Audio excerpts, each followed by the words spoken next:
Hello?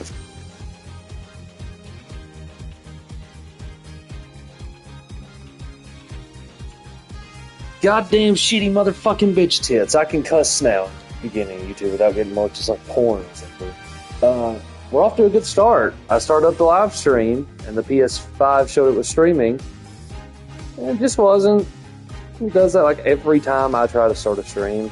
And YouTube wants me to pay them monthly. Now that's funny.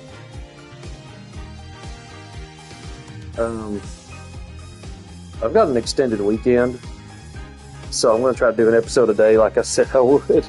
We'll see how that goes. I'm not going to lie, Turnabout Corner, probably one of my least favorite in the series. I just find it very boring, but it's not infuriating from what I remember. So, get ready for some bad voice acting, yo.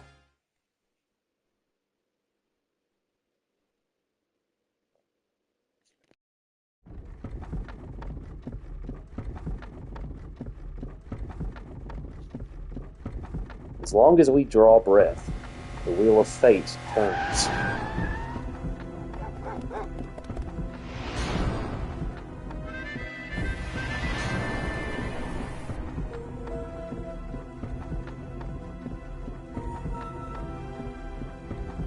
Spinning big crimes and little crimes together. And when the wheel stops,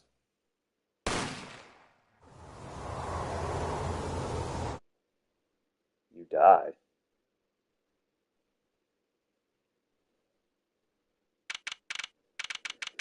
June 15th, 9:12 a.m. Wright & Co. Law Offices. Co stands for company. 2 months have passed since Mr. Gavin's arrest. My first trial, and I lost both my mentor and my job.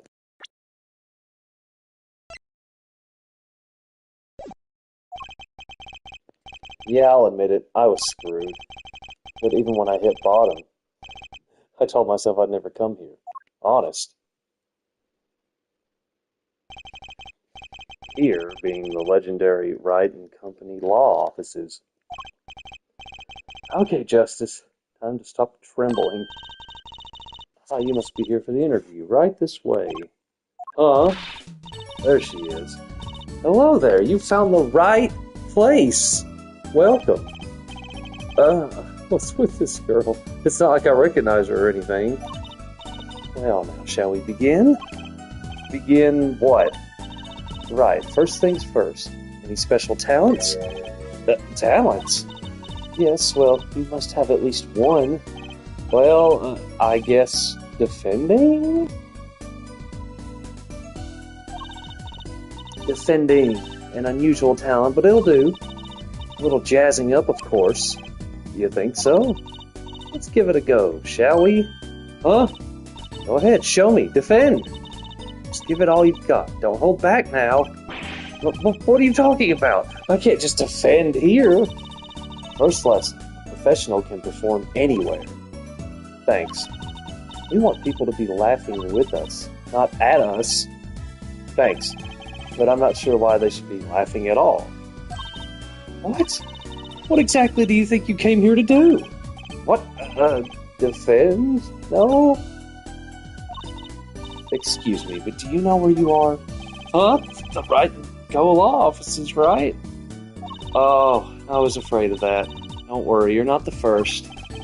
Look, what's going on here? Who are you? I came here to meet with the person in charge. Well, you've apparently made no fewer than 2 mistakes. Mistakes? But I got a call from Mr. Wright this morning. Perhaps you should go read the sign out front again.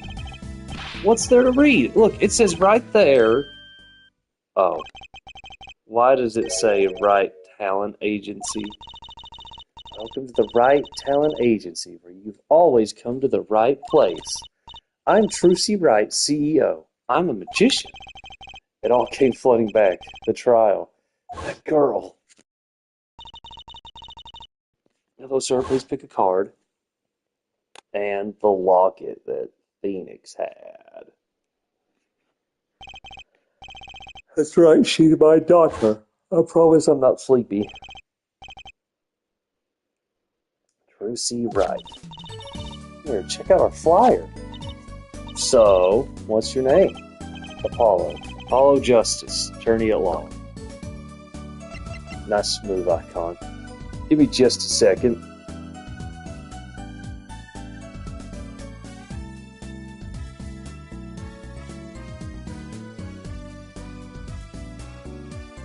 Alright, I'm making sure I don't miss any trophies.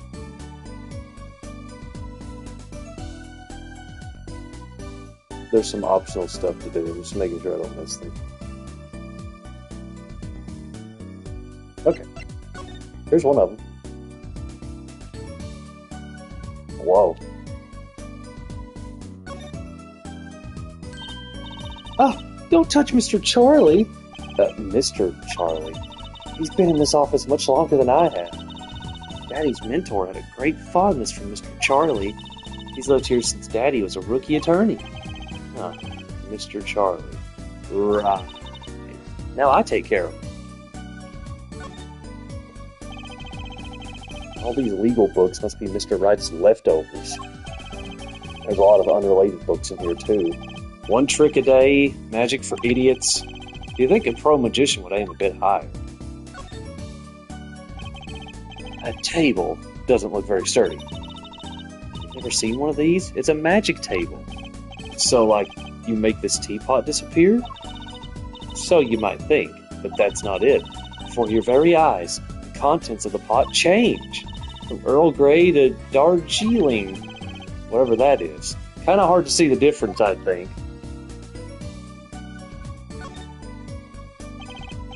A strange split box leers at me from the wall.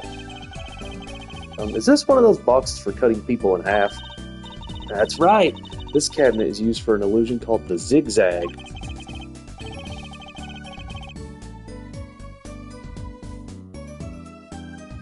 I apologize for the acid reflux interruptions. I've seen one on TV, but why is one just sitting here in your office? Oh, it's a little big for me, you see. So I'm using it as furniture. Hats in the top, shirts in the middle, and pants down below. I think it's a nice touch, don't you? It's not exactly what I'd call welcoming decor. A blue silk hat, just like the one Trucy is wearing. Oh, that's just for show. Don't wear it, please. Nice thought from my mind, honest. I put it there so clients can see it and know who I am. Nothing says magician like a silk top hat. There are all sorts of strange paraphernalia sitting on top of the piano. Those are my magic props. Practice, practice, practice! A professional never leaves their weapons far from reach. But you can't play the piano with all this junk on it. Oh, no one plays here anyway, and the neighbors complain. I guess Mr. Wright really can't play.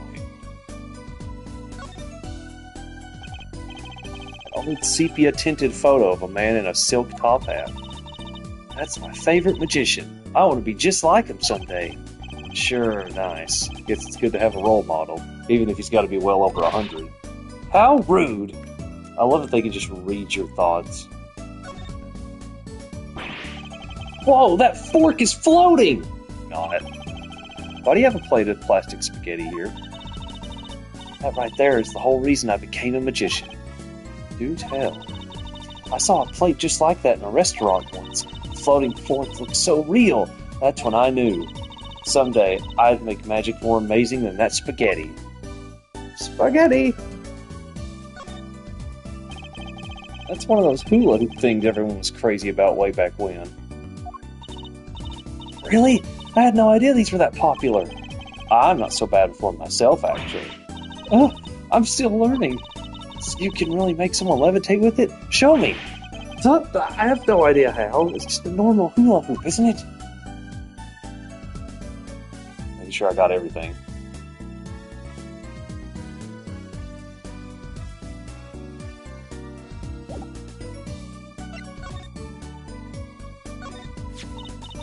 Oh, I've seen one of those before. That's an attorney's badge. It looks just like the one Daddy used to have.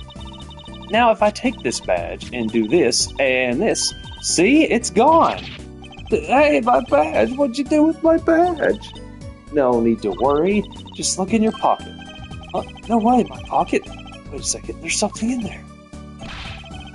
It's a flyer for your agency. From magic to the piano, even your defense. Call now. And here's your badge. You can have it back. That's the last time I let her touch anything of mine, period.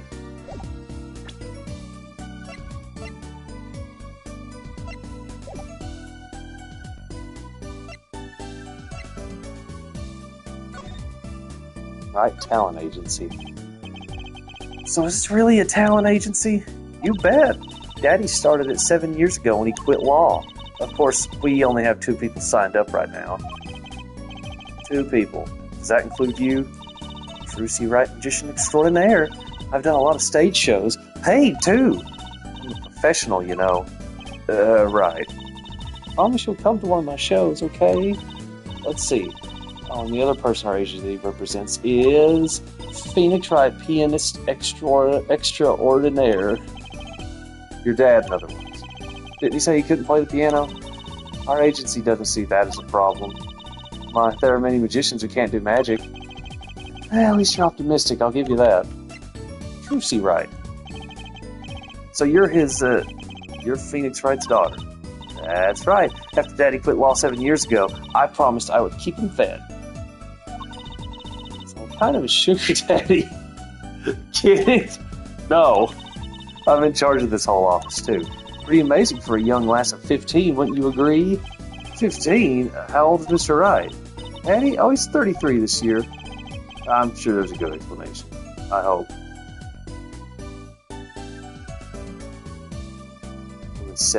Technically, that would make him 17.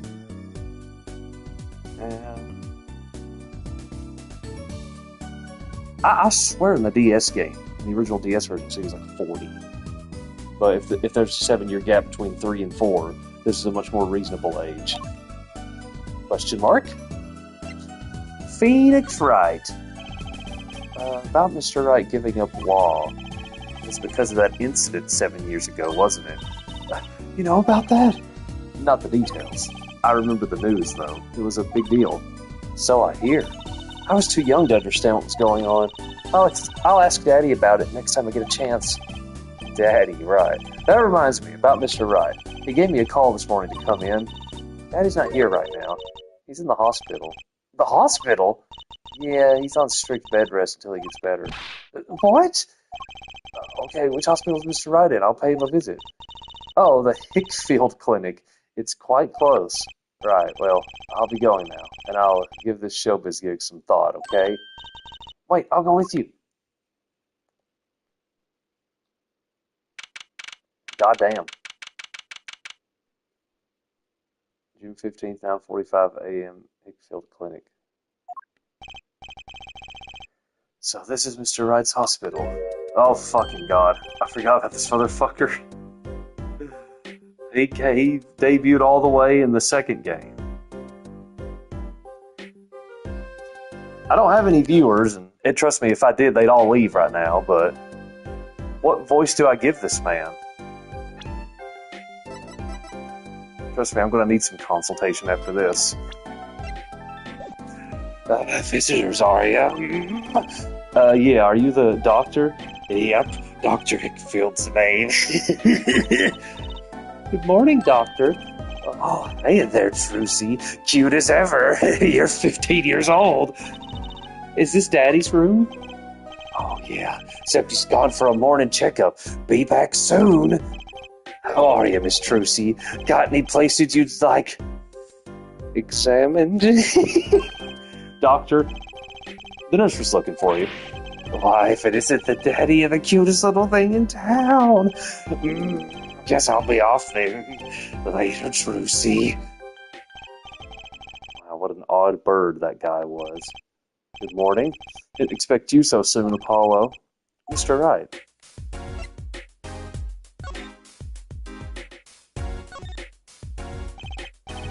Swaying spiraling stack of hentai, I mean DVD cases. I mean, it could be good. They're not mutually exclusive. The Steel Samurai, the Nickel Samurai, Pink Princess, the Zappy Samurai, Electric Bugaboo. You people, you're funny.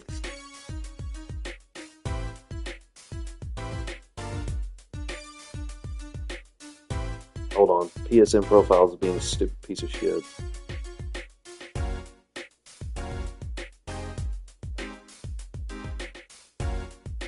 Again, just gotta make sure I'm not missing the trophies.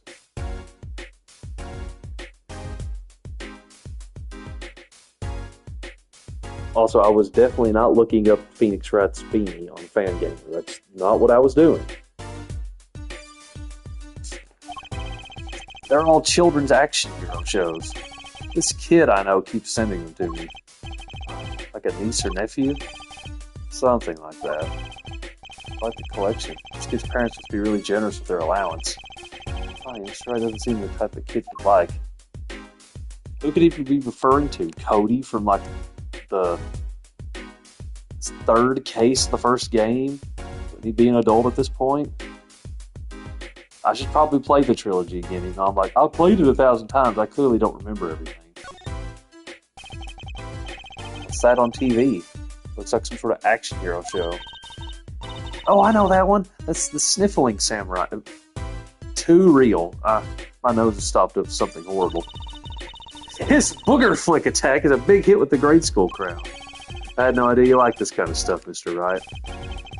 What else is there to do when you're stuck in bed? You're standing up in this art.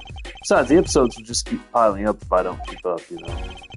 Yeah, try not buying them. Now's the only time I get to watch and write up my reports. Your reports? It's a long story. Like a lot of things, actually. Oh, man. I remember the 90s and everything was gross out humor, like Booger Man and Ren and Stimpy. That was the end of that train of thought. Mr. Wright's bed. It's really messy. Look how messy this is! You're just hopeless without me, aren't you, Daddy? Yeah, she's attempting to clean up. Look out! You got me. What can I say? I was raised in a barn. Try not to let word get out, Apollo, if you don't mind. Yeah, it might ruin your illustrious career pretending to play the piano. Now, someone who's only played to up the 5th game, did we ever hear about Phoenix's upbringing outside of the school incident? I've also played the first Miles Edgeworth game and the Professor Layton crossover. I don't even know if that's canon or not. Ah! Daddy, you snuck some grape juice in again. The doctor said you weren't supposed to drink that here. Trucy, look at the label. Oh, deep sea mineral water. That's fine, I guess. I switched the labels. Don't Trucy, Jay. What can I say? The man loves his grape juice. Grapefruit juice, I can understand, because apparently it can like activate the contents of medicine and make them more potent. But unless grape juice is just a really pissy way of translating wine, what would be the problem with drinking grape juice?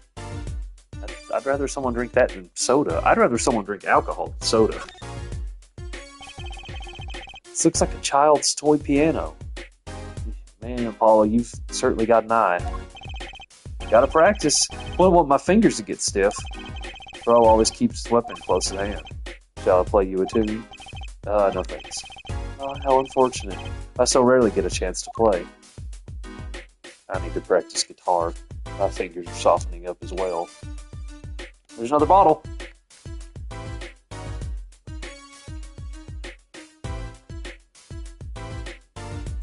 Is that it?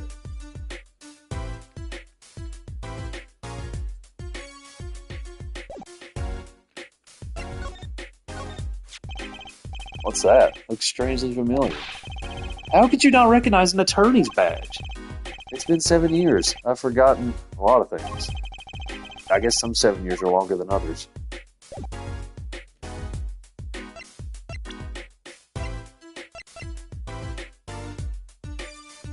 His age is unknown, a suspicious-looking fellow, though he is apparently Mr. Wright's physician. What happened? So what happened? Who could have imagined it? Me, victim of a hit and run. You were hit by a car? Oh, he tried to swerve, I'll give him that. Picture me tossed 30 feet through the air, only stopping when my head hit that telephone pole. You hit a telephone pole with your head? Are you okay? Thankfully, my only injury was a sprained ankle. He really is as lucky as they say. Yeah, don't you remember when he fell off a bridge at the end of the 3rd game and all he got was a fucking cold? You could shoot him in the head, he'd probably live. About Trucy. There's something that, well, just doesn't sit right. I just can't believe you have a daughter, Mr. Wright. And she's so big. Not fat, but you know what I mean. Oh, Trucy's still a child. Daddy, how many times do I have to remind you? I'm not a child anymore. But she'll always be Daddy's little baby girl to me, Trucy. My foot, I'm not buying it. Oh, something you should know about Trucy.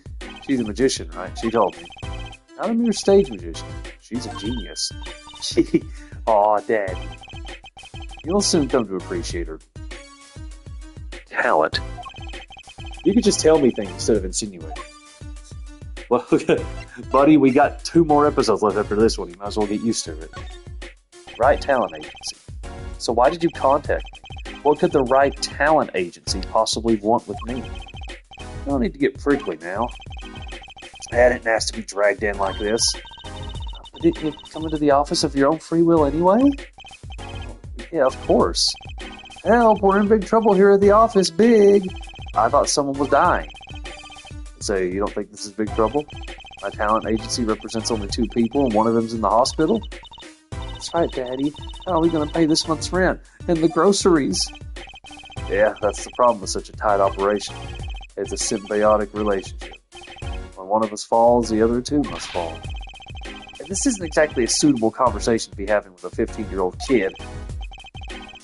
In any case, if Apollo here can't help you, you'll have to transfer to a new school again. No, I can't. I only just made friends. How could you do this to me? To us? Polly! What? Now it's my fault? Oh, that's his nickname now? The nickname, or not even a nickname, the name of the bird at the end of the first game? I think. On that note, how about you come work for us? I've got the perfect client for you already lined up. Client? You mean I get to do my job? I get to defend in court? Alright, I'll hear what you have to say. You got him, Daddy. Hook, line, and sinker. And now it's time to reel him in. It's official. I'm scared. Our client. Alright, so who's the client? Ah, yes, here. Take a look at the map, and I'll explain. Last night, I left the office just before 9 o'clock. I was going to that Indochine pasta joint. Al dente. Get it? Al dente? I play piano there, of course. That's when it happened.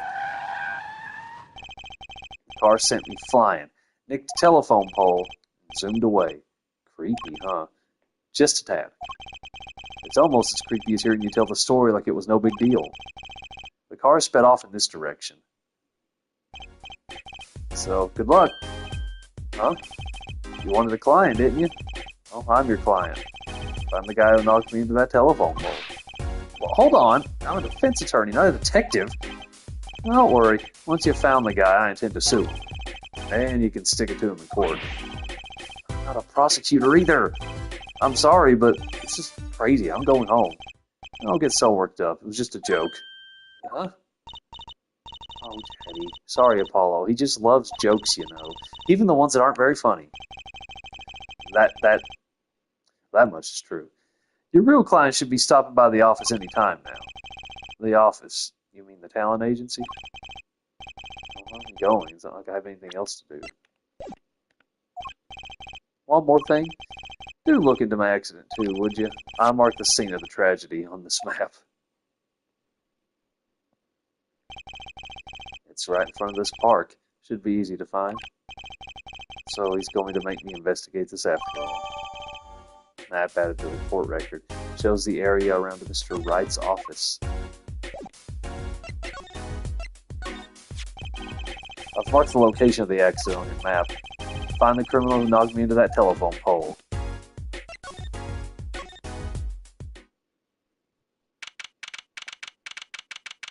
I don't have to read that every time, do I? Hey. How long do you plan on making me wait, huh? Good morning.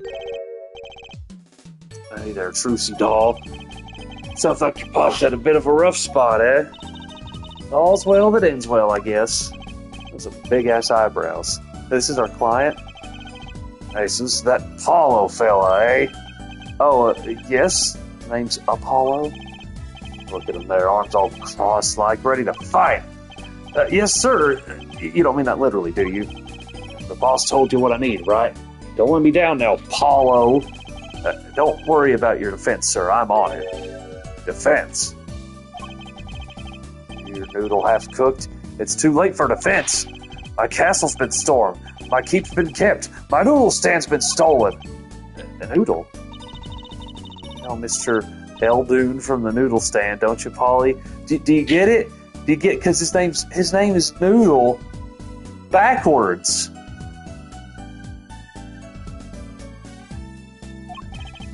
No nicknames, please. And no, of course I don't know him. You have in these parts? Not really. And you know the best noodles in town. Eldoon's Noodles. Whose noodles? My noodles. Help me out here, Trucy doll. This is Mr. Guy Eldoon, our client. That name must have taken 4 seconds to come up with. Maybe you can tell us what the problem is, Mr. Eldoon. Speaking of things that are going to get old, anything for you, Trucy doll. Yeehaw, attaboy, way to flash him. Old Phoenix used to do that to my pops all the time. Your father? Yep, he'd whip that bad boy out and say, put it on my tab, you know I'm good for it.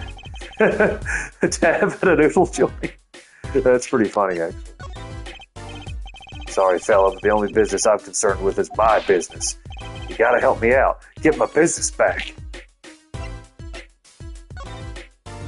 Who's this guy? So you run a noodle stand, Mr. Eldoon. Guy Eldoon's the name, and noodles are my game. The secret's in the soup. I've been searching for the perfect soup for 1.5 years.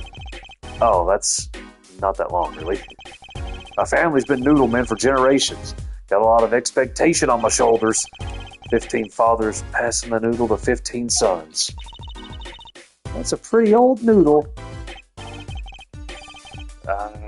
And fool that I was, I pushed it away. I rebelled against my pops and picked another livelihood. But that didn't turn out so well. Oh, there was no denying it. Salty broth runs through these veins, boy. So it's like destiny that you became what you are.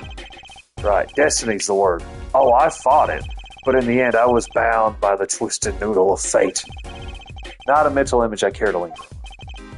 So last year, I started my noodle stand. The 15th generation of Eldoon's Noodles. I still can't believe that's his fucking name. So tell me more about Eldoon's Noodles. You don't know the genius that are my noodles? I make them so salty while they're saltier than salt. Now I really don't want to find out. Daddy's a regular at his noodle stand. He frequented my pop stand back during his attorney's days, too. Yep, him and his assistant. I'm sorry. I'll be sure to drop by your stand soon. I'm assuming that'd be Maya. Maya Fey. Will we ever see her again? Maybe one day. Wish you could, Sonny. Heck, I wish I could. I'd give anything for a ball bout now. What do you mean? It was stolen. My stand. Gone. Stolen. Stolen stand. It was last night. I was doing my rounds. Blowing my whistle. That's a harmonica. It's like an ice cream truck's bell, but louder. He even gets complaints. Now you're just trying to butter me up.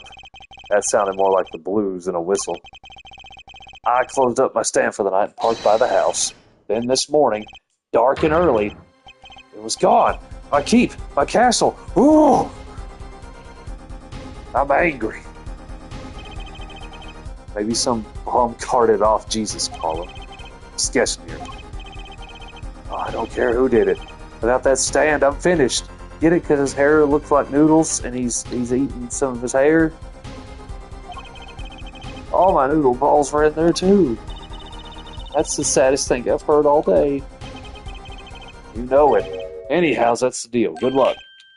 Huh? Oh, wait. What exactly is your request? My noodle stand. Find it. And the day you bring my baby back is the day you feast on as many noodles as you want. Of course, I make it so hot and salty 2 bowls would kill a man.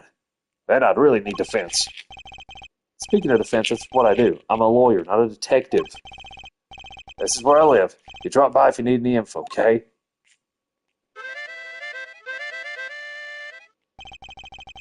Get it back today if you can, Paulo. I got noodles to make. Things have certainly taken a turn for the bizarre. Traffic accidents and noodle stand thieves. Actually, there was something I wanted to ask you about too, Apollo. I have a bad feeling about this. Listen to the lady's problem now. Don't be cruel. I lost something last night. That is, something was stolen. Hey, what's this? More thieving and skullduggery? Well, someone stole a pair of my panties. Maybe it was SpongeBob. Panties? Trucy's request. So they were stolen. Your my panties, yes. Right. Panties. That's a crying shame, that is, Trucy doll. I was alone in the office last night. I hung my panties out the window there to dry. When a thief came and took them, my favorite panties, those look more like bloomers to me. Maybe that's a translation thing. Or that's the joke. I ran after him. Give those back, I shouted. Wait! And there was a dog there. Well, that was certainly brave of you. I lost them. Without those panties, I don't know what I'll do. Darn crying shame, yep. Well, at least the scene of the crime is convenient. I'll mark it on your map. I'll be heading home now. Remember, find my stand, or there's an empty bowl in your future, Paulo. All right. And you help out Trucy doll here, too, you hear? Things have certainly picked up, haven't they? We had no work yesterday, now we have 3 cases. I guess. Let's see where we stand. Not in the courtroom, that's where. Well, the first item on our list, Phoenix Wright, Daddy's hit-and-run accident. We have to find the one who hit him. Who's going to pay us for this again? Good question. And the second item, Mr. Eldoon's request to find a stolen stand, for which we stand to gain a bowl of salty noodles. And the last request is mine. Find my stolen panties. That bowl of noodles is looking better and better. Let's go, Polly, to the streets. Aren't you enthusiastic? How could I not be? Let's crack these cases, you and me. Guess we might as well get started. Let's see, a hit and run, a stolen stand, last but not least, stolen panties.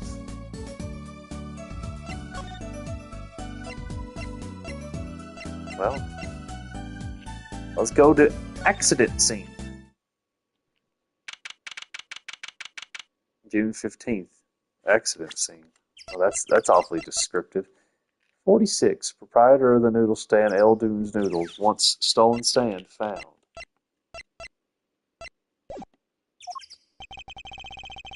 So this is where Mr. Wright got hit by that car. According to the map, this is the place. What a huge mansion. Oh, there's a nice-looking lady over there. Let's question her. Okay. I'm a little curious about the park over there, too. Is some old woman trying to break in?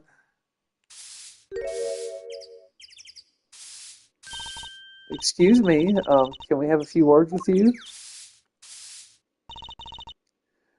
You want something? Whoa, that husky voice, why am I suddenly sweating? I get it, Apollo. That's quite a house you've got there. You must have a lot of money. Ooh, money sounds like something my son would call his friends. This is the Kitaki family mansion, little girl. You kid with the hair. You want something? Me? No, not a thing. Bye! Apollo, we can't leave without questioning her. What if she knows something? The Kitaki family. The biggest organized crime syndicate in town. You're going to ask something? Ask it. If you're man enough. Right. Yay, way to whip him into shape, ma'am. Does she know no fear? I'm Plum Kitaki, wife of the fourth head of the Kitaki family business. Friends call me Little Plum. I'm Little Apollo Justice, attorney at law. Yup. If looks could kill, this one would be a mass murderer by now.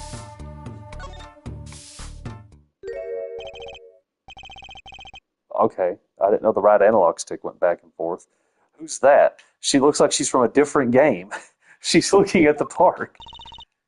She's pretty. I bet she has a story, you know. There's something about her.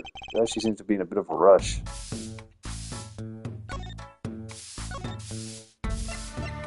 I gotta know what's going on here.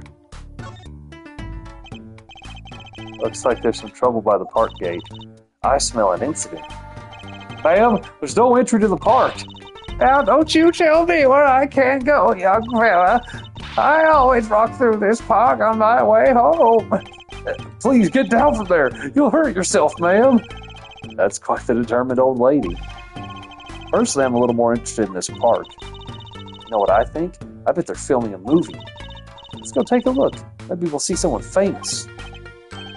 Hey, miss, stay out of the park. He got mad at me. Did something happen here, officer? No, move along, nothing to see. Let you kids go play someplace else. We're not kids and we're not playing. I'm an attorney. Something wrong? Detective Sky. We're fine, ma'am. Nothing to report. Detective?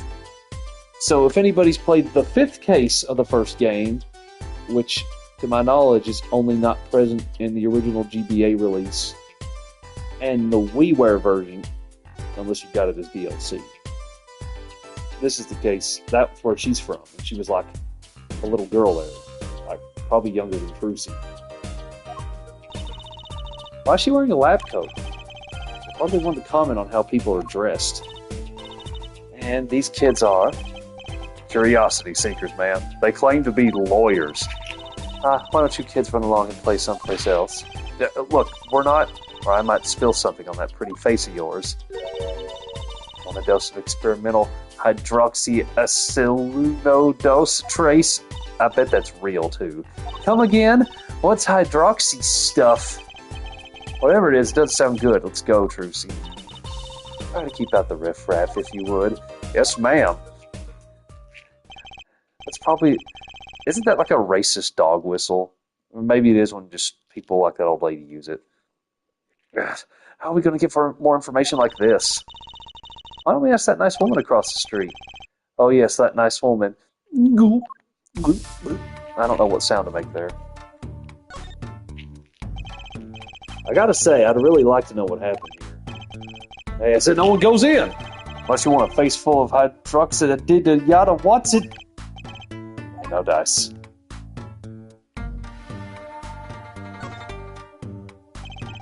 People Park, huh?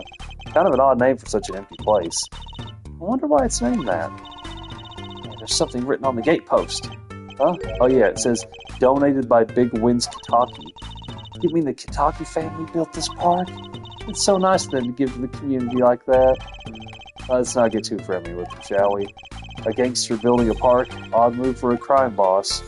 Yeah, last thing you want to do is like, looks good to the public. Also, would that technically make them Yakuza? I don't know.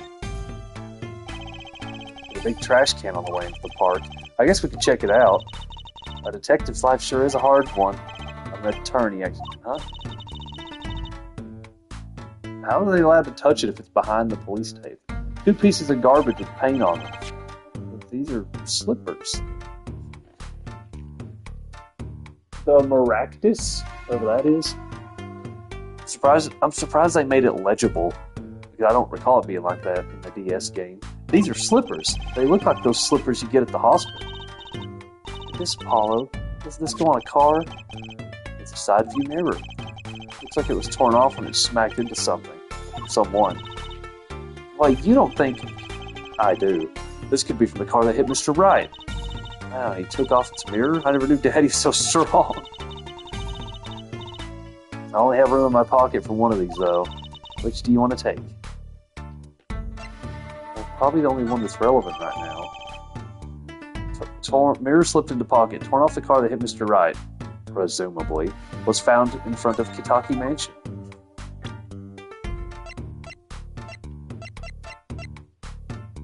She's 42. Wife of the fourth Kitaki family boss, busy cleaning up paint spilled by her gate. She's cleaning up paint with a broom? That's what it sounds like. Mysterious woman encountered outside People Park. She seemed concerned. I'm sorry, I'm dropping my M&Ms. Like one of those little tubes.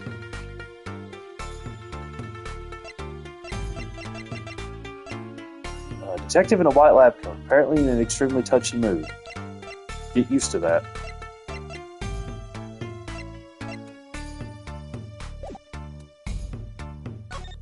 Oh, I don't be swamp. There's some paint on the slippers in this trash can. I can only carry one thing at a time of vodka, you know. No.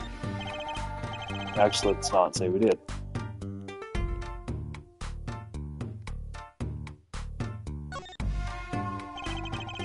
A brightly painted dragon. Why do I get the feeling he's glaring at me?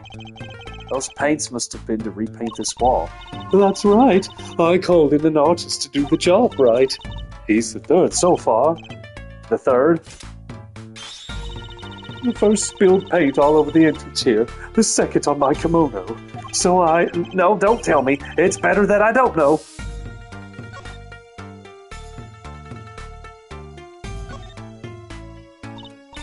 Wow, what a big house. And the gate's so big. The Kitaki family's pretty big around these parts. I like the fox. It's so cute. Oh, that's our family crest from the old country.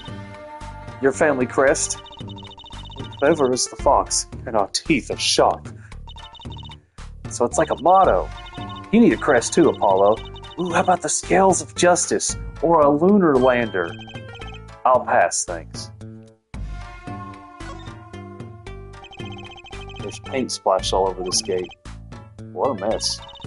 Was this paint knocked over by the car that hit my daddy? That's right. And I'm left to clean up the mess.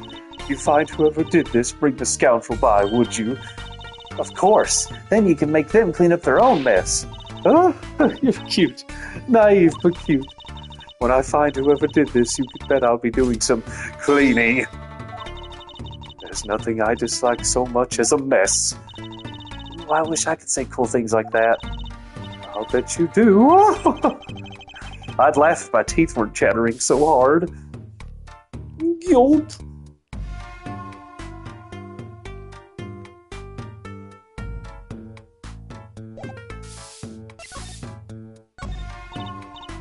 Sorry, kid.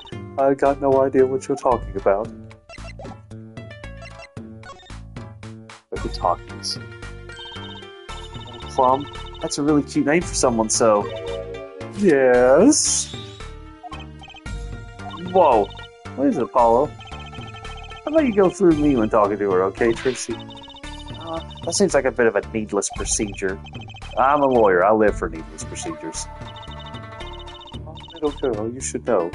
We're gangsters. Ooh, that means you're the bad guys. Trucy, through me, please. I'm begging you here. Oh, the bad guys. I like the sound of that. I'm going to need some more tea after this. It takes a lot of hard work to protect a family fortune. Things aren't as easy as they used to be for us bad guys. So you're saying that business is in a slump? Let's not ask about business if we can help it, please. Last night's accident. So there was supposedly a car accident here last night. Last night? Of course you wouldn't know about it. Sorry to bother you. Wait. Yes? You're talking about that man, aren't you? The one who flew 30 feet and just walked away? That's my daddy. Oh, I should have known. One of our capos? I'm assuming that's it, and not capo, the thing you put on a guitar. Thought he'd make a great point man. Capo, point man. Do you avoid using too much industry lingo? In any case, it's been nothing but trouble. I've been cleaning up this mess since morning. Bah! Cleaning up this paint. I changed to splattered paint. Was this paint spilled at the time of the accident? It was around 9 last night. I heard a crashing noise and found your father drowning in a sea of paint. So you came to his rescue? He's my husband. The boss to thank for that. The car that hit your father knocked over this paint, then turned the corner and sped away. We're in the middle of repainting our wall, you see. I'm sure that dragon is glaring at me. You already said that. That dragon's got some... Can I say derp? Is that still politically correct? He's got some derpy-ass eyes. Well, why are you out here cleaning it up? What do you mean? I mean, aren't you a gangster? Don't you have any goons do your dirty work for you? Please, don't tell me what you want. Oh, don't be such a stiff lawyer boy. I suppose we gangsters do have a certain image. Yes. But we're community-oriented gangsters, you see. The boss likes to give back to the people, see? How noble of him.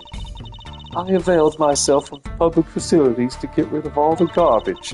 Now there's just the paint on the street to deal with. Public facilities? I wonder if she means that trash can. People Park. What a name. Can I ask you a question? What? What happened in the park across the street? Oh, yes, quite the commotion. Chicago lightning, as the boss would say. Chicago, huh? Gunfire. Someone was killed. Strange circumstances, too. You're kidding. What a morning. Trouble everywhere. The park, the gate, even our house. Something happened at your house, too? A crime without honor, without remorse. It's a private matter. Want to hear about it? Somehow I don't think no is an acceptable answer, Polly. A private matter. So what happened at your house? Rumors last night. See, I told you that's what they're called. Got a bad feeling about this. It's all from Kentucky, the victim of a panty snatcher. What? So it wasn't just my panties that were stolen? Caught you too, did they? Poor thing. Like I said, whoever did this is a hardened criminal.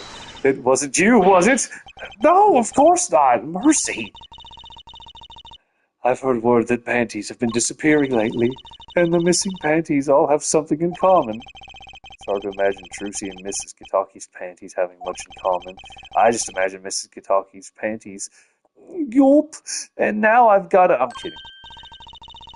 I know. We'll find your bloomers, too. Great. Show me what you're made of. What have you got me into this time, Trucy? Nice nail polish. Girl from before. Welcome home, sweetie. Hello, Mother. She's a Kitaki, too. Miss? Here, our flyer. She taped the word anything over it. The Right Anything Agency. Anything Agency? Yeah. Do you like the new flyer? So, this is our defense attorney, Mr. Apollo Justice. Attorney? Drop by our office. We'll be waiting. Goodbye. Why did you give her our flyer? I don't know. She seemed like she could use some help. She's the heiress to a gangster dynasty. She doesn't need our help. I wouldn't be so sure.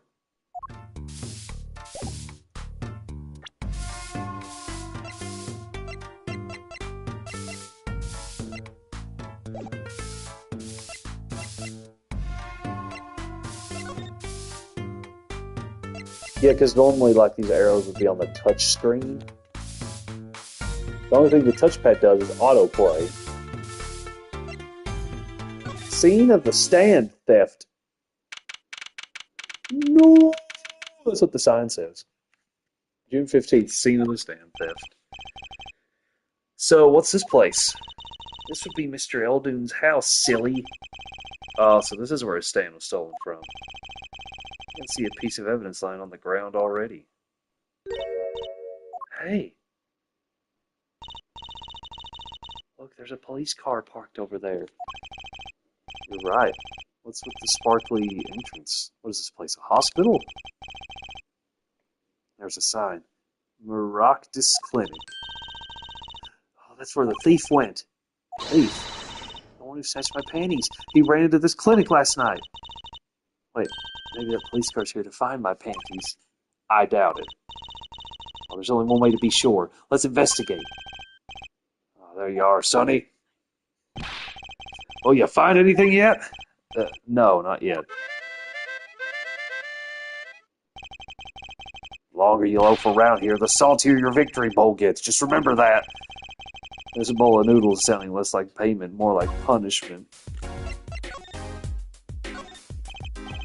Sorry, Sonny boy, my interest for my stand and precious little else. Get cracking on that case. Find my stand, I'm begging you.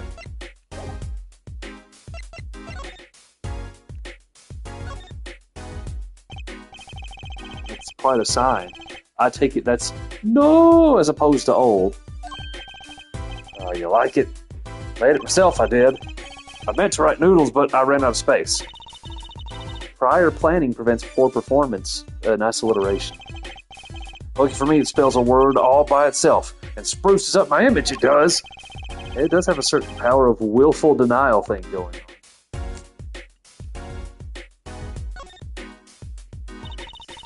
This house is, well, it's old.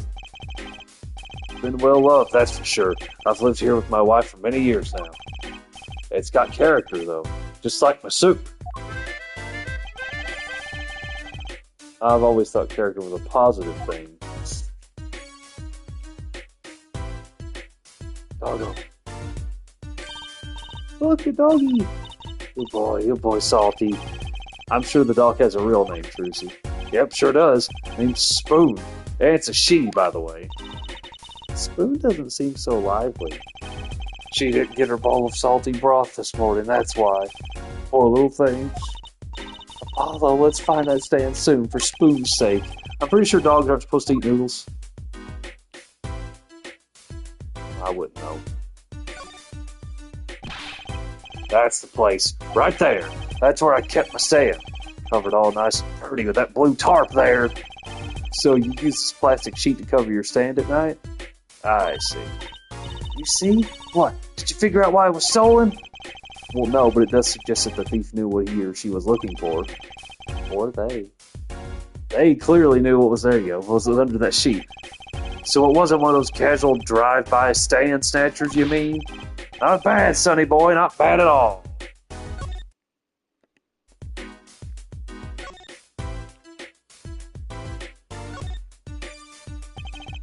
Looks like the oil drum is connected to that sink over there. Collecting rainwater to do the dishes. How environmentally conscious. You don't think he uses rainwater to cook noodles and make his broth, do you? Oh, I'm sure he finds the best water money can buy. Taste is the business, you know. Look, that sign over there. Eldon's only uses water from all natural sources. I think I'll take a rain check on him here, because that's where he gets the water from.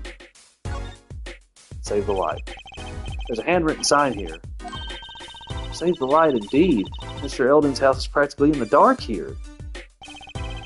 I guess the hospital clinic next door blocks the sunlight.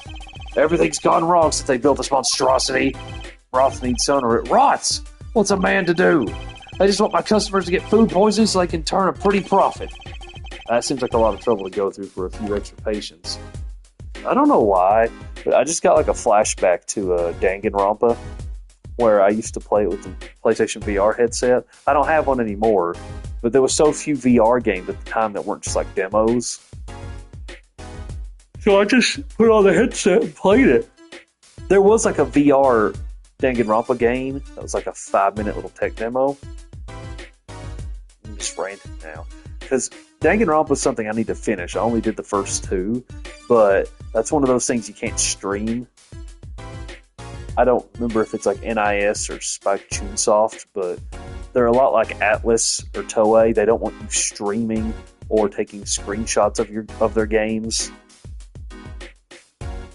So, I stream straight from the console. I don't have capture software, so I'd have to play Danganronpa on my own.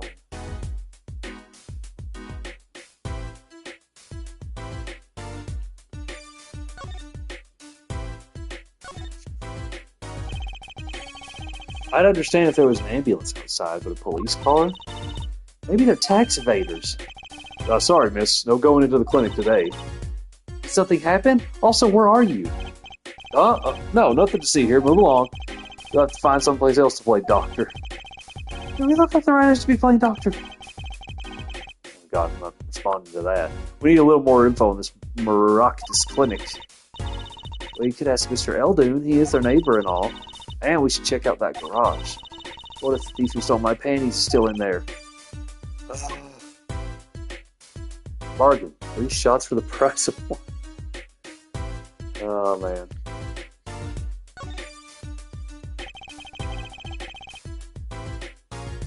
Looks like they have a special offer going on.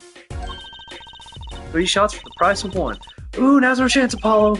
Chance for what? I don't need any shots, thank you. Whoever runs this clinic, they seem pretty business-minded. Again, I think this takes place in America, technically.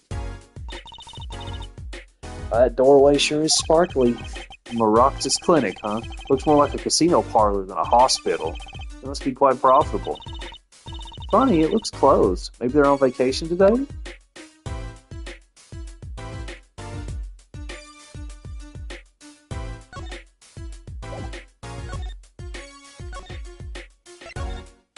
Eldoon noodles.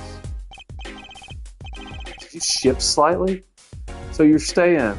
Eldoon's noodles, was it? Aye, passed down from father to son. That Stan seen its share of old salt. Salt runs in the family, you might say. I bet high blood pressure does too. So your stand, Eldoon's noodles, was stolen. Oh, it wasn't just the stand that was stolen, sonny boy. I lost those wobbly wheels, my salt-crusted stew pot, my stained sign. I didn't just lose a stand, I lost a legend. No one steals a legend and gets away with it on my watch. Let's find that legend, Apollo. It's about time you bought a new one anyway. Stolen stand. Are there any more details you could give me about the stand? You bet, sonny boy. It happened last night. I was blowing my whistle like always, crying the town I was. The smell of broth filled the streets, thick and salty. I got home, well, right before 10 p.m., I reckon. Guess he's not aiming for that late night market. I washed my bowls and gave the wheels a squirt of grease, then I went inside. When did you notice it had been stolen? Early this morning, before the sun rose. Work starts early. Do that many people eat noodles for breakfast? I washed up on the salty shores of ruination. That stand had my whole life in it. They had my whole being. They took everything? All my soup stock, my noodles, my bowls, and my dreams. At least they left one bowl. Look, they're on the ground. If you don't find that stand today, then I'll be forced to walk the streets peddling that bowl. My last bowl. Please, I'm under enough pressure here as it is. The garage. That's it. That's where the thief who snatched my panties ran to. It's a crying shame, that is. Theft to steal. Make it my loincloth. That's some pretty girl's panties. The garage, right. You don't think the thief lives here, do you? I wouldn't put it past that good-for-nothing doctor. Do I detect a little animosity here? Let's make sure to check out that garage thoroughly. The Maractus Clinic. Do you think something happened next door? There's a police car out front. Probably gave someone food poisoning, I'll bet. If anyone's at risk of giving someone food poisoning. That police car got here this morning, actually. I asked what they were up to. They wouldn't even tell me, the neighbor. Not that I was surprised much. That doctor worked for the wrong crowd. It was just a matter of time before he got what was coming to him. Is that supposed to be like, That's supposed to be like a dismissive noise? The wrong crowd. Never you mind about that.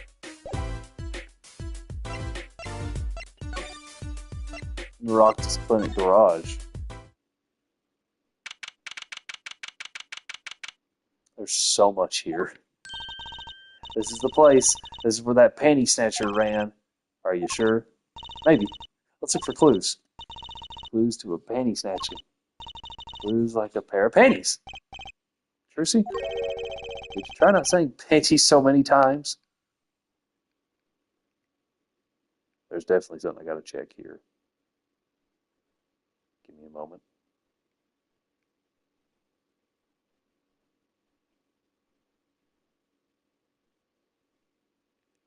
You already know what it is. You already know what it is. Look, it's a folding ladder. Holly, that's called a step ladder. Come on. A step ladder? How's that different from a regular ladder? It's a much more complex piece of machinery. It's like two ladders stuck together. So you admit that basically it's a ladder, right? Wait, huh? You have to look past the form, at the essence of the thing. Let me talk about something else. Bit of a running joke in the series, especially with Phoenix and Maya, and it's a trophy for finding every conversation like that in the series. Kitty! Hey, kitty cat. Hey, kitty, kitty, kitty. Aw, that's the most stalk meow ever, and I still love it. It's not coming down. Well, you did look kind of suspicious, you have to admit. It's okay, kitty cat. His hair won't hurt you. It's okay, kitty cat. She won't make you disappear in her hat.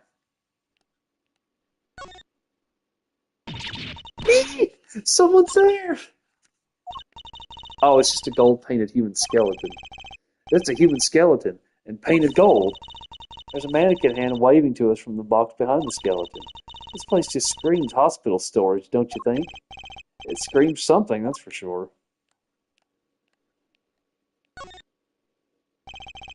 There's something about this car. It's green! Let's take a closer look. I didn't even notice the tailpipe. That reminds me. I once read a record of a case that Mr. Wright worked on many years ago. Wow. Apparently, there was this car with a piece of cloth shoved into the tailpipe. That piece of cloth turned out to be a vital clue to solving the case. Something about how they called it a muffler. Fair enough. And then they talked about someone's scarf, how it's sometimes called a muffler, and it's like, that's got to be a Japanese thing. I don't think I've ever heard someone call a scarf that before. Wow, I remember that case record whenever I'm checking out a car, and I always check the tailpipe, because that's very normal. Everyone's got to have a hobby, I guess. Wouldn't it be funny if... Hey, there's something in there! What? Wait a second. Are these your... Ah, my panties! That's not something I should scream, like, just out of nowhere. Already? Thank you, Apollo. You're a genius. Amazing. Give me a second. God, it's really stupid, but I can't help but laugh. No, no, really, don't mention it. No, I'm serious. I'm really impressed. You must have a nose for finding girls' panties. This is a very normal game written by normal people. What are those? Little panties, of course. They've come home to Mama. I can't wait to use them. We're going to put them on now. Watch closely now. See? Nothing in the panties. Ta-da! Where'd that come from? How'd that bowl get in your panties? My panties are in extra-dimensional space. Anything can fit in there. They're my magic panties. It's one of my best tricks. Magic panties. They love them over at the Wonder Bar. I do shows there nightly. I mean, those panties are a prop? You could have told me a little sooner! Trucy's panties put discreetly away in Trucy's pocket. Prop for performing magic. Found an exhaust pipe of a car at the Miraculous Clinic. Well, that's one case closed, at least. What are you saying? We still have to catch the sly devil that ran off with the tool by trade. All right. Something tells me we're not finished searching this garage anyway.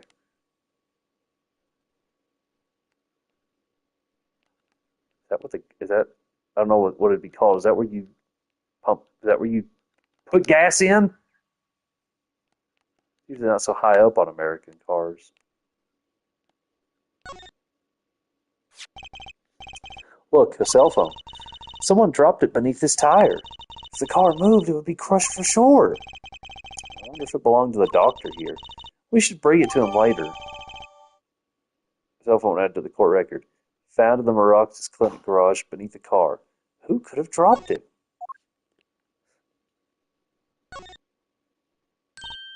Hey, look at that! The mirror's been broken off. Now this is a clue. What? You're smiling like you know something I don't. You aren't keeping a clue for me, are you, Polly? A clue? Let's see. Show evidence. I think I do just have the clue you've got in mind. Take that! My clue is this! Oh, hell yeah, this is a banger.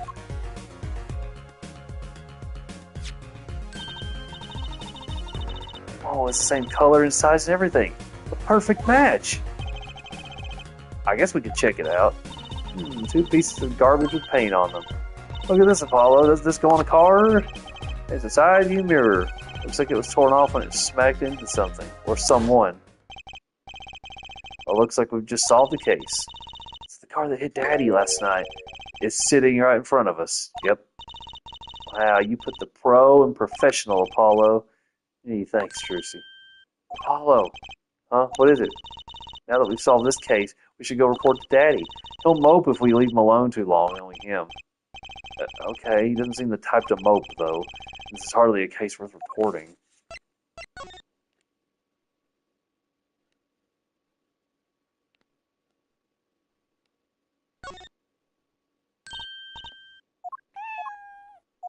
I had to hear that again.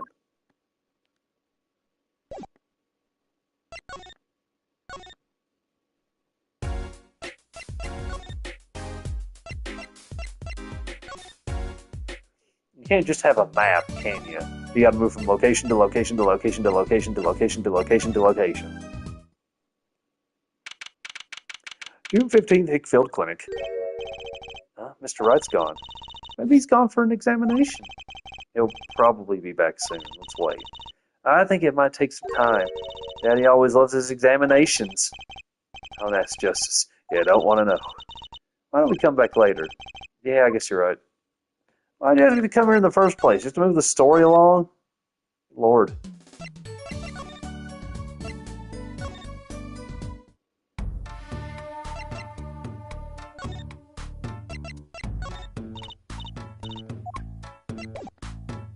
Oh.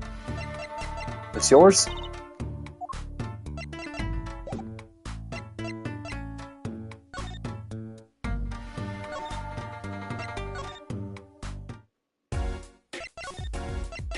Is it yours?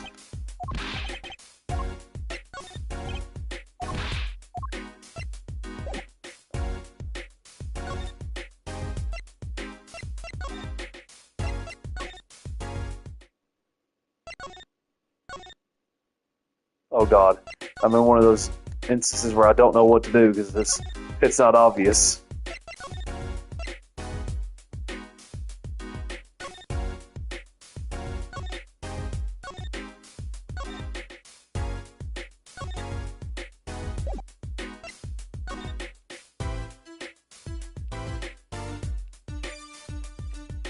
Yellow paint. That's definitely got something to do with well, that kind of proves that it was near the mansion, right? It's cut clean off. I wonder what's in there. Don't. There are bare wires hanging out. Let's see. Zap! What? Are you okay? Just a little joke. Don't scare me like that. You mean don't shock you? Zap!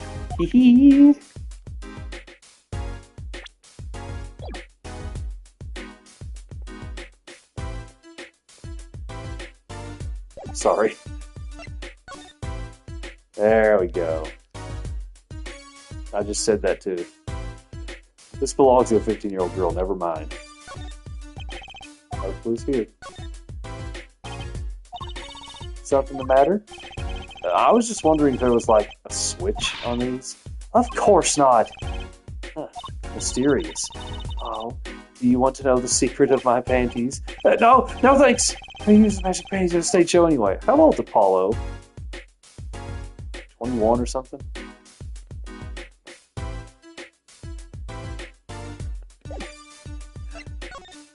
I don't recall the reset camera thing being a thing on the original version. Look at this cute little watch strap. I want one. It's kind of odd though. What is? I mean, if you wanted to know the time, you can just look at the phone itself. Hey, you're right. Sharp, Apollo. Thanks. Finally, some respect. So what does that tell you? Well, the owner of this phone doesn't think through the details, for one. They did drop their phone after all.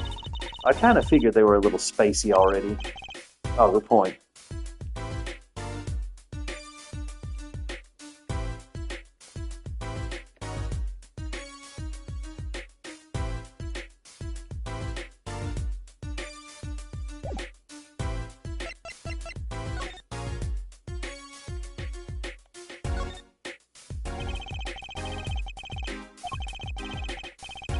Oh, I've already done that, yeah.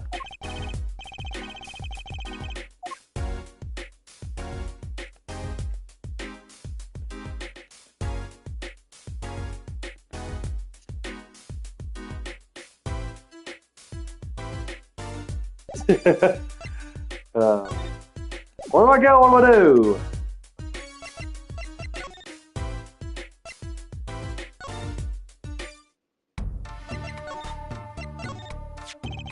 I found out who this mirror belongs to. Oh, you're tougher than you look. Spit it out. Who was it? Where do they live? I just forgot. I remember Apollo. It was the Maroctus Clinic. Why? I'm right, aren't I? Maroctus, eh? Yes. Why is she so quiet all of a sudden? Something wrong? No, pay me no mind. Thanks for the info.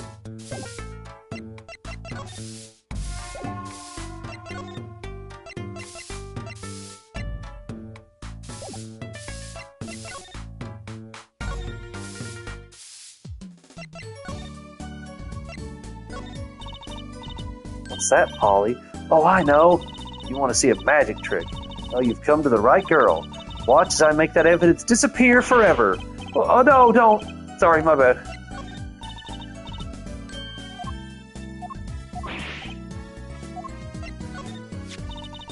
I'm so glad we found my panties. I had no idea they were so important to you. And in time for tonight's show, too. A lot of people come just to see...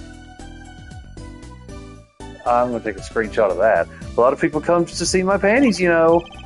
You might not want to advertise it like that.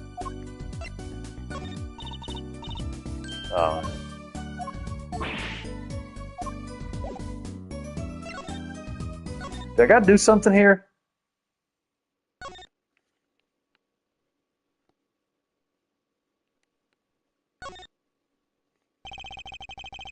Television's been left on to an episode of Steel Samurai. Looks like the same episode as before. Must be his favorite.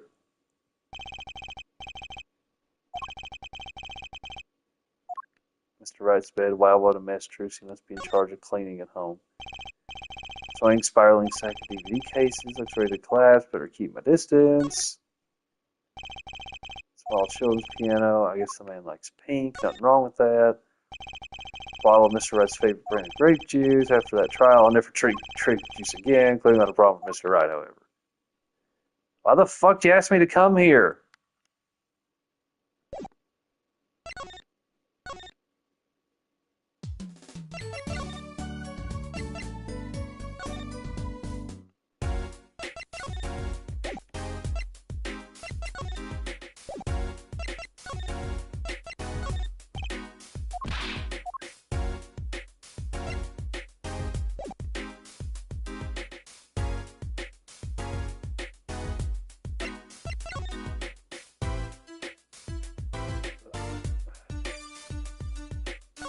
Oh, well, one thing.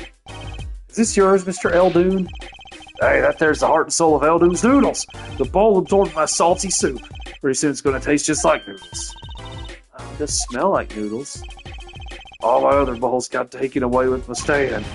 Get it back for me, sonny boy. I'm begging you. Bowl added to the court record. Custom-made Eldoon's Noodles bowl decorated with the Eldoon's Noodles mascot. Like his hat.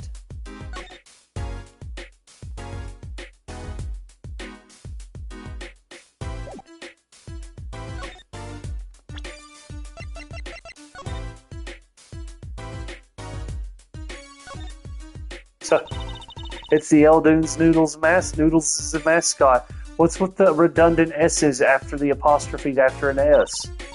Mr. Salty, he's so cute. It's not a very endearing mascot, is it?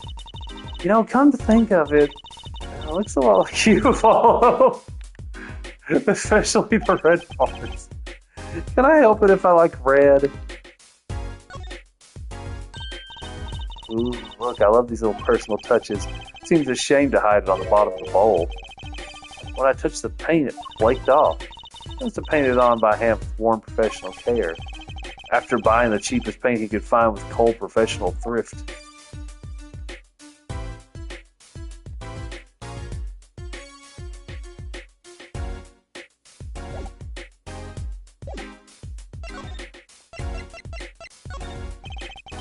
You can tell my bowls by the Mr. Salty logo.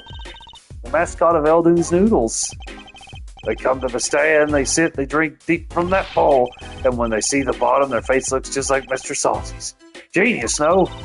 Very high concept. You can't apply a trade if you don't love the tools. Remember that. Yes, sir. Trucy has a thing for professionals, clearly.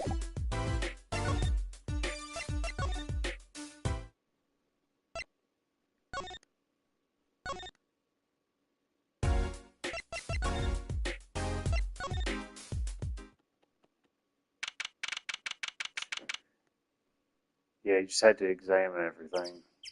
Of course. Always something. Little Plum's not here. She's not finished cleaning, huh? Maybe she went to get a paint scraper. Okay, who's the wise guy who spit gum out on the street? Her voice carries all the way out to the street from inside the mansion. She's a neat freak. How cute. You there. It was you, wasn't it? Fess up! I hope you've said your prayers. You're gonna need them. Trucy, let's leave now.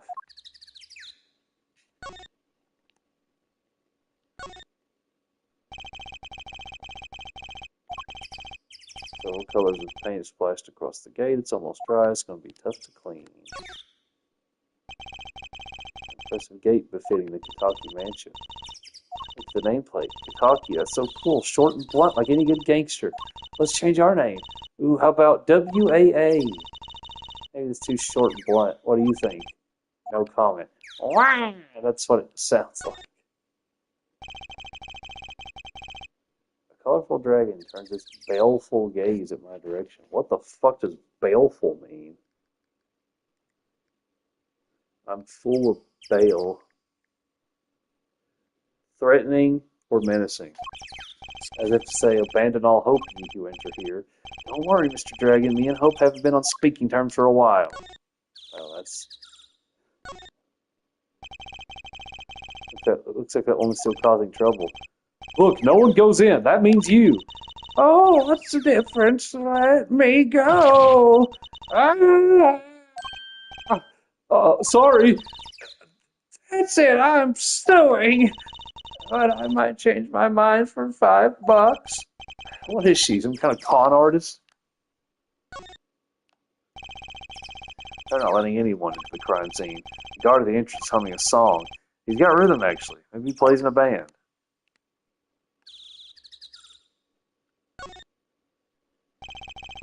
There's a big wastebasket by the entrance. You aren't going to search through the trash. I don't think we need to. Oh, no, please, knock yourself out. Don't mind me. I'll be waiting over here. Just so we're clear, searching through trash isn't a hobby of mine, okay? I want the shoes.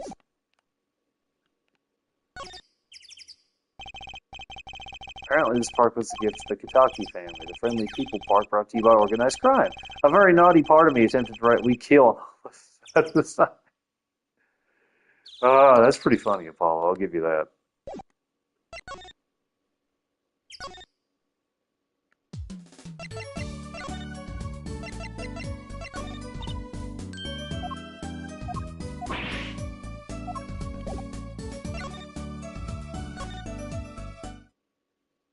See? You gotta just wait until the end game to say it. Yo, how goes it? Daddy, how do you feel? Not bad, Trucy, not bad. It's good to have you youngins on the case. So Daddy-o get some well-deserved R&R. The elderly need their rest. Isn't he only 33? We've cleared up most of the cases. I was right about you. Competent, capable. Tell me what you found out, if you want to. Your enthusiasm is overwhelming. Give me just a minute, I'll be right back.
Okay, I now have the AC on. Hopefully it's not too loud. Let's continue. Definitely gotta turn it up though. Sorry, a little more. Progress report. Well, I certainly didn't expect you back this early. Oh, he's amazing. He found my panties so quick. I can't help but laugh every time I see that. Almost like he was the one who stole them. You have an interesting concept of praise. And? Did you find the mad driver who gave me that 30-foot toss? Apparently it was a doctor from the Maractus Clinic. Maractus, eh? I've heard of him. Nothing good, mind you. That reminds me, a police car was parked outside the clinic. Maybe something happened?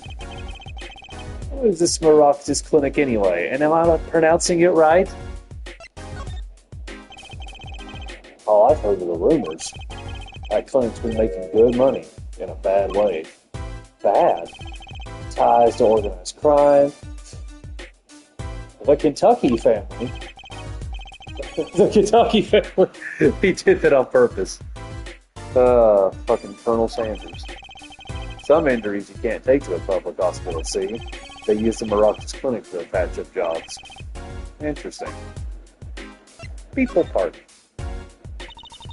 It looked like something had happened in that park. A body was found there in unusual circumstances.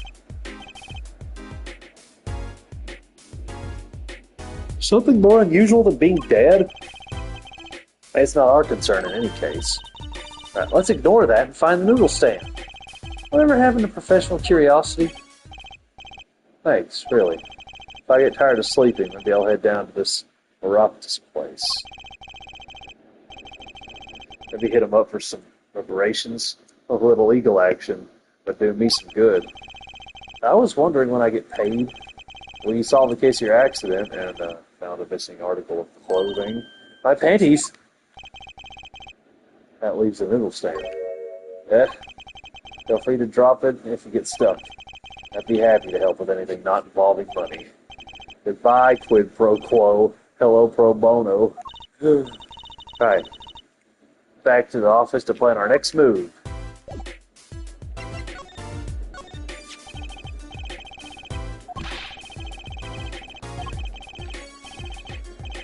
Yeah. Look, my panties! They came home to Mama. Thanks, Apollo. I was worried about them, too. Trucy special ordered those. Startling display of parental concern. I'd hate to have to buy a new pair. Ugh. Make that a not-so-startling display of cheapskatedness.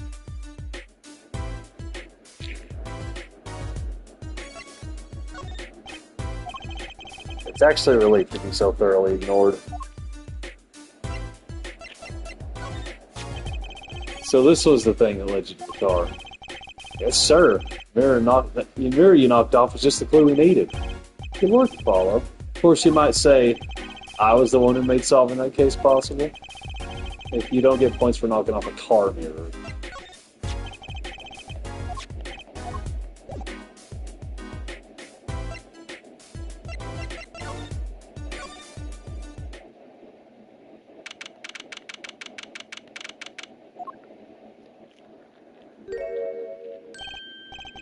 You're the woman from the Kentucky place.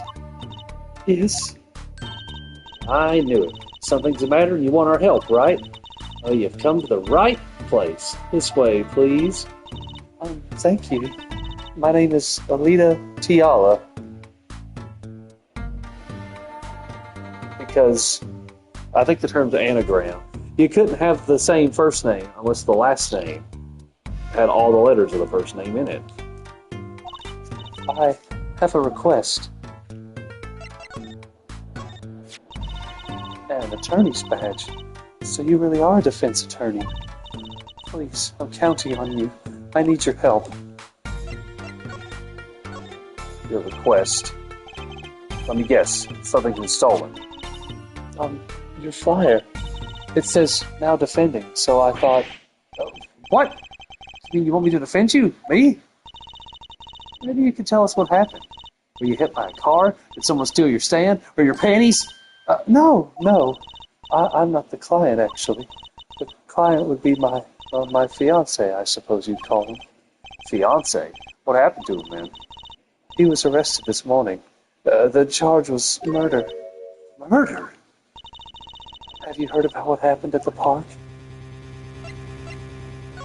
Murder in the park. I don't want to disrupt the flow of the conversation. What happened? I haven't been told all the details, but I do know a body was found in the park near the Kentucky mansion. There were a lot of police cars there. Apparently the victim was shot with a pistol, but I hear the circumstances of the shooting were rather unusual. And your fiancé was arrested for this? What sort of person is your fiancé? Tiala's story. So what's your story? You frequent the Kentucky mansion, yes? Are you a member of their organization? No, not yet. Not yet? See, I'm to be married next month to the boss's son. The boss's son? So he's a gangster?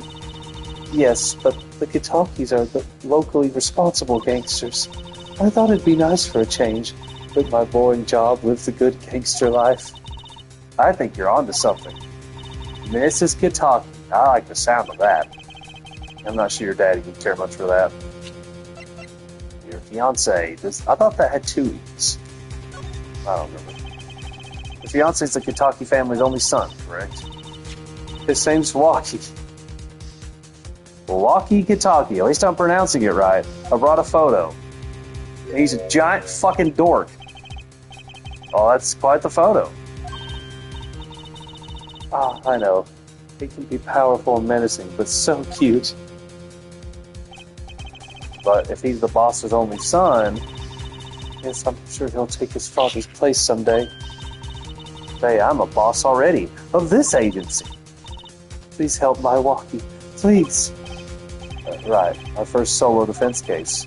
If I'm boss's son or not, I'll prove he's innocent. I prepared a letter of request. I know you need those. Letter of request added to the court record. Letter of request from Alita Tiala for the legal defense of her fiancé, Walkie Kentucky. Right, let's go check out the scene of the crime. Is this your phone? I'm not sure I understand. I'm sorry. No, it's me who's sorry, really. Sorry. I hope that's okay. I've never written a letter of request before. Oh, it's fine. I should hope it's your first. If we take this, we'll be able to investigate the scene.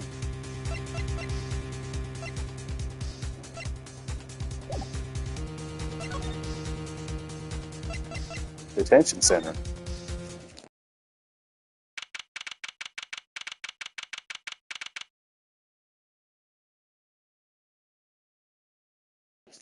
Visitor's room. Polly, you look as happy as a clam in its shell. For a lawyer, this is it. Place where the battle begins. You need something? Yes, we're attorneys. I was hoping we could see Mr. Walkie-Talkie. Actually, that's actually a good question. Isn't that just a typo? Anytime like a noun ends in Y and it goes to plural, it needs to be I-E-S. A-T-T-O-R-N-I-E-S. I don't know why I'm such a stickler about this shit. I can't help it. Now I gotta look it up.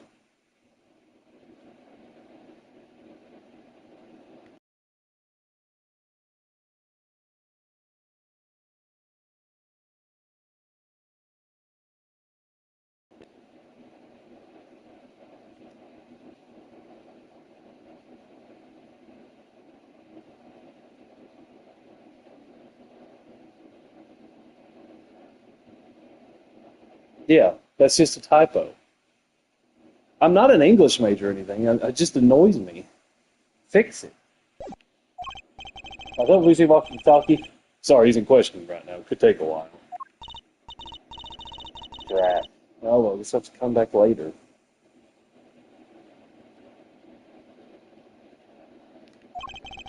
So much for that battle.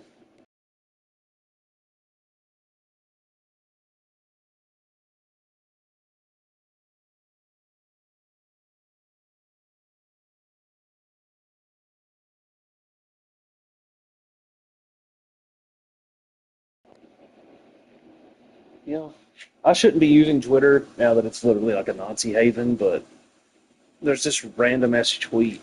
It's like states that require front license plates, and it shows mine, Kentucky. I've never had a front license plate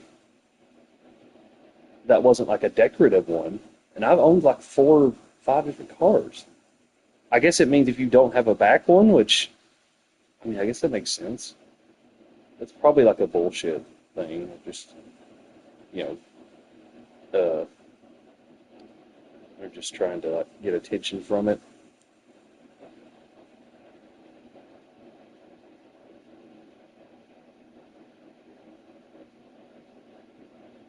Give me just a second. I'll be right back.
Huh? Where's Mr. Wright? Maybe he's getting an examination again? How many does he need? It's just a sprain?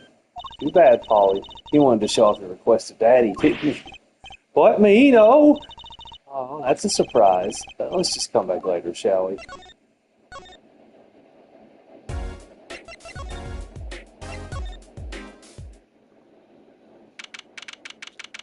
Nice, nice bike.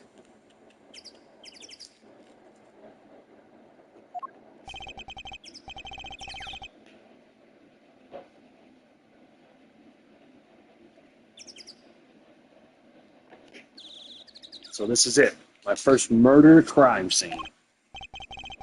No, it's you kids again. Well, can't you find some other place to play? We're not playing. We're investigating, aren't we, Apollo? Sir, I have a letter of request here. Letter of... Huh? Why does it say hit request on it? This T.L. must have used the Kentucky station area. Excuse me, coming through. Oh, it's you, Mr. Gavin. Who's this guy? I must say I'm used to being respected by the ladies. This is the first time I felt this way with a man. Oh, shit. Mr. Gavin.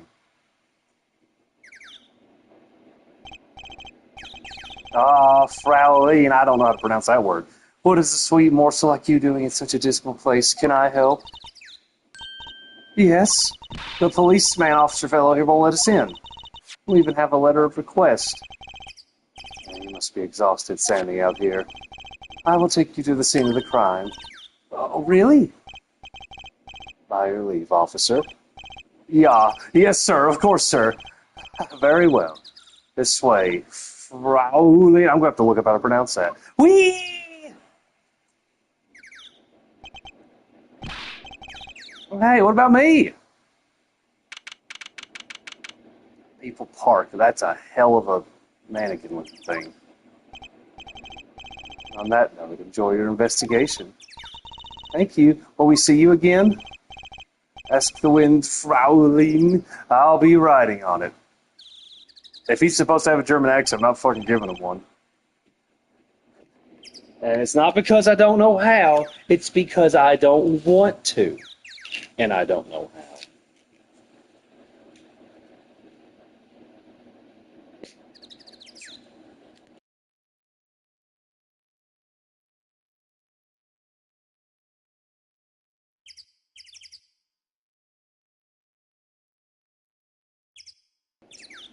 Who was that? Eek! Apollo, look! A corpse! What? It's just a mannequin. That sure got me. Might I ask exactly what it is you're doing here? I like the glasses. What's you? So how did you kids get in here?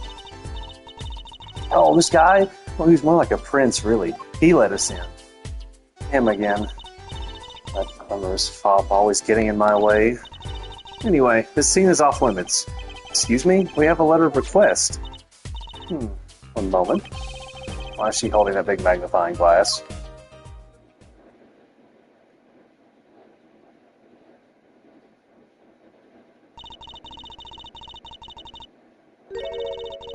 I'd recognize that handwriting anywhere. Scientific analysis says this was written by Alita Tiala. Thanks. It took you 30 minutes to figure that out? So, what's up with the mannequin? It's taking the place of the body, preserving the scene of the crime as it was found. The body was pulling stand? So you're a defense attorney, are you? Detective Emma Skye. I'm in charge of this crime scene. She doesn't seem that happy about it. She doesn't seem that happy about many things. I trust you know how to stay out of the way. I always carry 2 pairs of handcuffs, just in case. I like the sound of that. The case. Now I'm Detective Skye. Quiet, please. It's snack time. It's a good time for me to reach for my M&Ms.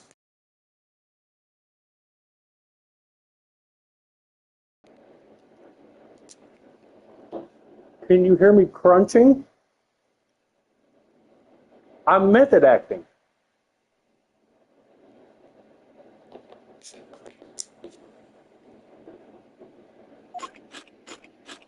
I just did that. If it didn't come through the mic, that's your own damn fault.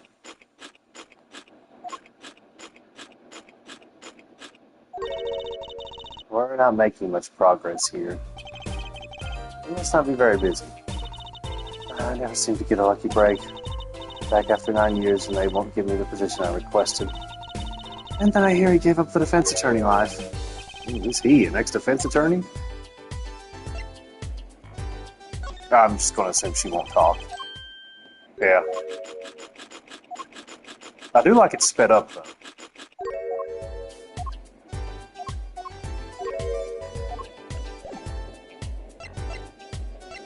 Let's see. Will she let me examine? Hey there. No messing with the crime scene. But we need to investigate. Apollo, look. That stand. It says El Dude. I've noticed. Well, we've solved the case of the missing stand, at least. Well, the circumstances can stand to be better.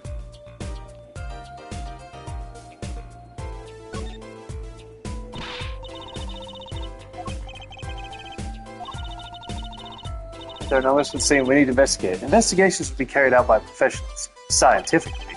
She's not going to let us check out the crime scene, is she? Hey, Apollo. My very unscientific analysis tells me something here is very suspicious. I think I know what you mean. It's kind of hard not to notice. I better check out what we came here to find, at least.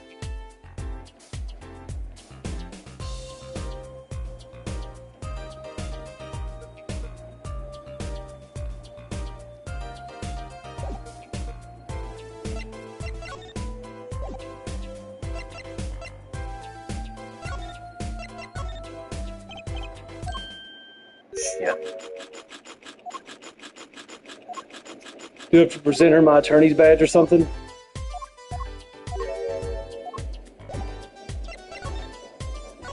Look at this. If you could spare a moment to take a look at this. Can't you see that I am extremely, extremely busy? Eating snacks, yes. Busy eating snacks, I'd say. This is going nowhere fast. This hers?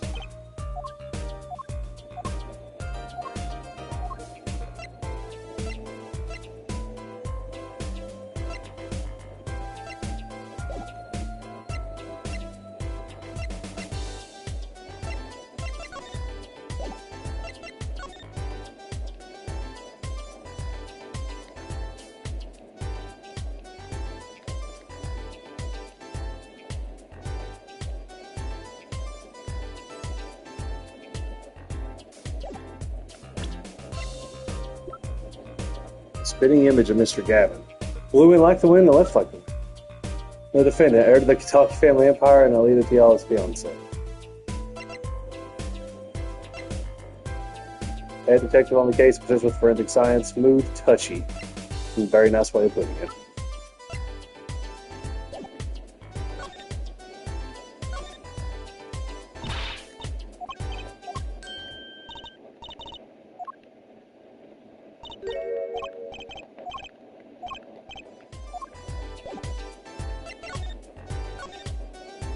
I guess we go back to the old man. Yeah. Oh, Mr. Eldoon, hello. Looks like he left. And we found his stand and everything. What about our free bowl? Not too bad. Looks like we'll have to wait a little longer for that bowl. So sorry. Oh, what a bummer. Is he in here? I do love those sound effects, though.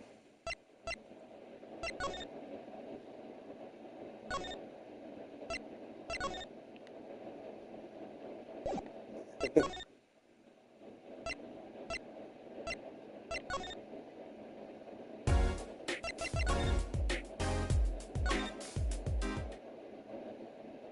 we go. Ah, you're back. Run into some problems? Oh, Polly, didn't you want to tell Daddy something? Who, me? No, I'm fine, really. What's this? So there is a problem? Oh, no problem. Actually, I got a defense request. A defense request? That is a problem. Huh? I've given up the court. I'm not a lawyer anymore. The request was for me. Oh, right. You're a lawyer, aren't you? He's doing that on purpose. I know it. Murder. I love talking about it. So what about this defense request? It's related to the murder in People Park, actually. Guess what? We found Mr. Eldoon's noodle stand at the scene of the crime. Did you now? That's unusual indeed. Never heard of a noodle stand being used as a murder weapon. I think the murder weapon was something else. You mean you don't know what the murder weapon was? That funny detective lady won't let us on the scene. A very nice way of putting it. What kind of detective wears a lab coat anyway? With a lab coat? I think she'd be involved with this. You know her? You could say that. Sky Connection. That sounds like the name of like an indie band. So you know her, don't you? I met her on a case. It was about 10 years ago. Yeah, that sounds about right. She was still a high school student at the time. She was like literally Trucy's age then, huh? Yeah, that would make her about the same age as me. So Apollo's 25 here? Okay. That's my daddy. He knows all the police types. No, wait. Maybe you know that other guy, too. That other guy. That shining prince on the motorcycle? Prince? Mysterious prince. Apollo, tell me about this prince of Trucy's. Indulge a concerned father. He was at the crime scene. He looked just like Mr. Gavin. Did he? You know him? My guess is he's Christophe, Gavin's younger brother. His brother? They're acquaintances, after a fashion. Xavier Gavin. I'm not looking up how to pronounce these. I changed my mind. Rock and roll god incarnate. Javier, what a lovely name. He's so dreamy. I didn't know Mr. Gavin had a brother. What's he doing out there? I have a feeling he'll be crossing paths again soon. Now, what was the problem again? In trouble investigating the crime scene in the park? Yeah, that detective woman won't let us. Go to the office. Under the silk top hat, you'll find a bottle of white powder. Was this game rated again? Can you show that a T-rated game? Try taking that to this detective. White powder. I hope that's not what I think it is. Go, God, just take it to her. It'll be fine, you'll see. And tell her I said hi.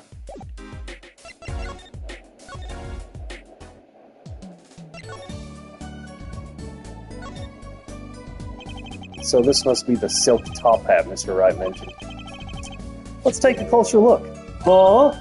Whoa! You know what this is, Trucy? I remember finding some in Daddy's dresser when I was little. I thought it was cocaine, sugar, so I licked it. He got mad at me. This is getting more and more suspicious. White powder placed gingerly into pocket. Mysterious white powder with the eligibility to improve Detective Sky's mood. Let's go talk to that detective. She's sure to know what that white powder is.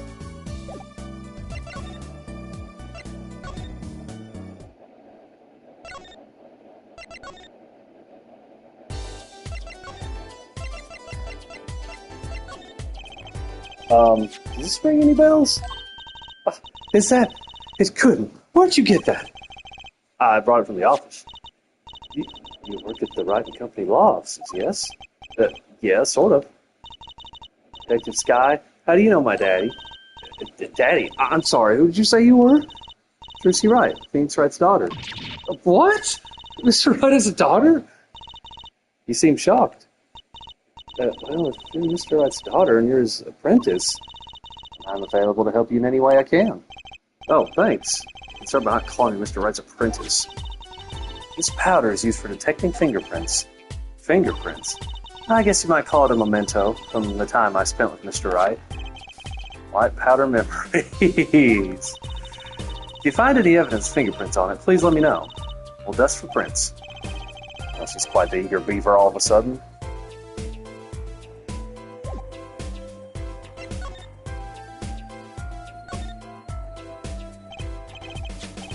This is Mr. Eldon's noodle stand, obviously. It does say Eldon in big letters, doesn't it? And that mark on his paper lantern there looks familiar. It's going to be a little weird telling him what with the corpse and all. Anyway, that wraps up 3 of our cases. That's right. Congratulations, Apollo. It leaves us with one case that's worse than all 3 put together. Murder.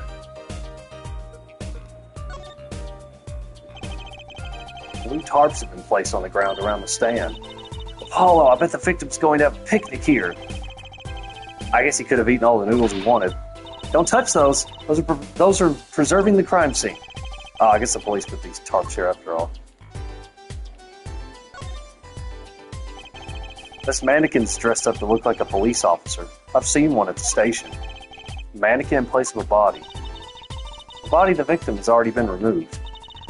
Do you think the victim was the noodle stand thief? Why, you think someone killed him because he stole it? Yeah. Taking care of business, little plum Kentucky style.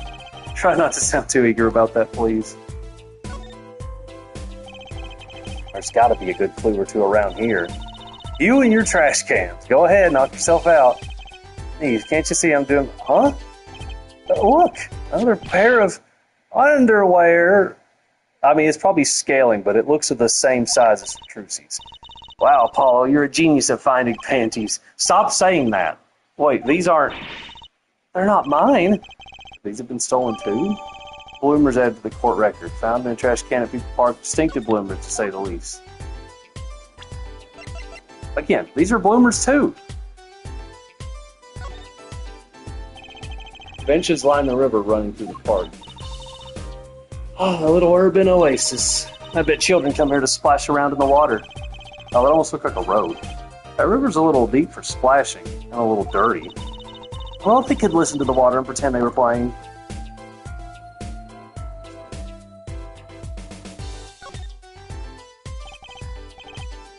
It's a knife. A shiv, to be precise.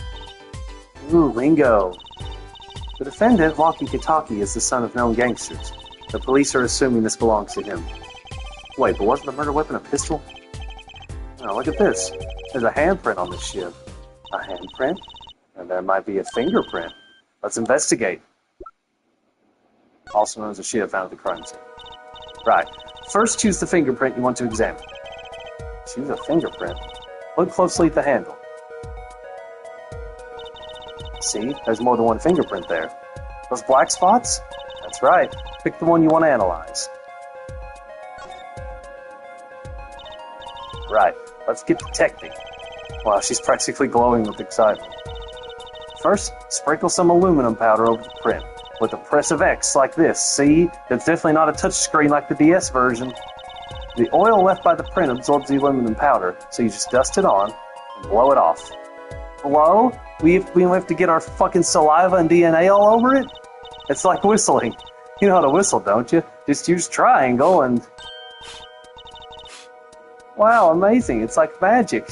Almost like we'd be using the microphone on a DS. So certainly no consoles today have microphones on them. Isn't it, though? Right, let's give it a shot. Incidentally, it's important that you cover the entire fingerprint with the powder. Oh, I have to tap. Oh, you can't tap too fast.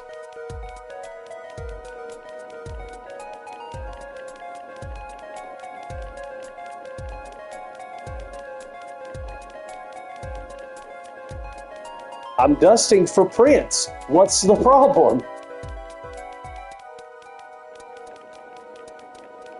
Listen, if there's a print here, I'll find it. I'm sure of it.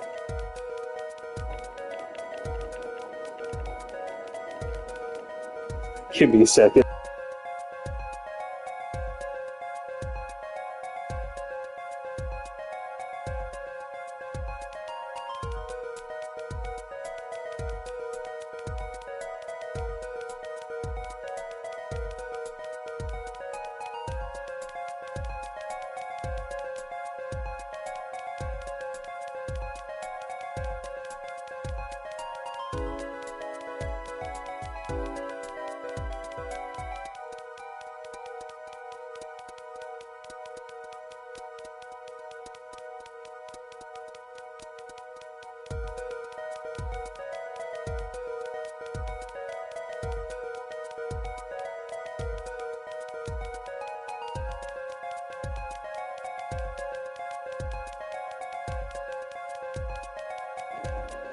You know in Mario Paint, if you put like way too many pixels on and try to save, it won't.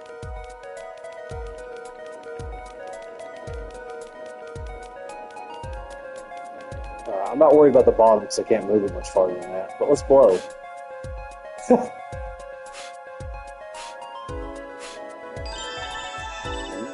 Good. Clear.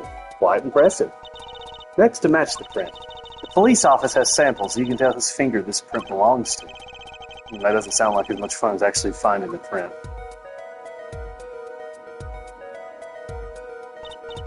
Okay, pick the person whose print you think it is. You probably have a good idea whose knife this is already.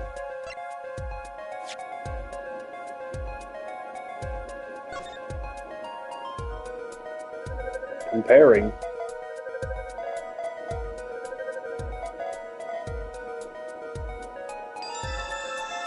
Match found. So the fingerprints do belong to the defendant. Yes, isn't it amazing? Ah, the power of science. It's my life.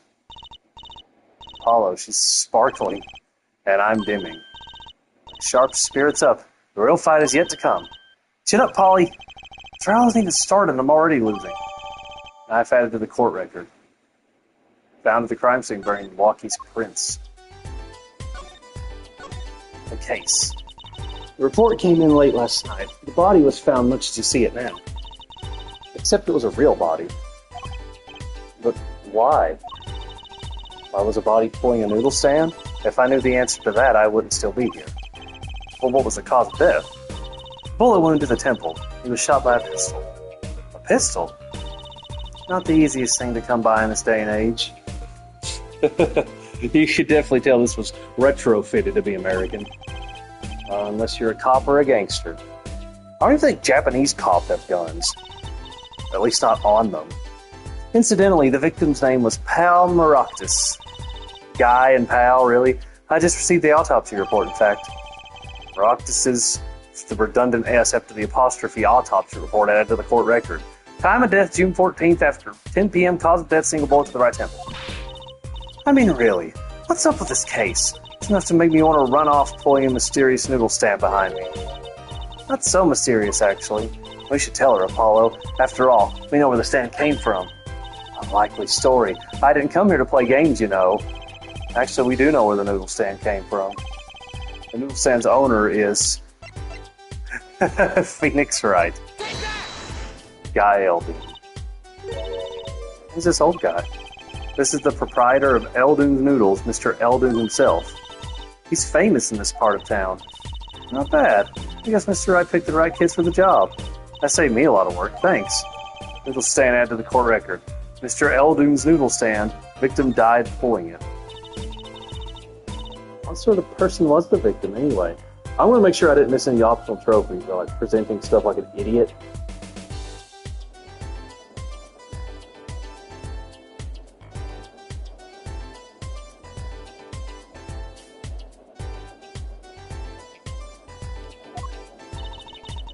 You mean, what did he do? He was a doctor. Doctor? I'm starting to see a connection here. It had nothing to do with his last name, that's for sure. Your story. Who, me? I'm just a supervisor for this crime scene. Detective Sky. I was out of the country for a while. I came back to be a forensic scientist. Ooh, were you studying abroad? Something like that. I was studying in Europe. Forensic science, mind you. But when I got back here, they threw me in criminal affairs. Just like that. Why did you just become a forensics expert in Europe? Well, I suppose that was an option, but I had a lot of favors to repay to people back here. Favors? Was she in high school when she left? Well, what's that look for? I was involved in an incident before I left. But Mr. Wright and his people helped me out. I owed them. Really? I had no idea. If she's been out of the country for a while. Probably doesn't know about Mr. Wright's current state of affairs. The defendant. Could you tell us a bit about the defendant? He's the only son of the Kitaki family, yes? Walkie Kitaki. I don't know if he's the boss's son, but he's certainly throwing his weight around. Violently in the detention center. I see. Why was he arrested in the first place? You are a defense attorney, aren't you? You're not his by any chance. Actually, yes, I am. Well, we have a witness to the moment of the crime. The witness called the police. They'll be testifying during the trial tomorrow. What? The victim. Could you tell us a bit more about the victim? Well, let's see. Apparently he's the physician at a clinic in the area. Quite well off, too, from the sound of it. The clinic's name is the Maroctis Clinic. Maybe that's why the cop car was parked there. What, you've been to the clinic? Yeah, though on a related issue.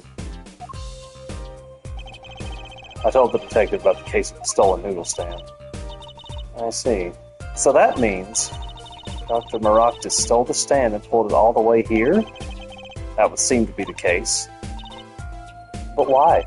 Don't ask me. So have you met the defendant? No. Visiting hours are almost over at the detention center. Yeah, I might think about wrapping up here and heading over. Good idea. I don't know what good it'll do. We have a witness and a knife with prints. Did I mention I've got a bad feeling about this? Don't worry, it's like a right tradition. Some traditions I can live without. Ah, an attorney's badge. It reminds me of when Mr. Wright was still defending. Everything I have now is thanks to him. Remember, help as many people as you can. That's your job. She's right, Polly. Let's make a difference. Is something wrong? No, nothing. I actually felt inspired for a moment there. This hers? Sorry, I don't think I can help you with that. I think you need more than just scientific help. But ask me anything you like. Just ask scientifically. Fingerprint analysis is the very basis of modern forensic science. Doesn't just talking about it leave you breathless with excitement? Oh, yes, breathless. Actually, it does sound kind of interesting. Let me know if you find any evidence it might have a print or two, all right? The defendant's fingerprints were found on that knife, which means that, at the very least, he was here at the scene of the crime. It's highly possible, yes. This doesn't look good. No use worrying about what's out already. You just worry about what's yet to come. Why did Dr. Maractus die like this? Only a noodle stand. Very strange. Inconceivable. I just don't get it. Some people just can't die normally. He's dead. Give him a break.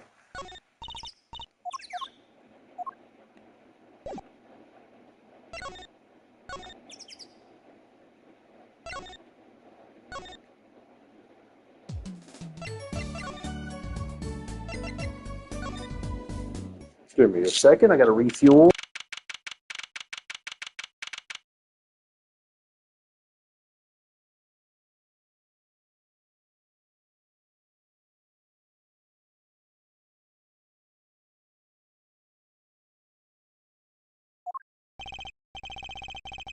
I'm sorry, meeting hours for the day are all done. But we still have 3 minutes. I'll put in your request, but don't expect anything. Father's talking in the private room with him. The father? You mean like a priest? I mean the suspect's father, Mr. Winfred Big Wins Kitaki himself. Not someone I care to meet. Die, you! You're the one on your way out, old... Ah, they're here. Holy shit. Well, this guy radiates power. Power with a cute apron. You Walkie's lawyer? Yes, sir. Well, I'm Big Wins Kitaki, fourth head of the Kitaki family. Capiche? Actually, I came to speak to your son. Mr. Justice. Yes? My son's innocent. He killed no one. If he were found guilty, it wouldn't be good. Capiche? Yes! I'm all about capiche. Capiche loud and clear. Gotta do more than just understand to make it. You'll learn, though. Even if the lesson comes at the end of your short life. I don't feel so good. What's the big idea, old man? You can't treat me like a kid no more, not now. You know, I wanted to go to the clink. I like it here. You must be Walkie. A G's not a G till he does hard time. So you'll see. When I get out of here, things will change. Silence! Nice posture. My apologies, Mr. Justice. He's usually such a nice boy. Forgive me if I have a hard time believing that. Ha, you can't take me under your wing this time, old man. You heard me? I don't need no trial. I did it. I think that's enough for today, Mr. Justice. Don't let me down tomorrow.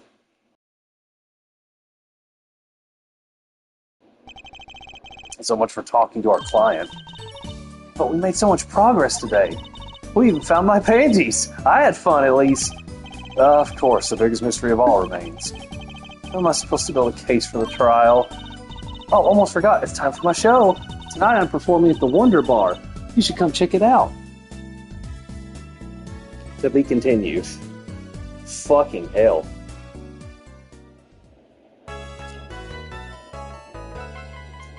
Well, I got plenty of time, but that took 2 hours just to do the first portion. And I think these usually have 3 to 4.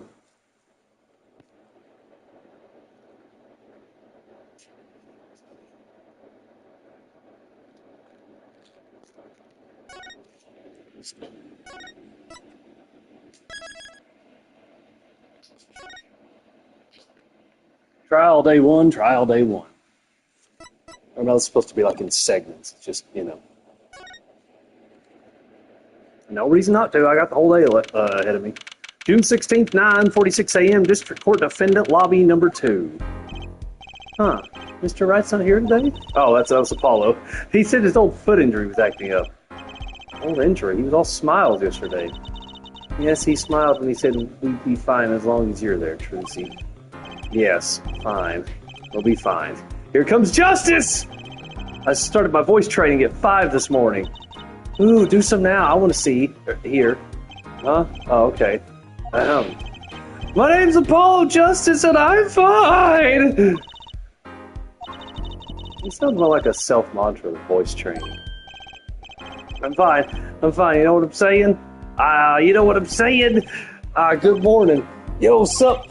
Hit me with the guilty verdict, G. See if I care. You just hang loose and let things go with the flow, you know what I'm saying? Not really. Walkie, don't be running your mouth like that in here. See, that's the difference between me and you, old man. I ain't afraid of no cops. Little G's can't keep a will till they spend some hard time in the pen. You have absolutely no idea what you're talking about. Sounds like they've both been voice training too, Apollo. My worst fears realized. The trial's starting. I haven't had a real talk with my client. June 16, 10 a.m. District Court Courtroom number 4. Court is now in session for the trial of Walkie Kitaki. Wow, that's a stupid name. The defense is ready, Your Honor. Ready to rock and roll there, Judge. It's him, the guy from yesterday. He's a prosecutor. That's Mr. Gavin's brother. Long time no see, Prosecutor Gavin. Were you taking a leave of absence? You know that little band I started in my free time? Thing is, we got real popular. Hard to say 9 to your fans when 3 of your singles go platinum, yeah? I see. To be honest, I was a little concerned. I feared that you might still be distraught over that one trial. I think it's Air Judge. Not to worry, Air Judge. I wouldn't miss a stay in court for the world. It's worth even more than VIP passes to one of my concerts, yeah. How could I pass up a chance to see the true strength of the little boy who bested my brother? It's worth canceling a show or two. Understood. You may give your opening statements to the court. Before that, I was thinking, is the air in this courtroom not a bit serious? It is a court of law. That's no way to get the crowd jumping, Air Judge. They're not supposed to jump. This is a courtroom. Achtung, baby! Today we play it my way. Oh, what's that noise? Sometimes you have to get on up in order to get down to prosecuting. This is crazy. The victim, Hal Maroctis, director of the Maroctis Clinic. Scene, People Park. He was found pulling a noodle stand. What in the world was a doctor doing pulling a noodle stand? Yes, I believe you will only find that out by asking the defendant, right here, right now. Because it's an undeniable truth that he shot the victim. What do you mean, undeniable? If you were to glare at anyone, or justice, glare at the punk in the defendant's chair. This crime was witnessed quite clearly, you see. Very well. Please admit this witness to the court.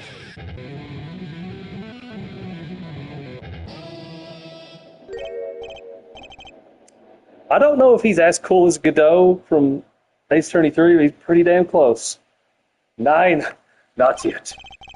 First, there's a little matter to be cleaned up. Could you talk about the accompaniment? I swear I could see the guitar for a second. Oh, what is it, Prosecutor Gavin? The motive, Air Judge. Why did the little punk do it? Why did he kill the director of the Maroctis Clinic? Not so fast. The defendant doesn't have to explain that. Oh, well, what if the defendant specifically requests to do so, as he did this morning? I want to give a shout out to all my homies, I believe he said. What?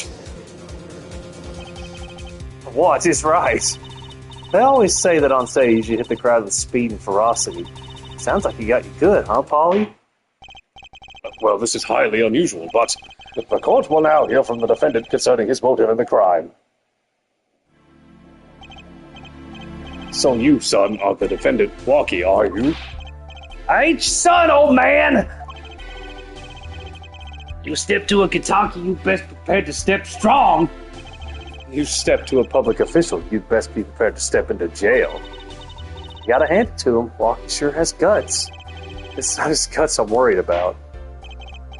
Well, then the court will now hear testimony on the defendant's motive. From the defendant himself. That fucking face. Walkie-talkies truth. I'll tell you one thing, That doctor was a quacker. Someone had to show him what's what. I was in his clinic about half a year ago. He messed up my op something bad. And then he just lets me go without a word. See you later, bye! So I gotta go in and get another doctor to patch me up again. That was the day I done figured it out. No OG's gonna let that pass. That's why I went to his pad that night, you know what I'm saying? You're saying you were one of the victim's patients? A lot of stuff goes down when you're keeping it real on the street. True that. I tell you one thing, that doc was whack. Very well. The defense may begin the cross-examination. I can't believe it's the first time I'm hearing about all this.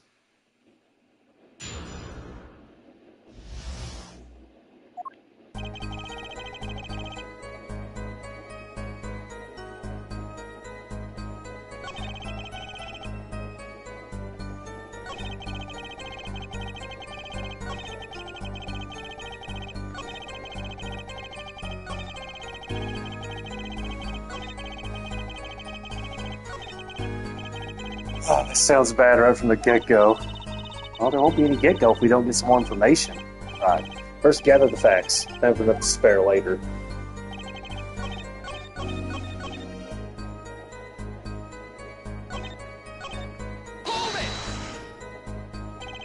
You figured it out that day, so you had no idea until then? For half a year, I didn't notice a thing. What? You had a bullet in your chest? You didn't know? Takes more than a bullet to bring me down, Holmes. How many bullets does it take? Did they even mention that yet? Was I supposed to press in order? There's a lot of instances in Ace Attorney where you get punished for pressing the wrong statement, like your health goes down, so I'm always in the habit of just pressing what's necessary. You went to his pad. Did you have an appointment to meet with the victim? In the park, perhaps? You out of your mind? Who makes an appointment to get the drop on someone? I came ready to fight my way into that clinic of his. Shortest way to the clinic from my place is through that park, you know what I'm saying? He's right, that does seem to be the shortest path. There I was, cold walking through the park. When he comes popping up out of nowhere right before my eyes. I figured someone on high was looking out for him, you know what I'm saying? So, oh yeah.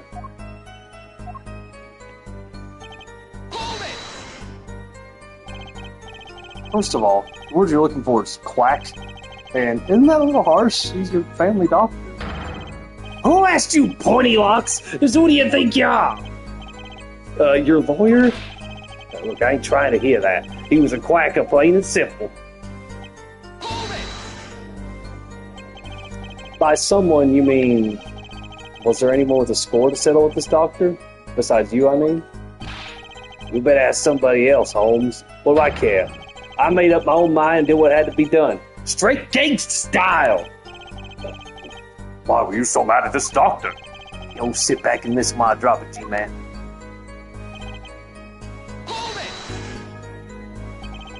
So you were a patient at the Maracas clinic half a year ago. For what reason? Had what you might call a mark of honor. You explained precisely what was wrong. Had a little run-in with the Rivali's family. That's when I pulled a jack move. I ran into an ambush. She busted a cap right in me. According to my sources, you couldn't stand the stress of waiting and ran in 15 minutes before the appointed time by yourself. Hey, I was more than a match for those guys. So you were carried to the Maracas clinic from there. Apparently he was shot in the heart. Shot through the heart! Hey, oh, today! And he's still alive? I can catch bullets between my teeth, but I never learned how to catch them with my heart. Bullet stopped just short of my thumb, you know what I'm saying? I would have been golden if it weren't for that whack doc. Can't even take out a stupid bullet! So as you say, the surgery was a failure. That ain't all of it, Holmes. I really want, like, Vinny Vinesauce to voice this guy. I don't even know if he's played Ace Attorney. What do you mean he just let you go without a word? What do you think it means? It's whack, that's what. I'm not sure what that means, but it sounds bad. It sounds as though Herr Doctor wished to hide his mistake. This is why he let the defendant go. He's a liar, straight up. He's a badder G than me.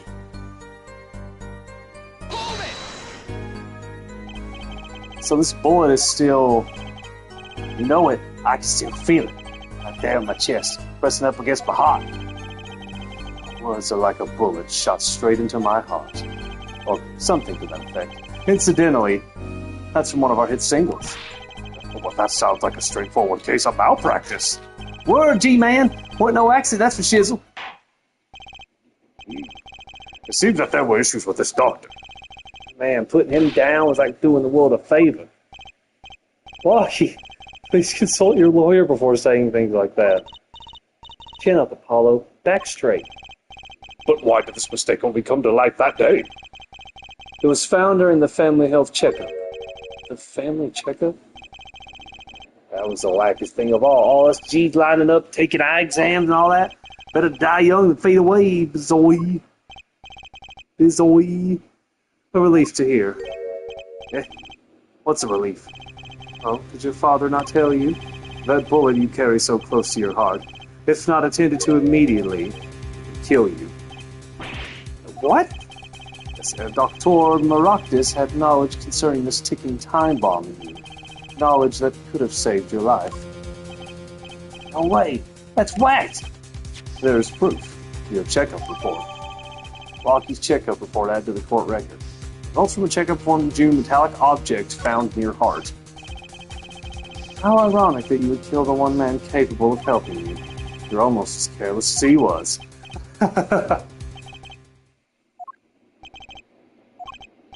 Well, now that the place is hopping, let's get this gig started. Started? We've had enough of a warm-up act, yeah. Time to hear from the witness. Oh, it sure is quiet all of a sudden. I'm a little uneasy myself. Is Gavin's strategy? Oh my goodness. So, you will tell us your name and occupation. There's too many voices to keep up with. Patient's name, walkie-talkie, age 19 male, report filed June 14. Notes, metallic object found near heart, urgent exam needed.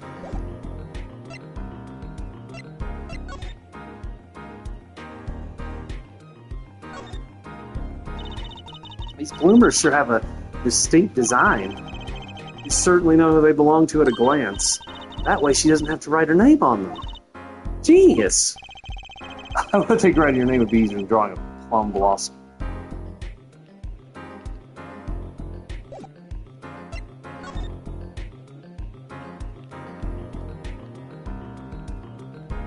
Menu.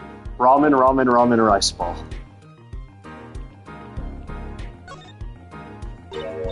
Huh? Look at this, Apollo. Mr. Eldon spelled his name backwards on the side. I think that's his name. Isn't it? Eldon Sneedus. Huh? Oh, I get it. So the name of the store is the same whether you read it forward or backwards. Yeah, I guess it would be. Except for the last S.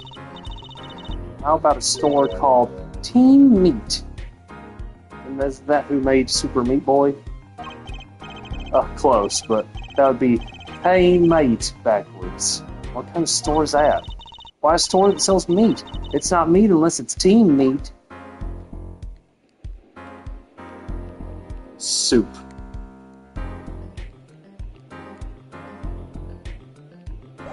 Awfully detailed.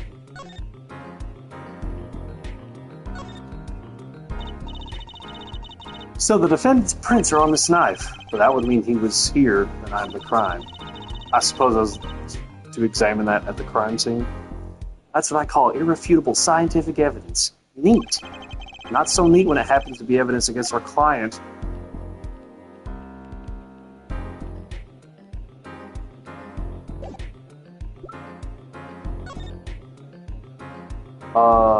Victim named Palmer Roxas, age 46, male, estimated time of death June 14th between 10:15 p.m. and 10:45 p.m.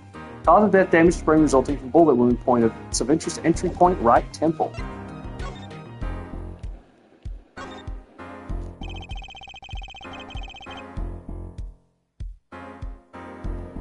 The label reads fingerprint powder in some strange language. How do we know for sure? What if this is really a jar for something else, like jam or honey? Why would anyone go through the trouble? Well, so the police don't find out, that's why. I hardly think possessing fingerprint powder is a crime. Oh, huh, I guess. That's boring.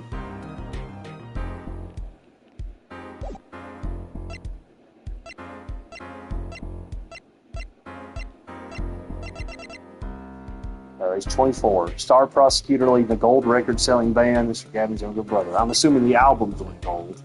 Which in Japan is a much lower threshold than America. I guess because there's less people there. Do you know Scatman John's one of the best-selling artists in Japan? Quite a large distance.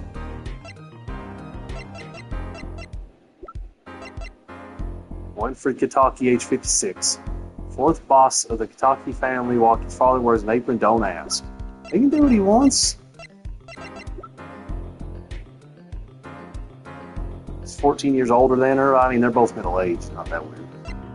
Walkie Kitaki, age 19. The defendant heired the Kitaki family empire and Alita Tiala's fiance.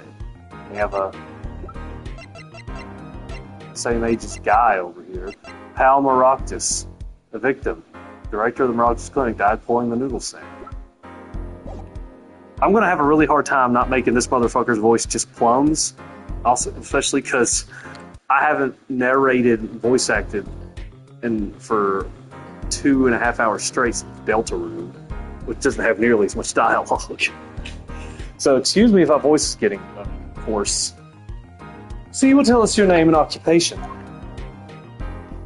Oh my goodness, I love this character. My name is Wesley Stickler. By occupation, I take it you refer to some labor the Prophet Society at large that supports a livelihood, under which definition I must confess to being unemployed. However, we must acknowledge the meaning of identity, which is commonly attached to this notion of occupation. And once we have accepted this reality, we see that our confusion is not the start, per se, but it derives instead from the vagueness inherent in all representations of by which he means to say that he is a student. A junior at Ivy University, if I'm not mistaken. Yes, in the Department of Science and Engineering, so he's the nerd emoji, basically. Filled with curiosity for all things, I spend my days in pursuit of truth, owning my... Herr Stickler, please direct said curiosity to the case at hand today. Very well, Mr. Stickler. Please testify to the court about what you saw on the night of the crime. You asked quite simplistically what I saw. However, one must understand that Homo sapiens possess two eyes, through the designed to receive and interpret data, sending images in the form of signals.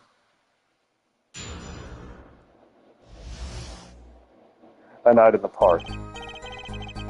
Will it actually, show what he was saying in history? Each of these is designed to receive and interpret data and form signals too, but it just does, wow. What's his name? Wesley Stickler, 22. Junior science at Ivy University. Just graduated, I presume. The witness, a man concerned with truth. Aren't we all? That night I passed through the park on my way home from shopping when I saw them. One man pulling his stand and another man facing him. I saw them quite clearly. The man facing the victim was the defendant. In his hand he held, yes, a pistol. It was pointed at the man pulling the stand. A shot. The bullet hit the man pulling the stand from the front, square in the forehead. Was there anyone else in the park at that time? I can say with 100% accuracy that there was not. The pistol our witness refers to is this. The court accepts this into evidence. Pistol added to the court record, weapon left at the crime scene, 2 rounds of fire, fingerprints were wiped. Very well, Mr. Justice, you may cross-examine the witness. Yes, Your Honor. Trucy, why are you staring like that at the witness? That man. I can't help but feel I've seen him somewhere before. He stole her fucking panties. I could see it, too.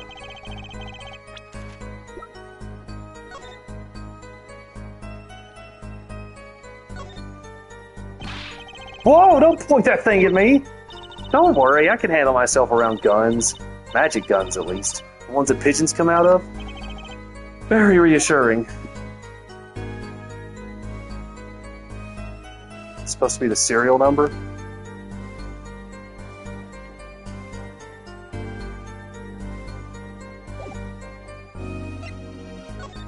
Oh, we already looked at that.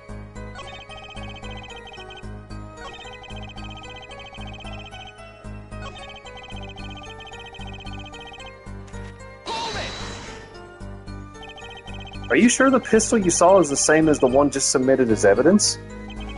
Am I sure? Surely you jest. So a common witness would be tempted to say. Huh? But I am no common witness. I see not only events as they are, but the logical structure governing these events. First, we must consider the fact that it was night in the park, which indeed restricted my field of vision due to insufficient levels of illumination. Now, if we consider that the pistol, let us call it the Object A, was indeed shrouded in darkness, it becomes difficult to say with certainty that Object A was indeed Object A. I think he means he couldn't see it that clearly. My badge for a normal witness. But the fact that a pistol was fired before my eyes is indisputable. I can still see it when I close my eyes. The defendant raised his weapon.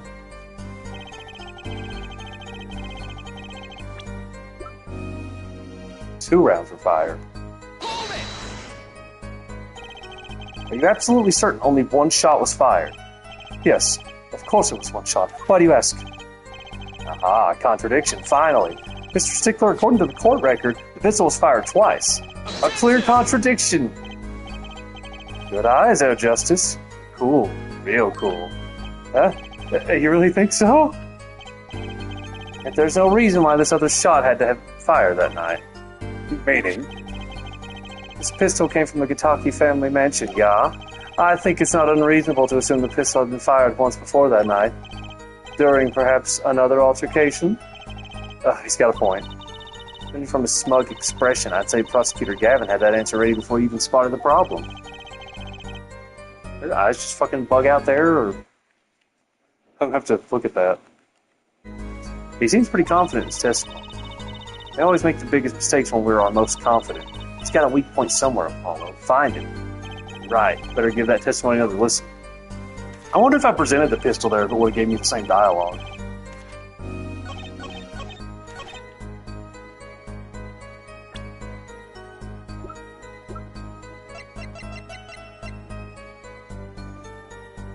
And the temple's the forehead.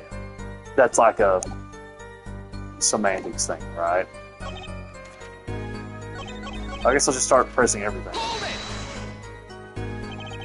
On the way home from shopping, you say? Why go to the park? Ah, fascinating inquiry. Revealing me culpable of being insufficiently verbose.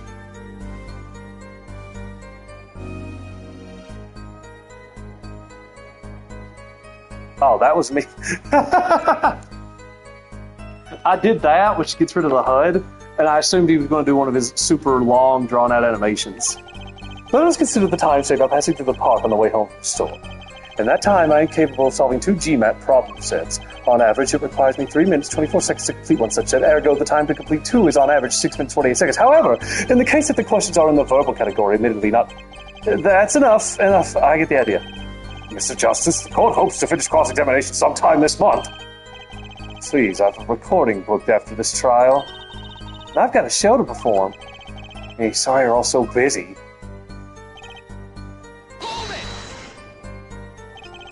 Are these men talking by any chance? Oh, now that you mention it, they were, though I cannot claim I heard them clearly. Only fragments, such as, you lied to me, oh, and I'm going to give you a taste of your own medicine, pal. It's just as our defendant claims. I believe he wished to teach the victim what it felt like to take a bullet in the heart. If that's true, then this is a vital piece of testimony. Sounds like he heard them clearly enough to me. Hold it! Might I be allowed to amend my testimony? What now? To be precise, he did not say pal, but man. Yes, that was the way of it. I swear it on my diploma. What's the difference? This other man, who was he? I was facing... Okay, how can you be so sure it was the defendant? The crime took place at night. It would have been too dark.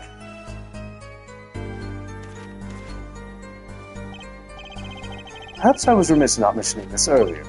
Huh? You see, in class, I always sit in the very backmost seat. Do you know why? Cares! Because I do not wish anyone to copy my perfect notes. And this relates to your testimony, how? I mention this to illustrate my predisposition to that which is perfect. It was dark, you say, yet there are lights in the park. If I say the defendant was in the park that night, then he was in the park that night. It is a hard, immutable fact. He sure is confident. He seems to be telling the truth, too. Ugh. Oh, did I press this already?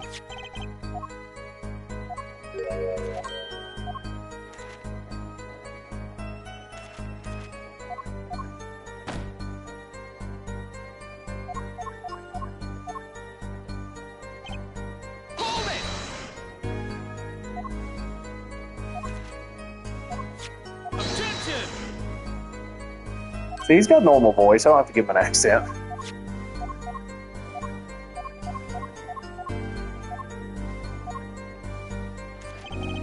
Okay, pass through on my way to the park off dropping one eye off.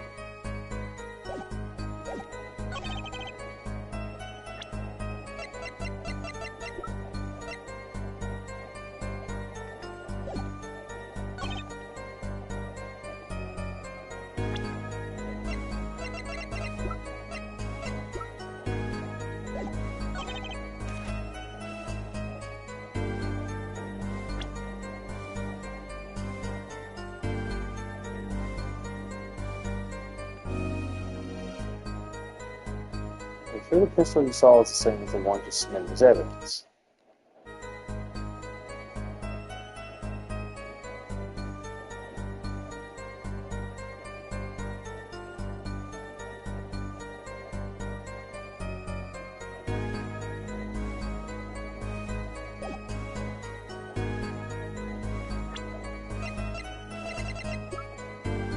Do I present the knife? Say he wasn't holding a pistol, he was holding a knife because he couldn't see it clearly? Objection! No. God damn it. Fuck me in the butthole!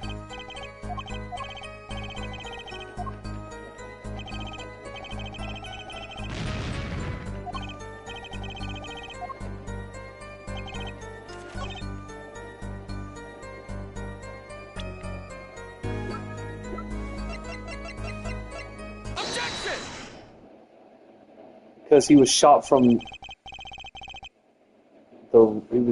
his right side. He was kind of shooting from the front. The only thing I could think of. Oh, if that's all of it, I think I have a chance. Is that you? Relaxing, I see, Air Justice. Oh, Objection! Once is quite enough, Mr. Justice.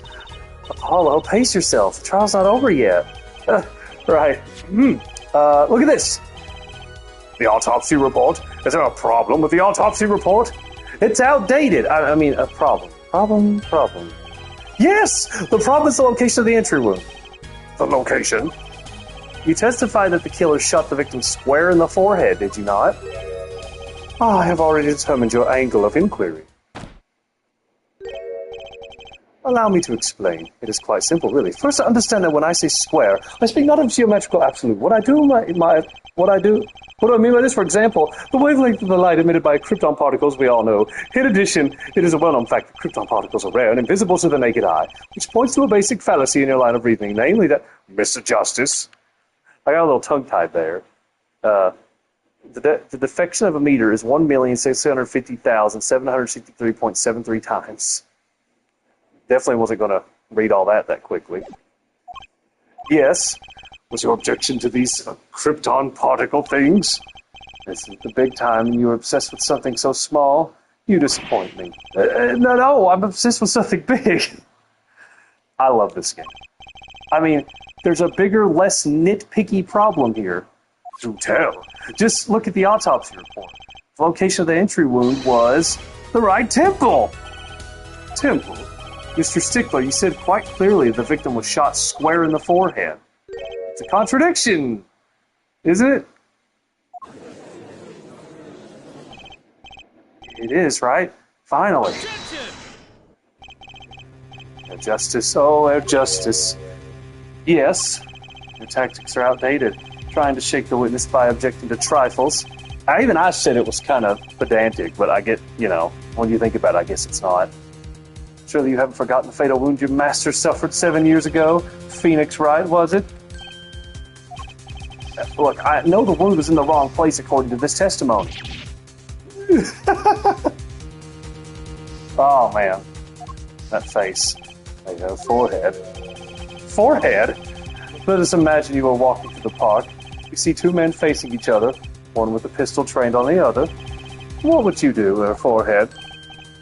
Well, I guess I would try to stop them. I'd probably shout, "Stop!" And you, Fraulein? Me? Well, I'd probably scream, "Eek!" And you, Herr Stickler? What did you shout, I wonder? Ah! If the victim turned his head at the last moment. Ah, yes, thank you for jogging my memory. It sounds like an addendum to the testimony is required. Witness testimony. A night in the park, too.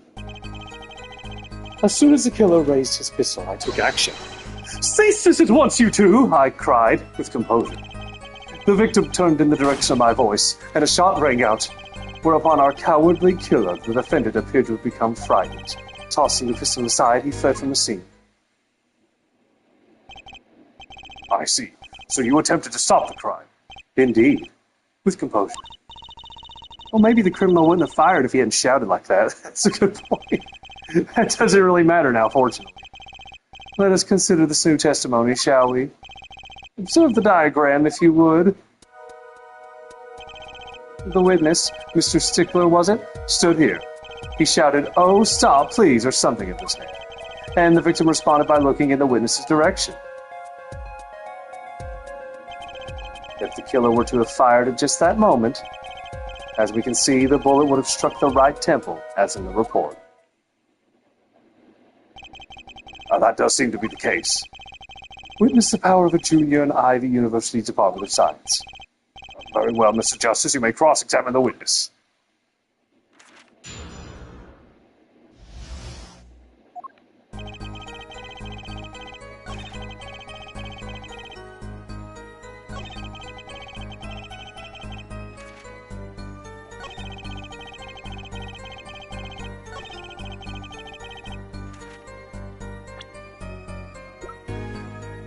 Weapon left at the scene of the crime. Well, that checks out. I like that contradiction. Kind of sad to see it go. Not as sad as I feel, but we do now. At least the testimony's getting a little clearer. She's right. We can find something using this for testimony.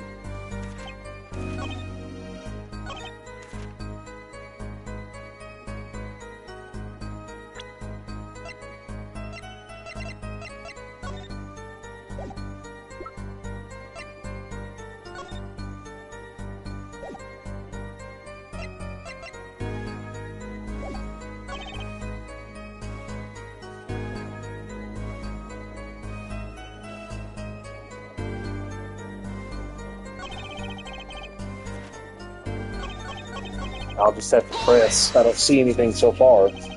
So you saw a raised pistol. Weren't you frightened? It can be said we students of Ivy University know no fear. The moment I saw that pistol, my inner sense of justice compelled me to take action. That was certainly brave of you. You might have got shot. Huh? You certainly were lucky. If I were in the killer's shoes, I certainly wouldn't have left a witness behind. He actually looks like he had no idea he was in danger. Oh, regardless, I attempted to halt the bloodshed.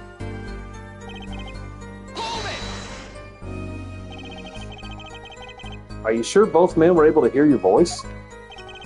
They were, of course. My high, exquisite voice echoed through the park, and the victim responded to that clarion call. Quite.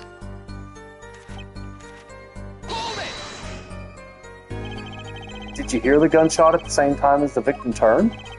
Indeed, I would say about the same time, to be precise. And the victim didn't ask you for help? It can be said that he didn't have time to ask. He didn't even have time to take a single step. I'm totally sure that the killer fired because Mr. Stickler startled him. Don't say that too loud, Teresa, please.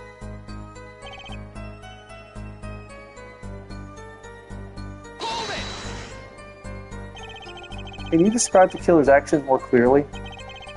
He seemed quite surprised, especially considering that it was he who did the deed.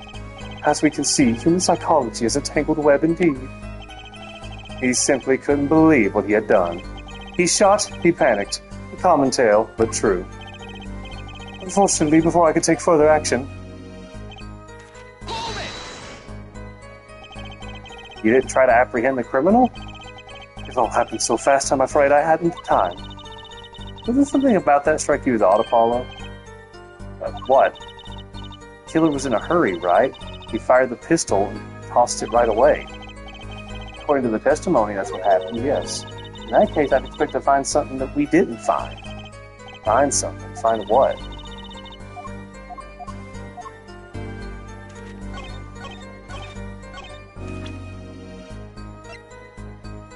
Oh! Objection! Fingerprints were wiped. Wait a second. Another misleading request. Yes, you're so beholden to your own mode of discourse. You can't see how it affects you. Come again? Wait a second, you say? A second? Are we intended to wait just that? A single second? 1/60th of a minute? That's hardly enough time to draw a breath, let alone make a statement in court. Now, had you asked for a longer period of time, say 3 minutes 35 seconds, Mr. Justice? Yes, Your Honor. Am I to understand you are objecting to the length of a second? Yes, I mean, no. Here, just look at the pistol. It doesn't have a single fingerprint on it. Oh, a common ploy, made all the more common, I fear, by the prevalence of television. Criminals these days are loath to leave fingerprints. Wait, but you said the killer tossed the gun and ran. That's right. He didn't have time to wipe the gun for prints. Oh! Ah, the little girl sticking it to the university student. There's a song in there. Whoa! A song about Winger, maybe. I'm not little. Let's think like adults, shall we, Fraulein? However you say it. What if the killer, the defendant, was wearing gloves? Gotta admit, I didn't think of that, Apollo. Well, Mr. Justice. The killer had been wearing gloves? Give me just a second, I'll be right back.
Sorry for the extended break. Need to get some more water, take a bathroom break. I might have to take another one once this portion of the case is over, or episode, whatever you want to call it. Had the killer been wearing gloves? No way! The record of the murder weapon is very clear about one thing. The fingerprints were wiped, which means some trace of prints remain, which contradicts your testimony. If everything happened as you say it did, he wouldn't have had time to wipe the pistol.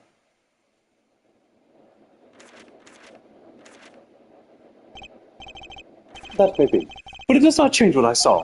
The killer, the defendant, he threw down the murderous weapon from his hand and fled. And this pistol was found at the scene of the crime, strongly suggesting that this was the weapon he disposed of. That sounds solid to me. Well, forehead, any of your precious objections? What gives, Apollo? Let's see that voice training go to work. You know, I've only recently realized something. No matter how much you train your voice, it doesn't matter if you have nothing to say. What do you mean, nothing to say? Isn't it obvious from what the witness just said? Huh? Isn't what obvious? When he restated what he saw just now, he said he saw Walkie drop a murderous weapon. But that's not the same as being 100% sure of what Walkie threw away. Right. He's just confused because a pistol was found at the scene. Poor Mr. Stickler. It must be so hard to be so perfect and yet so wrong. Well, it can be said that I'm quite offended. While it is indeed true that once in my youth I wrote a love letter in my own blood that was seized by the teacher and posted on the blackboard for all to see, and for this appellation poor might be well prefixed to my name, it is for the issue that... What we can say for certain is that the witness saw the killer throw something. Does the defense have anything to say about this? Well, what if what he threw wasn't a pistol? There had to be something else. At least one person on the defense team seems to be thinking. I'll wipe that smile off your pretty face, Gavin. Perhaps you can inform the court as to the nature of this something else.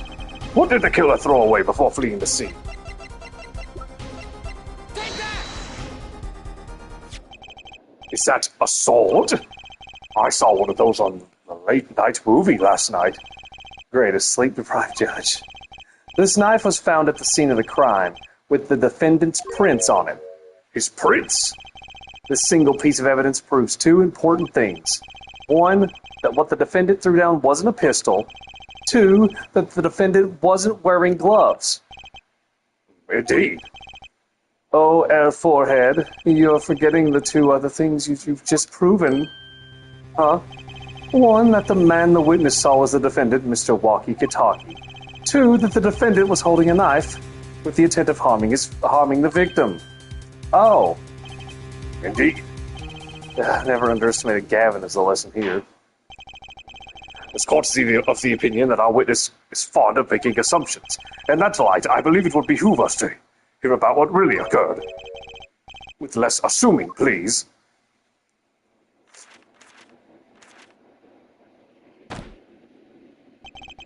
It is always the same with you people. Mark left the house on foot, and 5 minutes later his brother left after him. How long would it take for Mark's brother to catch up to him? Assuming that Mark never had to stop for a traffic light. Assuming. Yes, that's what I said. Assuming. As if it were a probable situation at all. And here you are assuming that my assumption is no better. What this court assumes is that the witness will testify as to what happened after the shot was fired.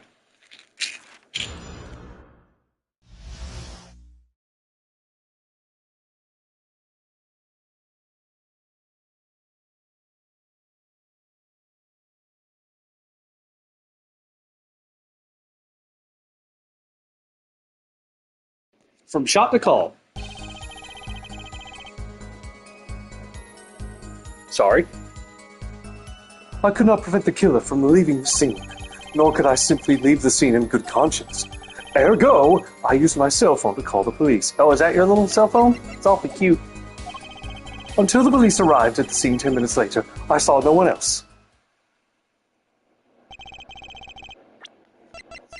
What time does it state that is?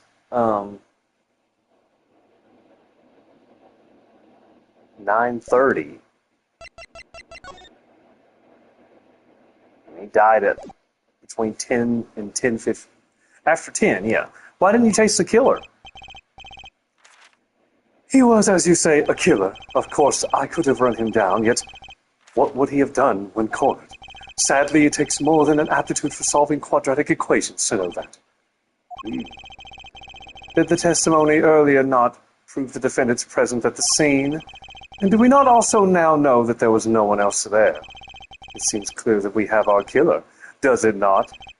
Does it not, Mr. Justice? Better find a way to take this testimony down quick.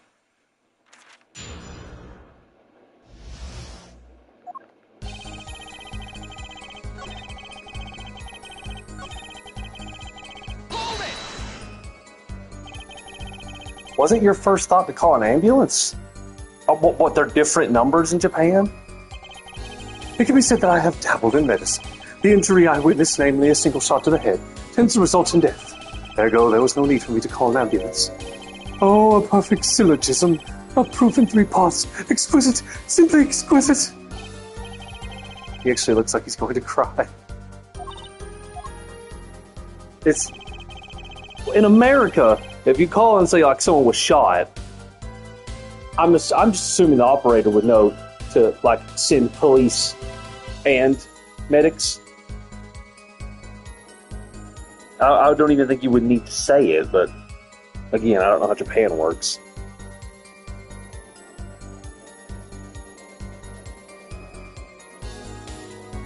And my glasses are dirty. Give me like 1 second to wipe them.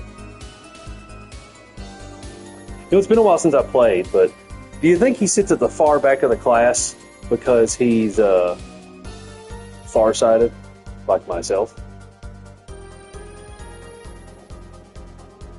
I also have astigmatism, so take that for what you will.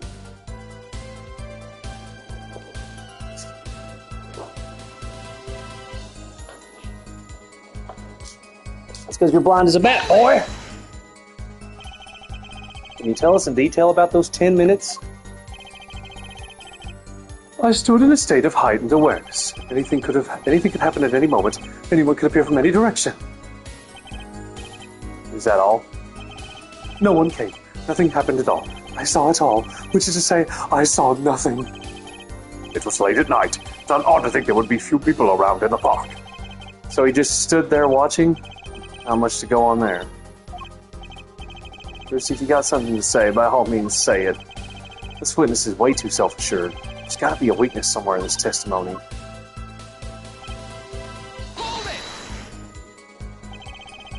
Which way did the killer run? By that time, it was clear the killer had noticed me. Naturally, he ran in the opposite direction. That would mean he ran in the opposite direction from the Kentucky mansion. God damn it. I didn't wipe the glasses up clearly enough.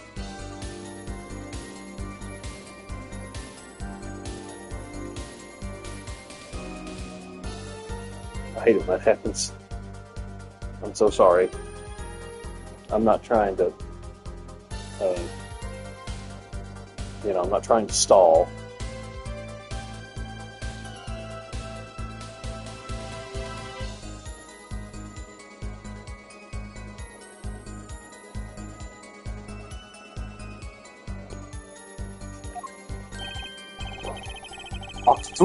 Don't even think about pointing out that he was going away from his home. All he had to do was loop back once he was out of sight. How do you know it's where I was going?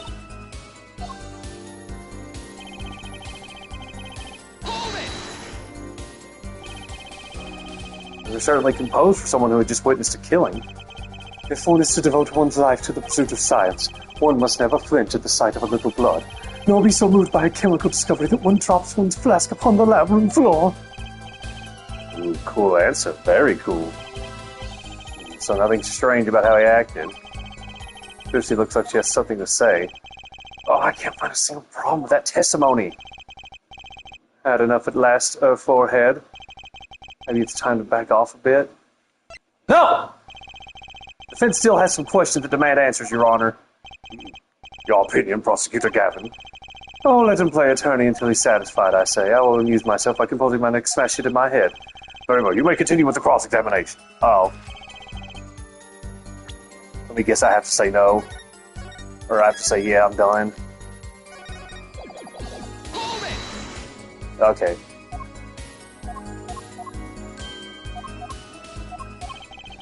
Maybe there's anything left to unravel this testimony after all.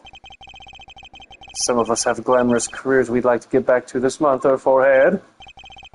I don't have enough to put Walkie away yet. Should I back off for now? There's nothing fishy about that testimony at all. It appears there are no objections to this witness's current testimony. There are any number of ways to explain the lack of prints on the pistol, I assure you. Perhaps the killer really was wearing gloves which wiped the previous user's prints off. Then, after the deed was done, this fell out of his pocket as he was throwing the gun away. A mistake befitting of a small-time punk, in my opinion. No. No! Ugh. I like his face drooping at the end there. It seems we've come to the end of the line here. No, that can't be all. How unfortunate. It seems that you weren't cut out to stand on the same stage as me. Were you, forehead? I believe this brings the cross-examination to a close. This court will now declare a verdict for the defendant Walkie Kitaki. Hold it. Eek! Of Jesus Christ. Trucy? Nobody move! Well, what's the meaning of this? Who are you? There'll be no verdict in this court. Not yet. Wait, are you one of the Kitakis? Kitakis? You mean the notorious gangsters? Did you not hear the fucking defendant's name? You don't want to see me give the pretty little girl a new smile, do as I say. Adjourn the court for 20 minutes. What? This court will not bow to pressure from the likes of... Judge. I see little point in further aggravating this gentleman. Oh. Recess, 20 minutes, or I promise you'll regret it. Wait! How'd he disappear so fast?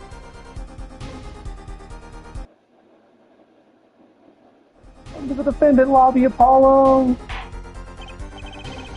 I suppose I have no choice but to adjourn for a 20-minute recess. Bailiff, catch that mysterious man!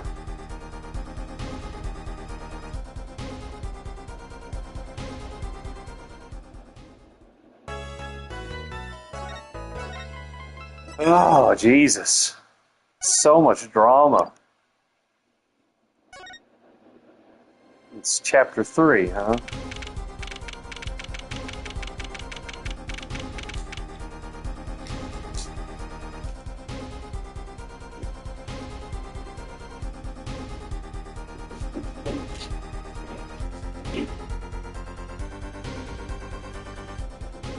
Okay.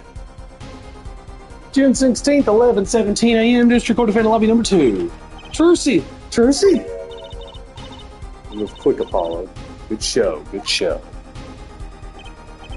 Trucy, you're okay. I thought...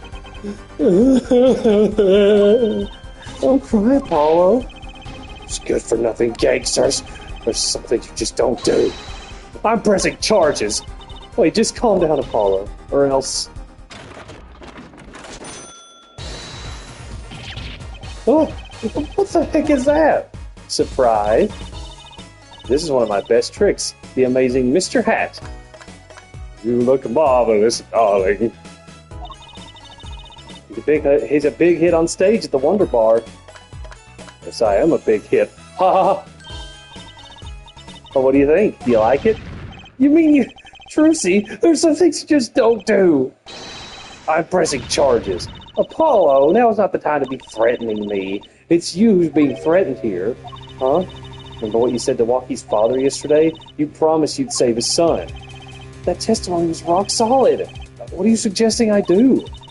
Look, once the judge declares a verdict, it's all over. If I can use my talent to stop that from happening, I will. Lucy, no more staged abductions, please.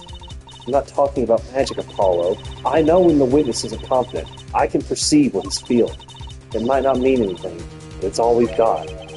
You can see what he's feeling? Think back, Apollo. Think back to the times when there was a contradiction in his testimony. All the times. All the times there was a contradiction. I remember. Well, I think I remember them, sure. There were 2 times when he made statements he wasn't confident in, and each time there was a contradiction. In his hand held, yes, a pistol. It was pointed at the man pulling the staff. Tossing the pistol aside, he fled from the scene. He said the man tossed aside a pistol, but it turned out he wasn't sure, and sure enough, there was a contradiction. Well, that's true, but how does that help us? Didn't you notice anything? Whenever he made a statement he wasn't confident in, he displayed a certain habit.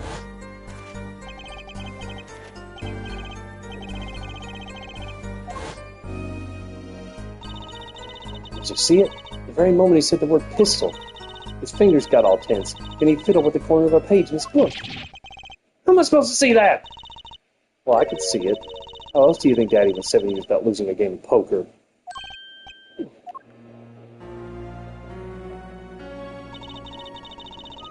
I always sit next to Daddy during big matches. I could see what his opponents were feeling.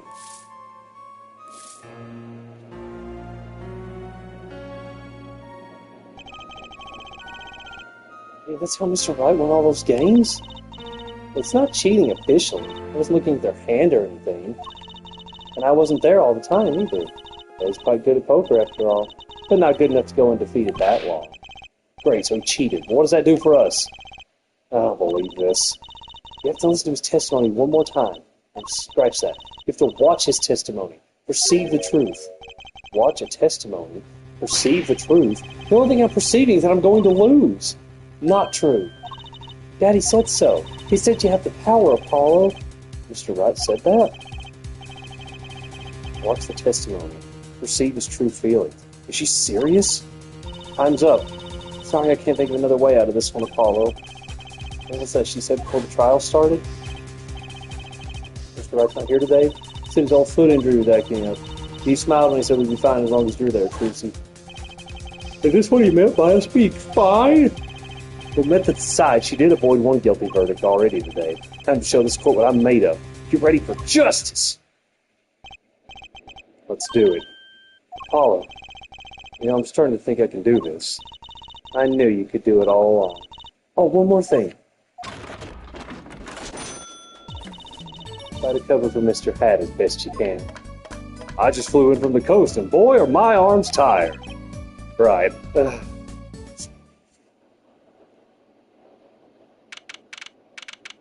11:40. Courtroom. Our court is now back in session. Right, we're fine. I'd like to say that the young lady standing next to you, Mr. Justice. Oh, you mean me? Don't you have anything to report? Anything concerning the mysterious phantom in the silk top hat? Oh, right, him. Don't worry about him. I settled that. Settled that? Yes, it was an out-of-court settlement. Right. Perhaps Fraulein would have us believe it was nothing more than a passing dream, a fantastic illusion. Now you see it, now you don't. Am I right? I think he's onto me. I should stop being so cool. Let us dispense with these niceties and get straight to the matter. What are your plans for our gifted witness? Right. The defense would like to request another cross-examination. Because I forgot to ask something.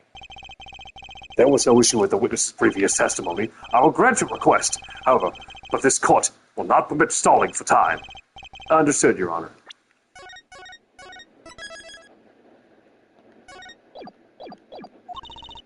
Don't forget Apollo.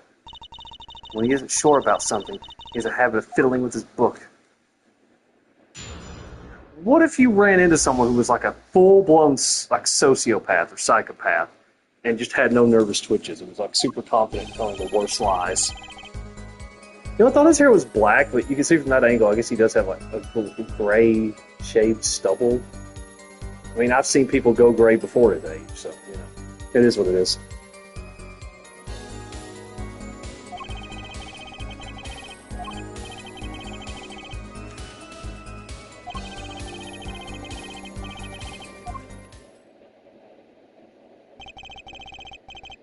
I'm not sure I'm qualified to watch testimonies after all. Focus, Apollo. Find his weak spot.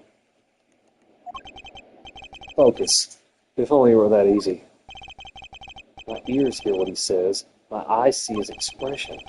Do I have to do something more? What other senses do I have? What's this? A bracelet.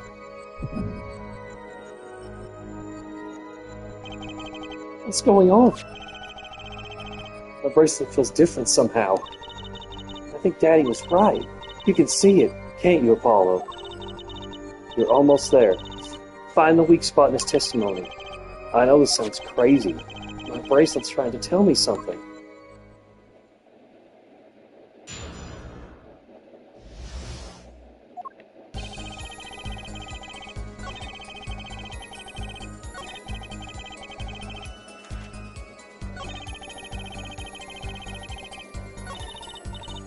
Don't forget, Apollo.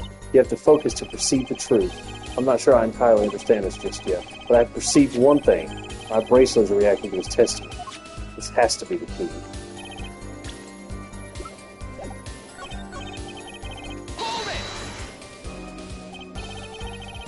He called immediately after witnessing the murder. Police undoubtedly have a record of the call. Why not check with them?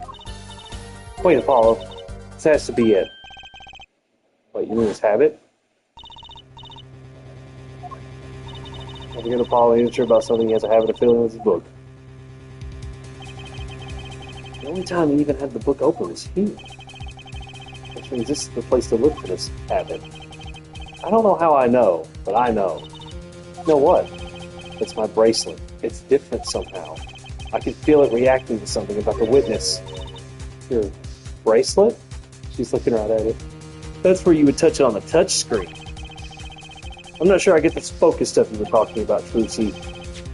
But I have a feeling trusting my bracelet is the way to go. Okay, I just need to touch my bracelet with the triangle as it reacts to the testimony. Normally it would just say touch my bracelet.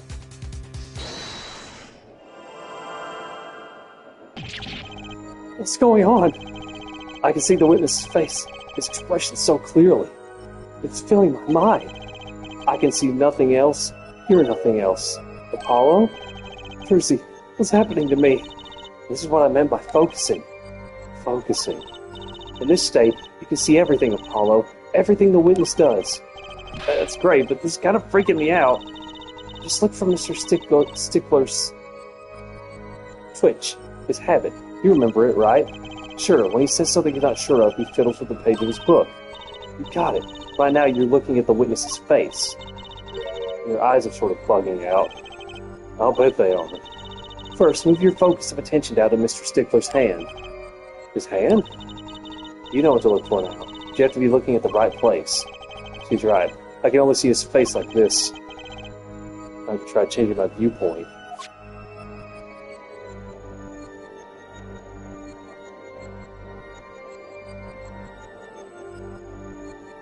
It actually reacts to how far you're pushing the stick. Perfect. Now you're really ready. Ready for what? Ready to perceive the truth behind the twitch. Perceive? Try listening to the witness talk as you focus. Then watch for his habit. Right, you mean when he fiddles with the page. That's right. That's your signal to look closer. To perceive the triangle. Find his weak spot, and I guarantee you'll be able to give him the royal flush. Spoken like a true pokerhead's daughter. I'm a magician, thank you very much. So I have to pay attention to his words and his fingers. Don't worry if you miss it, you can always try again. Right, look out, nervous twitch, here comes justice. There I go. I use my cell phone to call the police.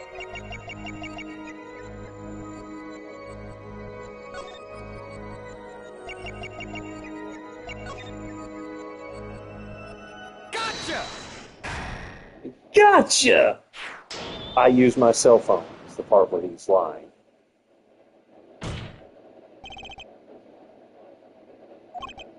I saw it. Just now. I could see it. Mr. Justice, do you have something to say? All this banging of desks. It's quite bad for my circulation, you know. Mr. Stickler, allow me to ask you a simple question. Why did you fiddle with the page of your book just now? What the fuck are you talking about? That's how I expect him to respond. The very moment you mentioned your cell phone. What are you talking about? I'm curious now about the cell phone of yours. Mind if I ask a few questions? What to ask?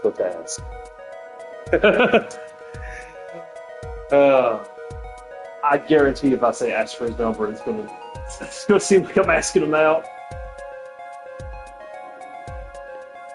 Well, I guess it'd be asked to see his phone. This has got to be it. Mr. Stickler, please show me your cell phone. Oh, why? Whatever for? Show me and you'll find out. Well, I can't. I don't have it, you see. You don't have it? Mr. Stickler, is this your cell phone? How did you get that? That's the phone from yesterday. Look, the cell phone. Someone dropped it beneath this tire. If the car moved, it would be crushed for sure. I wonder if it belongs to the doctor here. How strange, Mr. Stickler. Can you explain why your cell phone is sitting here in my hand at this very moment? Wait a minute. What is the meaning of this? The cell phone was found yesterday in the Maroctus Clinic garage. Maroctus? Why, that's where the victim lived. That's impossible. Mr. Stickler, you lied to the court, didn't you? Your cell phone is here. How could you call the police?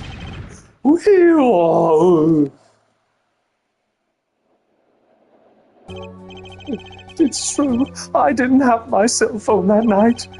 That is why it can be said that I called the police from a public payphone. Payphone? So you didn't call on your cell phone after all? Where was this payphone located, Mr. Stickler? To indicate it with a startling high degree of accuracy, it was right around here. That's quite a ways from the park. But why did you lie? There can only be one reason. He didn't want the court to know he had lost his cell phone, because it was found in the victim's garage. What are you saying? Mr. Stickler, you broke into the Maroctus Clinic garage on the night of the murder. His cell phone tells all. But that's ridiculous. That makes it sound like I snuck into this fellow's garage to commit some crime, as though I was trying to kill him. Well, Dr. Maroctus was killed that night. Well, yes, but no. The line of reasoning has to be against the rules. Yes, it's true, I lost my cell phone, but you can't prove that I lost it that night. Well, Mr. Justice, if that cell phone was dropped the night of the murder, it does raise considerable suspicions as to a connection with the crime. Now's your chance, Apollo. Connect Mr. Stickler to the crime. How the fuck I'm supposed to do that? Oh, he's already connected enough. I just have to prove it. Oh, do I have a piece of evidence that can do the job? Can I prove the cell phone was dropped on the night of the murder?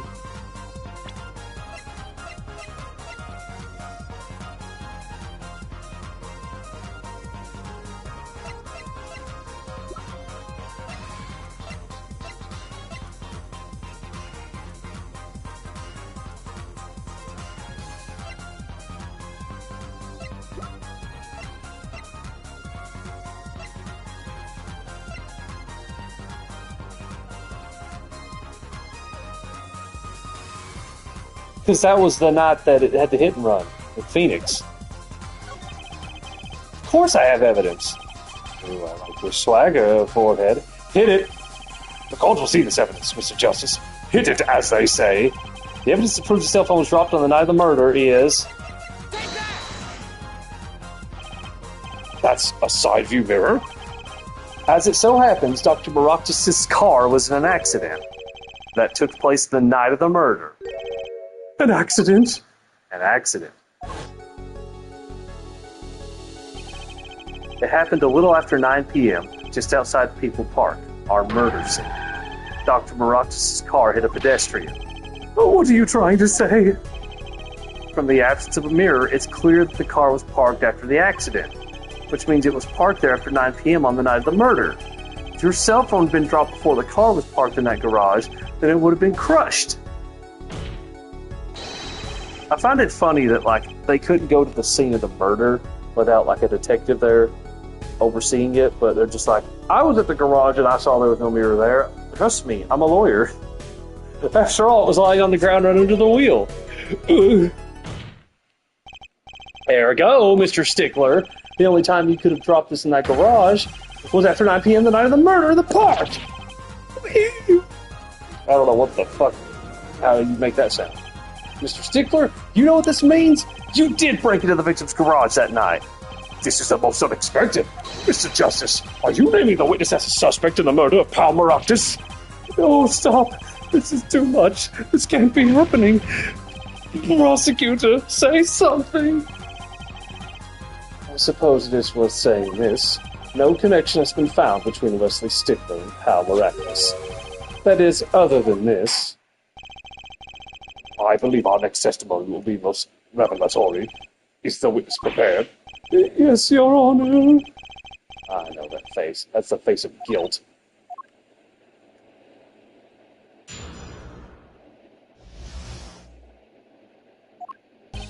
Stickler's truth. That night, yes, I went to the supermarket. I must have dropped my cell phone on my way back. And when I was walking through the park, I happened to witness the crime. I saw the killer, the victim, the stand, all clear as day. It was him. I saw the defendant at the scene. Yes, but your cell phone was lying in a garage. Ah, yes, well, as you can see, my model of cell phone has a defect. It is given to rolling. It's quite a pain when I drop it alongside the road, you know. Looks like a normal cell phone to me. In any case, Mr. Justice, cross-examination, please. That's funny. My bracelet didn't react at all during that testimony. This nervous habit must not be acting up. I didn't sense anything either, actually. Looks like you're on your own this time around. Alright, no problem. I hope. Here comes justice.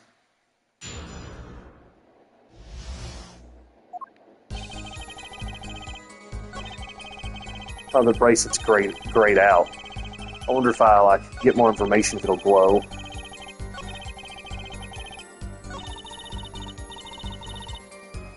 His habit isn't acting up, which means he isn't lying. He's kind of relying on my bracelet to get me through this one. He's pretty unsettled.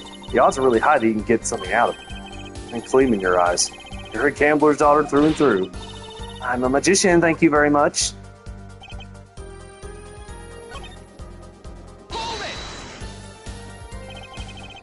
That's when you pass in front of the Maractus Clinic?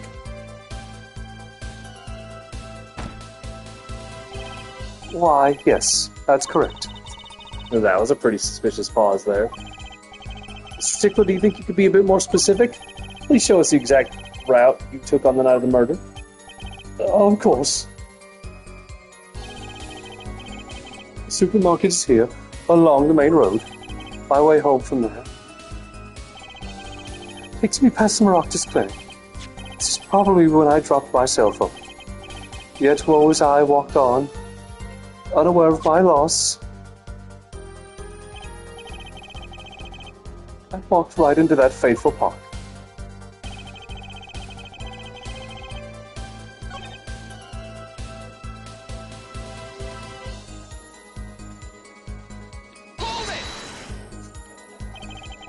That's part of the testimony is the key. I know it. First of all, kill the victim of the noodle stand. Let's do the noodle stand. Captain, remember the noodle stand? Quite well, yes. A student of the sciences, keen observation and healthy curiosity are vital. I remember everything. I could even read the sign. Oh, here we go. I believe it said, noodle. Yes, that was it. We have a contradiction. In the way you're describing it, it would say Eldoon. If I'm remembering something quite well, it sure took you a while to tell us. And thank you for telling us that a noodle stand sells noodles. Very enlightening. Well, Mr. Justice. What about that sign? Could that be important? Very important. So the sign on the noodle stand said noodle. It appears the defense has just obtained a vital piece of testimony. Is this noodle stand's broth really that delicious? I'll have to go sample the wares one of these days. I think that's worth adding to the testimony as well. Whatever sort of noodles that stand sells, it can't match up to Ivy's cafeteria. Some apply to the school merely for a taste of our smart noodles. I wouldn't mind a taste of that myself. Why, even remember the sign on the stand the victim was pulling? It said noodle. Bitch! And you're absolutely sure the sign read noodle? Why, just last week, my professor offered me this praise.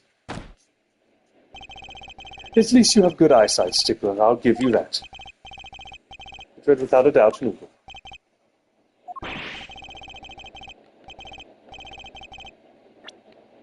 I see. I didn't mean to skip that. What, why you look at me like that? It's that pity I see in your eyes. Let's take a look at our map, shall we?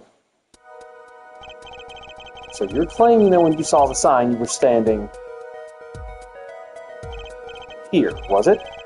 Although it would have been a bit hard to read the sign from this spot. You think so? Mr. Stickler, I'd like you to please take another look at the stand and to carefully read what the sign says. See, the sign actually states the name of the stand's owner. Eldunes. Inconceivable. I'm certain this was definitely noodle for sure. Positive. I'm afraid your professor was wrong about that eyesight. I wouldn't be so quick to jump to that conclusion. The sign he saw changes everything.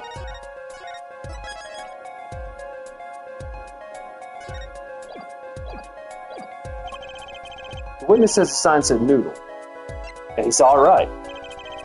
What would you say if I told you that there is one spot from which the sign would be read the way Mr. Stickler claims? What? Mr. Justice, show us the spot. Aside from this location.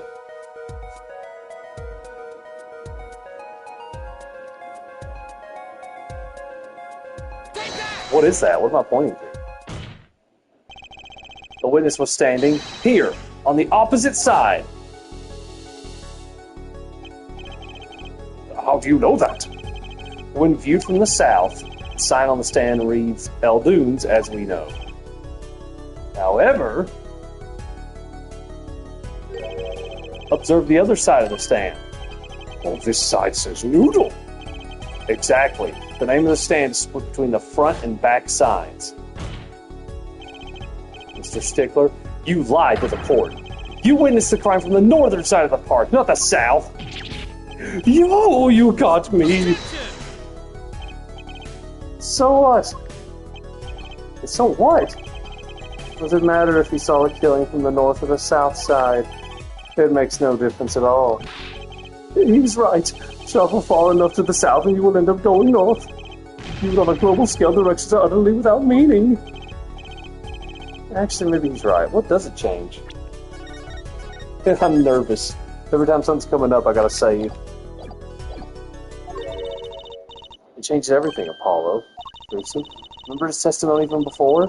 Though, to be honest, I'm a little scared of where this is leading.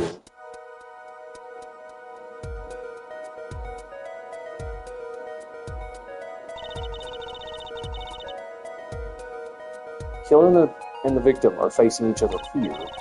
Then, at the moment the killer raises his weapon, Mr. Stickler shouts.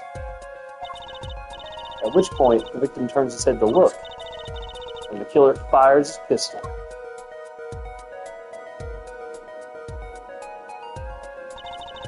That's why the bullet hit him in the right temple. No contradictions, right? Right. But if Mr. Stickler was standing on the north side of the park, that reverses the whole scenario.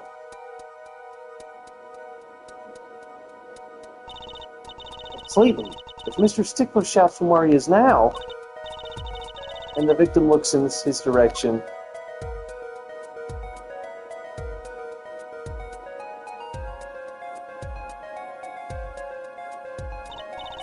the bullet would have to hit his left temple. Oh.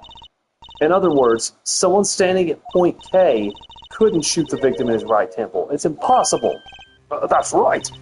So now that we know that Mr. Stickler was standing on the northern side, the wound location takes on an entirely different meaning. Indeed. You are absolutely correct, Fraulein. It's got to be Fraulein, because 9, right? What meaning? What? The entry wound was on the right side of the victim's head, correct? Well, the right side of the victim's head is north. Oh, but that's where the witness Wesley Stickler was standing. Correct. So if he was standing to the north, then the only person here who could have shot the victim in the right temple was Mr. Stickler himself. Oh! Order, order, order! Wow, the apple didn't fall far from the tree. Jesus flipped this whole case on its head while I was still figuring it out. Oh, damn. Clarify one point for me, if you would, forehead. What now? Are you truly accusing this college student of murder? Well, I can't say he exactly looks innocent, but something still doesn't feel right. I just can't picture him as the real killer. Oh, please, looks aside, I'm really a nice guy. All my friends say so. Let's hear what the defense has to say. What are you going to do now, Justice? Did I really accuse Mr. Stickler?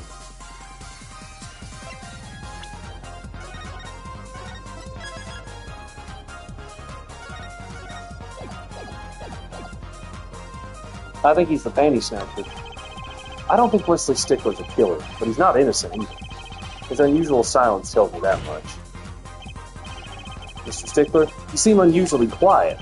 Tell us why, now. The word confession is in my dictionary. Forehead, I'm afraid it falls to you to elucidate Herr Stickler's silence.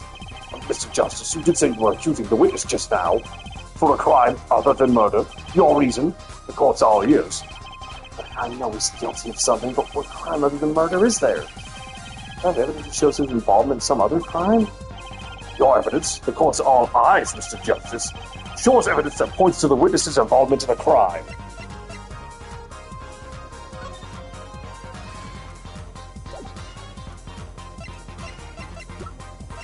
The only... Oh, okay, let's think. It could be either, couldn't it? If he's facing that side of the stand, he could be throwing these panties away. But it could also be the reason that phone was in the garage is he was stuffing them in the pipe of that garage. I'm going to go with these first since it's relevant. Something tells me this isn't one of those good silences. Something else to say, Mr. Justice? One more chance, please. By all means, but your effort wasn't wasted. Look, a brand new penalty. Now, please reveal your thoughts to the court. No one's guilty of something. What kind of the murder is there?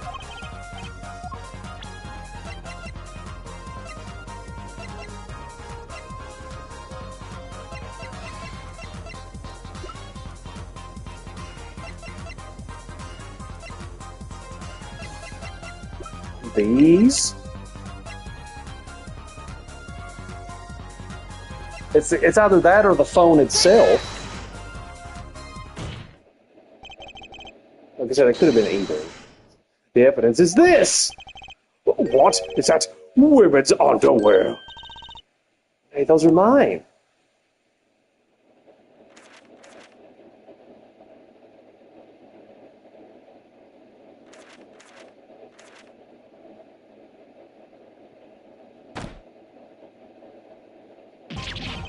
Don't look at me like that!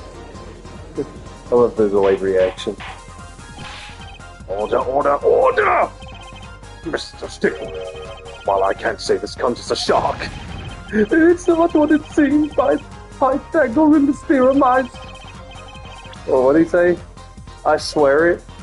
On the night of the murder, just past 9 p.m., a young girl catches a panty snatcher red-handed. Bravely, she gives chase, but the snatcher flees and hides himself in no other place in the Maracas Clinic garage. aha! Incidentally, represented the phone, too. These panties were found in the exhaust pipe of the car there. Presumably, he was trying to hide the evidence of his crime. Ergo, while you may not be a murderer, you are guilty of panty snatching in the first degree. Please hear me out. It's not what it looks like. Order, order, order! Mr. Stickler, you should be ashamed. It's not What? See?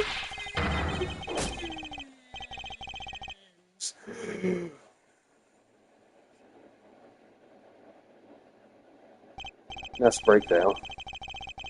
So are we to understand that you're silent not because you were guilty of murder, because you lack the courage to admit your theft of this girl's undergarments? Perhaps you are not aware that my school's name was originally written IV. I stands for intelligent, V stands for valiant. See? Your point? I'm not done. Now, I'm a major in the science department. And what does science teach you if not curiosity? Yes, we of the IVU science department are valiantly curious. No challenge is too daunting, and what greater challenge is to science and a mystery? Come on, you're talking about a girl's panties here. No, you do not understand. A mystery is the unknown is the acceptable. Oh, the unacceptable, I'm sorry. And my friends, when it comes to mysteries, those panties are the promised land. From the moment I first laid eyes on them, I was compelled to investigate. For science. A full-size car tire was only the first mystery those panties revealed. A tire? Yes, I saw her do it. She pulled a tire out of those panties. But that's not all. First there was the tire, then a stew pot, and a frozen chicken. One mystery after another. It was magic. Oh, I remember now. He's one of those regulars in the audience at the Wonder Bar. Huh? He's talking about my magic panties trick. I just don't understand. A broom from a pair of panties. It mocks the very laws of physics. A broom and a frozen chicken, Trucy? Whatever happened to doves and bunny rabbits? Mr. Stickler stole this girl's panties to understand a magic trick. You say panties, but they are so much more than that. For me, they are an object for serious study. I wonder. There's been a recent rash of penny snatching in the area. Were they all you? I am sorry, but I did it for science. Each time I spied a pair of panties flapping in the breeze, I thought maybe this would be the pen that would elucidate the mystery. Even that night as she chased me through the streets, I wept tears of joy. Perhaps the night I will see the truth that lies within those panties. Yet what was I? For once again, those lazy-hearted patterned truth. Lazy-heart patterned truth slipped through my fingers. I thought maybe, okay. Still, that leaves one thing unexplained. Ah, you refer to our witness's other lie, yes. The witness claimed he saw the crime from the south, but was in fact in the north. Indeed. Would anyone care to explain why he lied about that? Be my guest, Sir Forehead. Me? Did I not hear you correctly? Did you not say you do not accuse the witness of murder? Why then did the witness lie about his location at the time of the shooting? Or have you no idea? Apollo, there's something about the way the diagram is arranged right now. When you think about it, right near where Mr. Stickler was standing, isn't there a... Well, Mr. Justice, what say you? Do you have any evidence to show why the witness lied about his location? Now they're relevant. The evidence that shows why he lied is this. What? More panties? How many panties are you carrying in your pocket, Forehead? These are the last, honest. These were found in a trash can at the park. Looking at the diagram, we can see that the trash can was right next to where the witness stood. Oh, Mr. Stickler. You didn't. Alas, I'm a failure as a scientist. I can't unravel the mystery of the universe. I can't even unravel a pair of panties. So, these panties are your handiwork as well. That night, Jesus. Look at this. It fucking looks like Waluigi. That night, I had been chased, hounded into the Maractus Clinic garage. Weeping in frustration, I was forced to abandon my prize. Did you see how I felt? Believe me, I'd rather not. I hid in the garage for a short while, then abandoning the panties I made for home. To avoid the office where the girl works, I went towards the south entrance. When I saw them hanging there on a clothesline by a giant mansion. A giant pair of panties. Apparently he didn't know those women belonged to the mob. I had them safe in my pocket, ready to take home, when I stumbled upon a murder. Murder of Dr. Maractus. Hold on a second.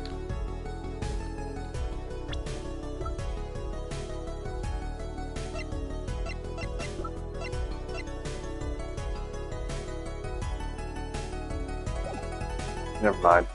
I reported what I had seen, but as I waited for the police to arrive, I got scared. What if they searched me?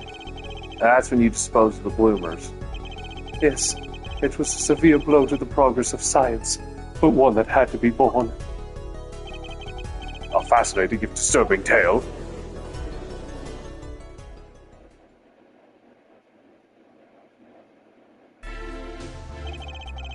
I believe this brings today's proceedings to a close, and I'm more than pleased to dismiss the witness for the remainder of the trial. One last thing, if I might. Yes, Prosecutor Gavin? Regardless of where we ended today, some vital points were made. Namely, that the defendant Walkie-Talkie was at the scene of the crime, and he was pointing a weapon at the victim. One more thing, Walkie-Talkie has a clear motive. Indeed, the defendant Walkie-Talkie is still the prime suspect in this case.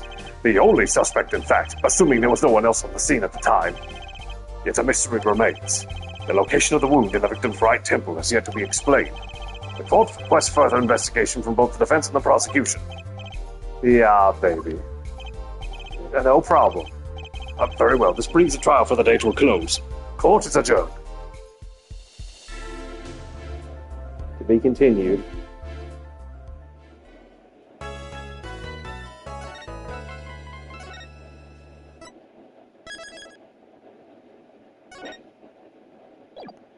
Okay, I need a break to refuel and rest my voice. I will be back.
All right, excuse the pregnant pause. I would like to continue. 16th, 2:23 p.m. Write Anything Agency. I gotta turn that up a bit. What a train wreck that was. I'm glad we made it out of that trial alive. Really? I had fun. And Walkie made it through the day, too. Everyone was too obsessed with panties to bother with the real case. But it was good publicity. Imagine the crowd at my show tonight. You should come, Polly. Yeah. The amazing Mr. Hat will make an appearance. Hi, folks. I'll be here all week. That's about enough of him.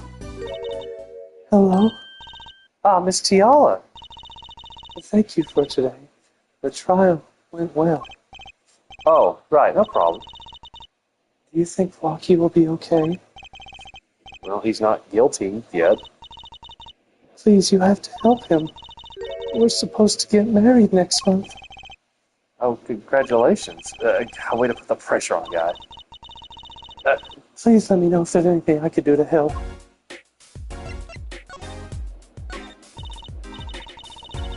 I'm sorry I don't know much about the case. I feel so helpless. You're my only hope. Please help my walkie-talkie.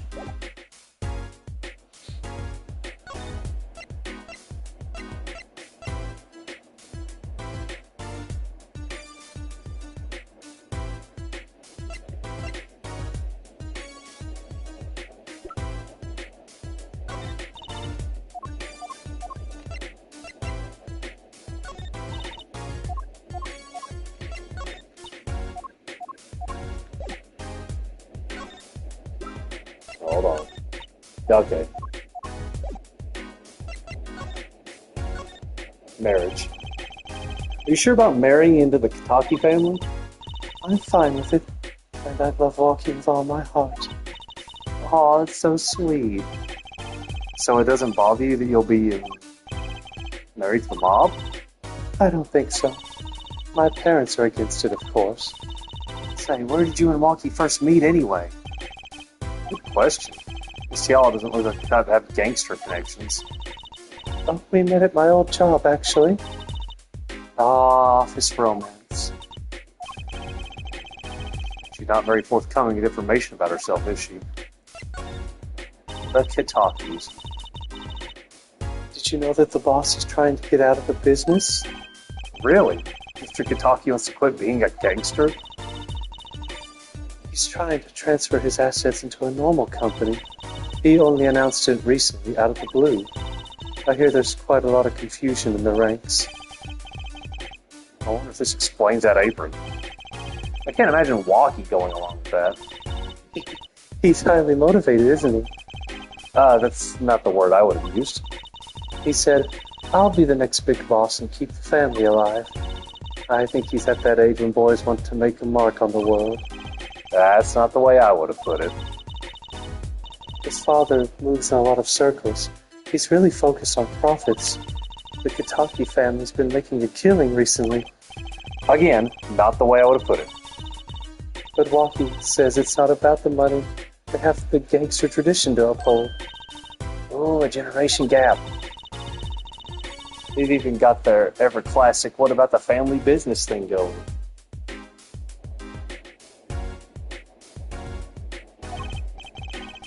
Usually it's the father worried about tradition. Walkie's operation. Can I ask you a question about Walkie? I understand he was operated on by the victim, Dr. Maroctis. Apparently, yes. I was in his clinic about half a year ago. He messed up something bad. And he just lets me go without a word. See you later, bye. Well, I gotta go and get another dog to patch me up again. Yes, it sounded horrible. Walkie's always been fond of fighting, I'm afraid. I'm not sure it qualifies as fighting when pistols are involved. Mr. Gavin was saying his life might be in danger, wasn't he? Oh, that can't be right. I'm sure he was just trying to scare us. It's scary to think that a surgeon might make a mistake. But it's even scarier when he tries to hide it. I'd like to know a little more about this operation. Maybe it's time to pay the Maroctis clinic a visit. I should be getting home now. Walkie's in your hands, Mr. Justice. Right. Leave it to me. Oh, I think you're only making her more nervous. Sorry, I'm new at this, okay? It's all right. I believe in you.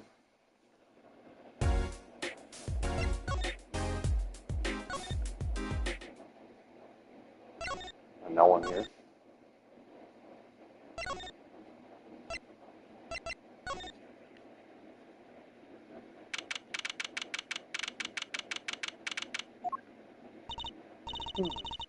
Looks like Walkie's out for questioning. I really need to talk to him. I guess we'll come back later. Excuse me. Yes? The other suspect is all through with questioning, sir. The other? Ah! You mean the panty snatcher. Wesley Stickler. So they arrested him too. Alright, let's have a little chat with Mr. Stickler. I don't know if I don't regret this. He is a valuable witness. He's a bit precious, I'll give him that. Please, keep this brief if you would. I'm quite busy. I need to finish this paper. Oh, it's you! Mr. Stickler, we'd like to have a few words with you. Very well, as long as so few. Nothing would make me happier, believe me. I finally get to hear that attention center thing. The security camera's looking at me. I wonder if they tape all of this. The security guard, he stands here, watching this room. I have no idea if he's listening to this talk. I'm not even sure he's breathing.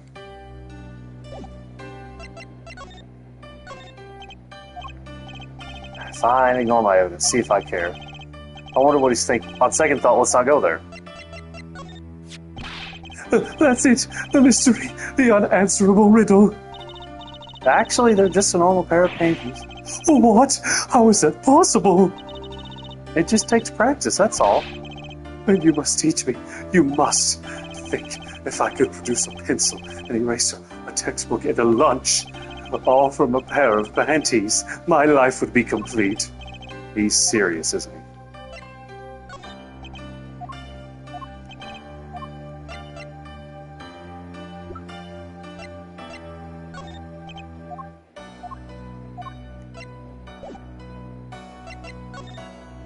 Panty snatcher.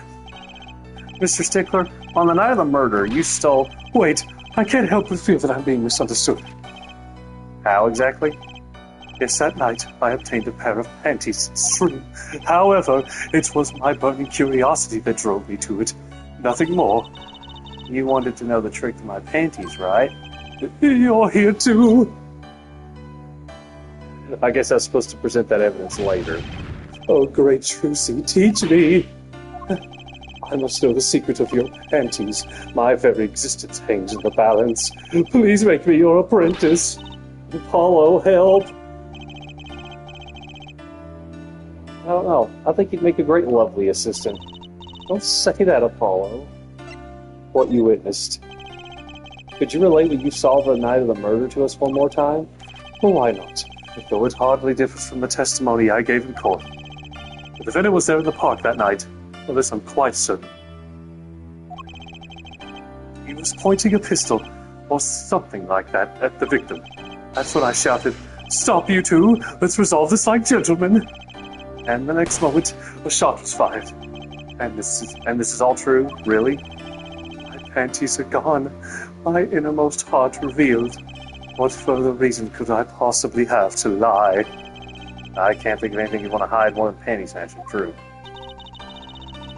Sounds like Walkie was at the scene of the crime after all. Now I wish it weren't so.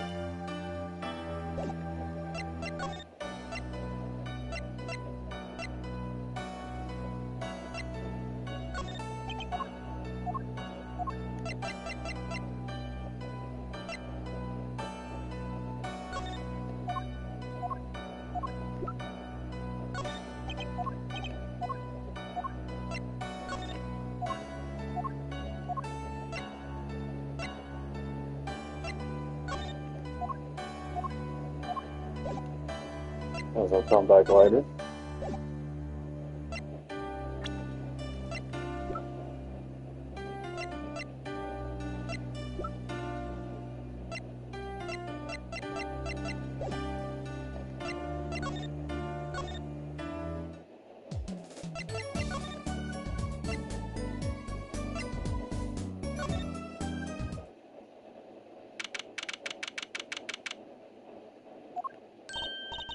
Hey, it's Mr. Eldoon. Oh, Mr. Eldoon. Ugh. What's wrong? So you found my stand. That's why I'm here. To thank you. Oh, And now it's a crime scene, and they won't let me have it back. That's also why I'm here. I've got no other place to go. I see. How can a noodle stand be a crime scene? That's what I don't get, Trucy doll. Even in death, he's after my neck, I tell you. Ugh, can't even cook an honest noodle. He? Even in death. You mean the victim, Dr. Maroctus? I tell you, it's enough to drive a man to make his soup even saltier. I mean, never to eat his noodles when he's in a bad mood.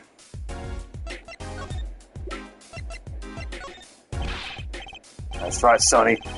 When are you bringing my stand home? I'm ready. Can't you see I'm ready? I guess. Till that stand's back home, this case is not closed. You hear me? I don't think I'll avoid talking about a stand in the future.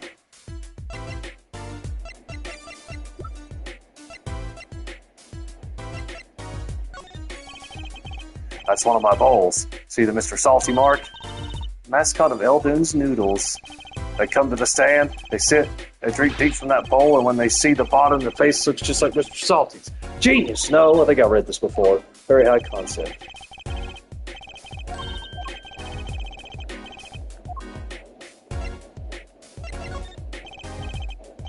Sorry, Sonny boy, my interest for my stand and precious little else.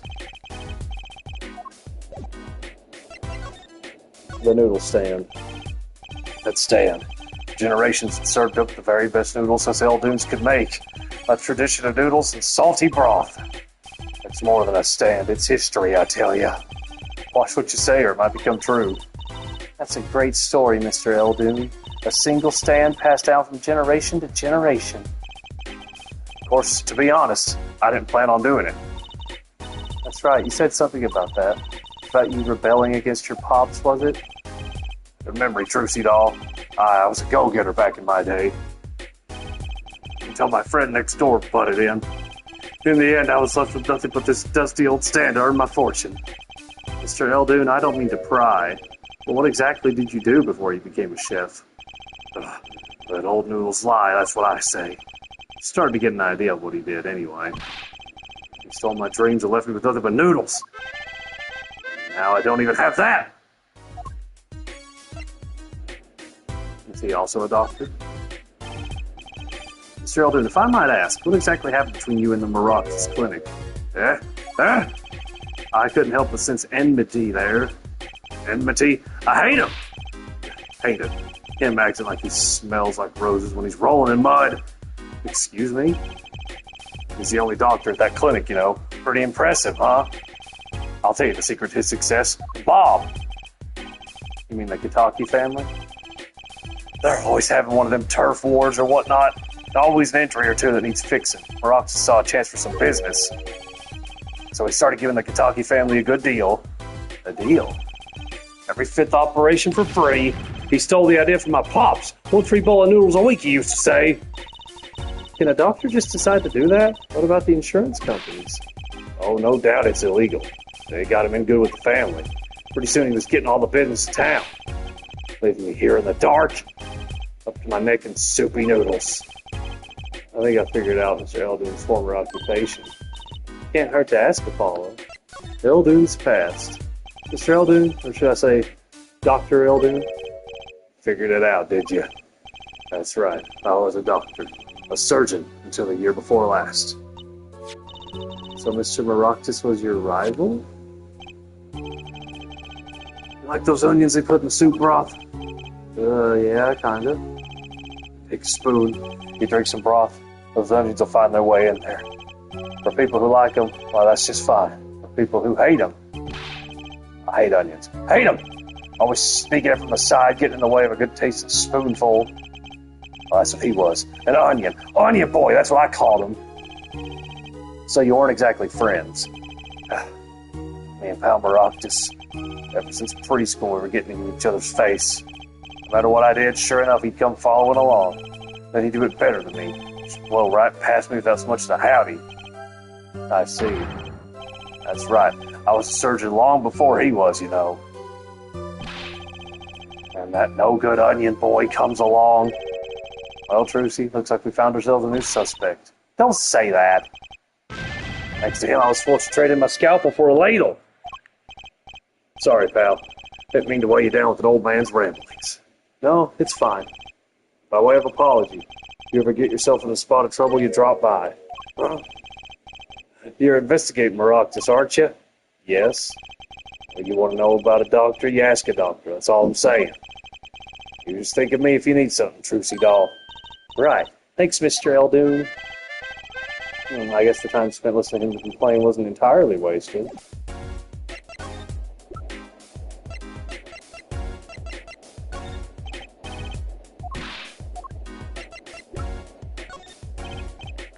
Oh, I thought that would seal the deal.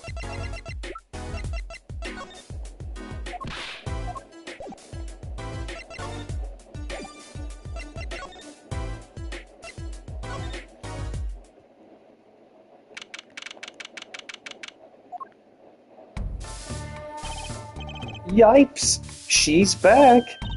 Hey, you two, over here. Us? Oh, Plum, what's up? They call this gangsterese the negative influence on Trucy. I heard you retrieved my bloomers. Well, I was just... A man speaks clearly and takes credit where it's due. You caught the thief, didn't you? Yes. Sorry, I caught him. You're cute when you're nervous, Polly. I'll deal with you later. But enough about bloomers. What about my son, Walkie? Walkie? Well, he's, clearly... Yes, ma'am. This is why I was kind of hoping we could avoid coming back here.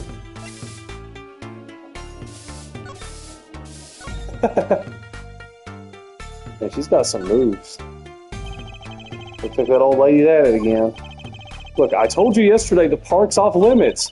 And I told you yesterday this is how I go home. Okay, you want me to go around? How about giving me $5 like yesterday? The con artist strikes again.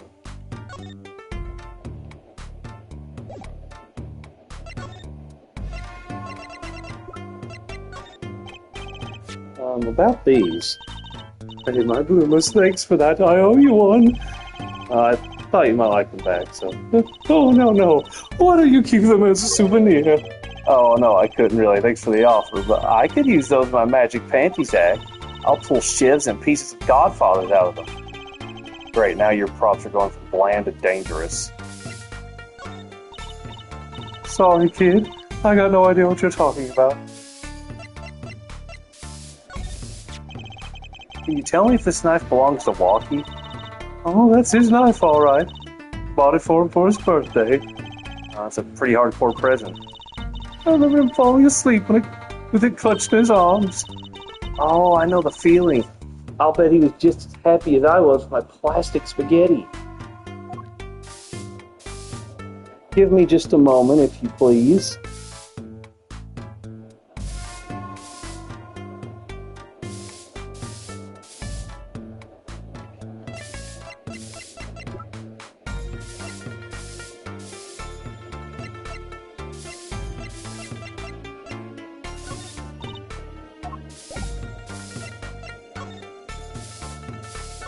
Walkie.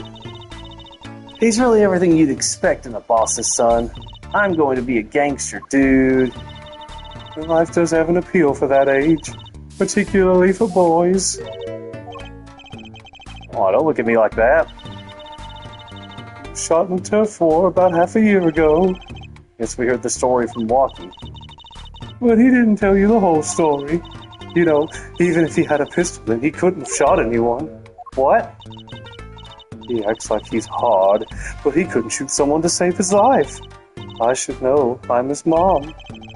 The words do have a certain weight to them. Hopefully when this is all taken care of, he and the boss can sort out their differences. Boss? You mean Walkie's father? They didn't seem to be on the best of terms, did they? Father and son. Boss may act tough, but that boy means the world to him. Milwaukee seems like he's against his father's position. It's to be expected. We're in a bit of a transition now, trying to cut our ties to the shadier side of the street and do more on the up and up. Milwaukee isn't too enthusiastic about the change, it's true.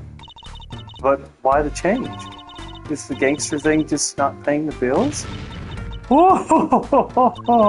It pays, but we need a lot of money right now. Clean money, that is. I see. Something must be up. He'll see things the way the boss sees them. Someday. The case. It's true. One of our pistols is missing. So the murder weapon was from this mansion? We kind of figured, given the difficulty of obtaining a gun these days. None of the rank and file have access. Only the boss, myself, and Milwaukee could have taken it. I see. I'm sure the cops will continue tromping all over the mansion because of this case. Maybe this is a sign that it's time for a change. She doesn't seem too concerned, at least. Alita Tial. Yeah, Milwaukee's fiance. Now they put a second E there. They're getting married next month, correct? I suppose. She's been staying over lately. You don't look too happy about that little plum. How'd you guess? Even I could tell that. Could you tell us more about her? Milwaukee brought her home one day. Says he wants to tie the knot. I can see why. She's so pretty. She's pretty enough, but you know. Now it's probably just me being suspicious. Stay in the business too long, you start to only see darkness in people. You get a nose for it. A nose for people, a nose for trouble. I wonder what the problem is. It's like a gangster's only version of female intuition.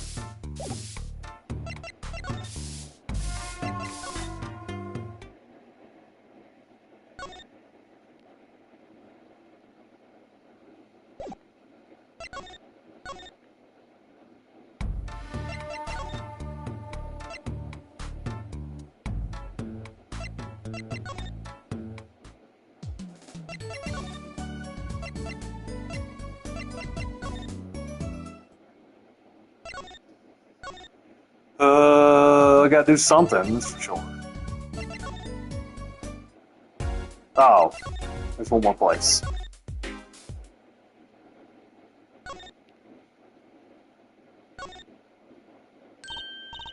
Hey. There we go.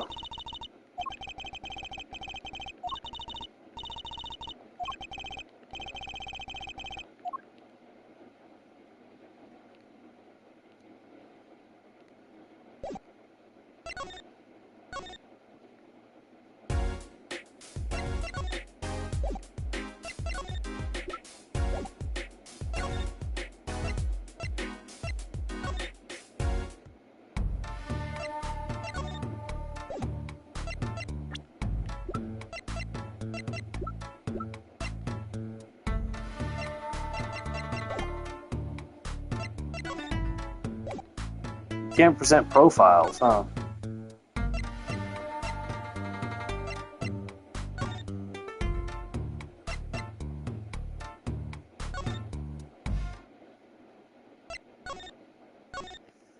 I'm caught in another one of those loops where I don't know where to go or what to do.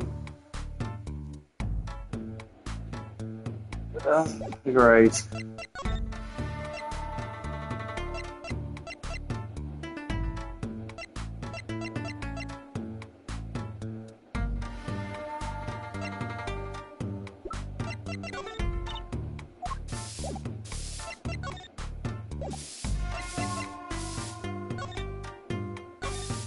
You know it's going to be something stupid. The case. If everything that Penny Snatcher said was true, I gotta go by the detention center, I think. It doesn't put Walkie in a very good position, does it? He was at the scene of the crime, that's pretty clear. There's gotta be a different angle on this. Let's get investigating. No time like the present. Any leads? One moment. Shazam! Alakazam! Oh, it just keeps flying out of nowhere. No, that's all. Neat, huh? Yeah, real neat. I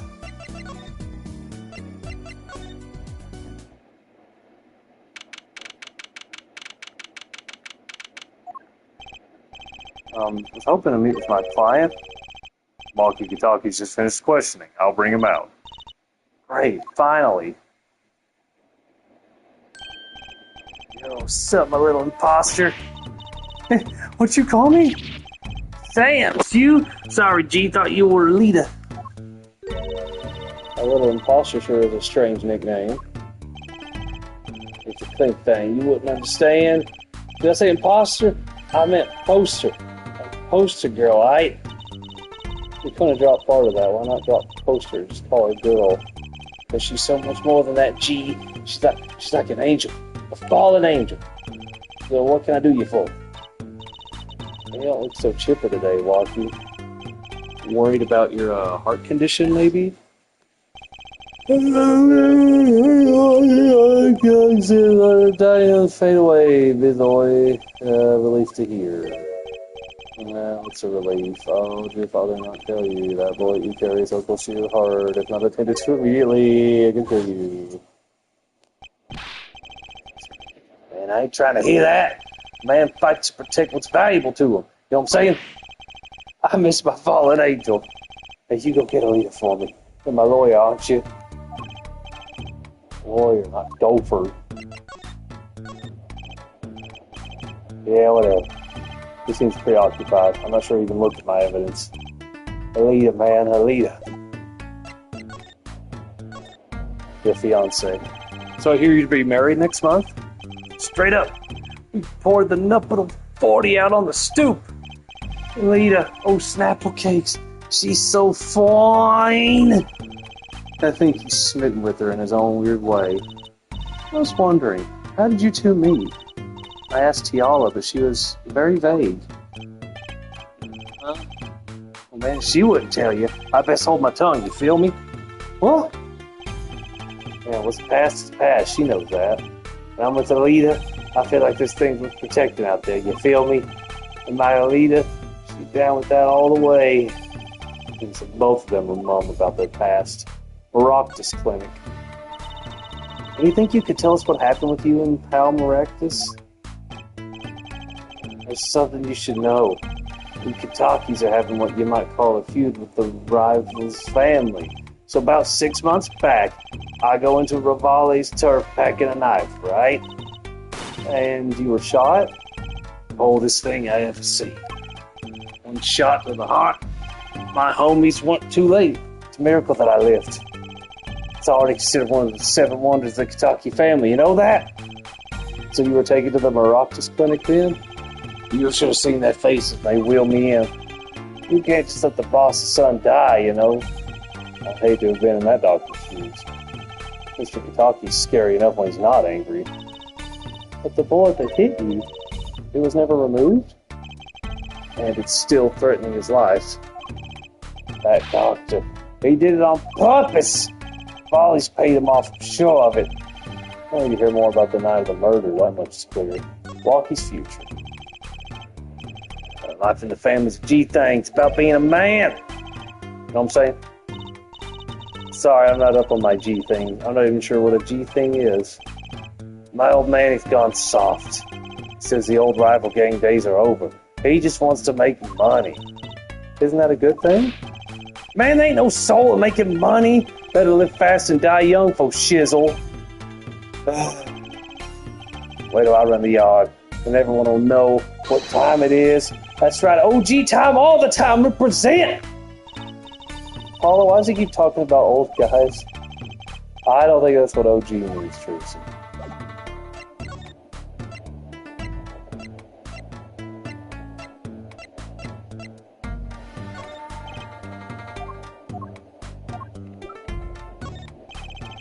About these weapons, the pistol and the knife, they belong to the family. I snuck them out that night. So the killer Mr. Stickler says he saw that night was, I guess it was me. I was there after all. We're finished. Yo, Walk, do you think you could tell us exactly what happened that night? You don't beat around the bush, do you? I like your style, shorty. And out of the crowd. Actually, there's a question I've wanted to ask you for a while now. That is, did you do it? Did you shoot him? I don't know. Huh?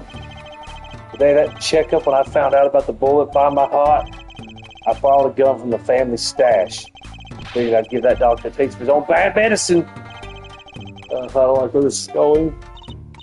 But you were carrying a knife, weren't you?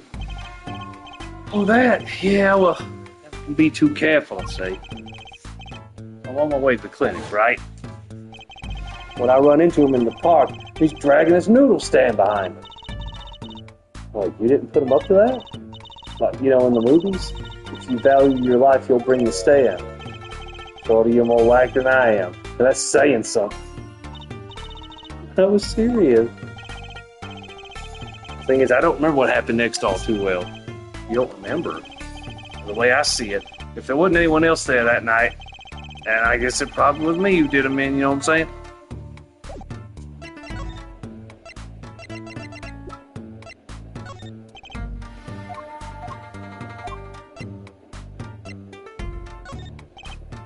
Okay, I guess that's it.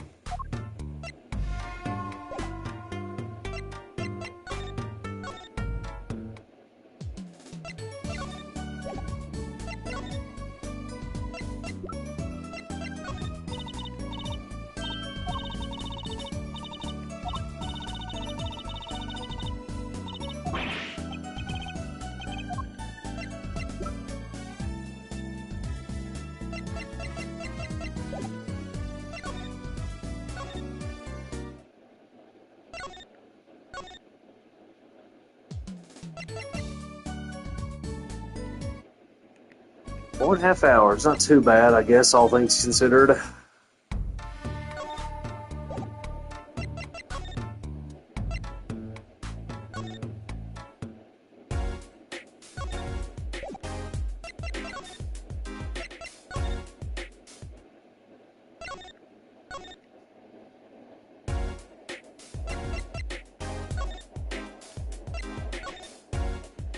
Oh, come on. I thought I was progressing. Oh, God fucking damn it.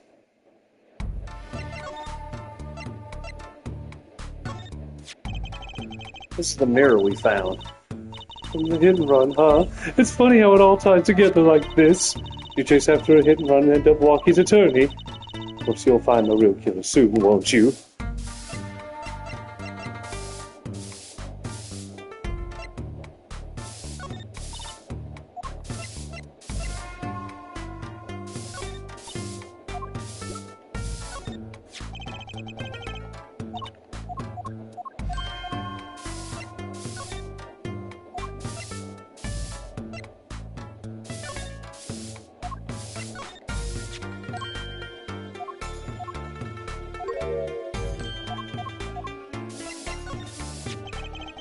So this pistol belonged to the Kataki family, is that correct?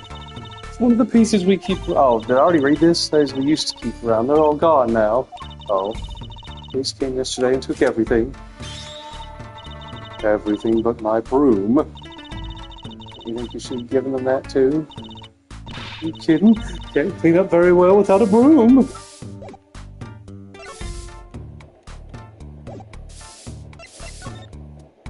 Hold on.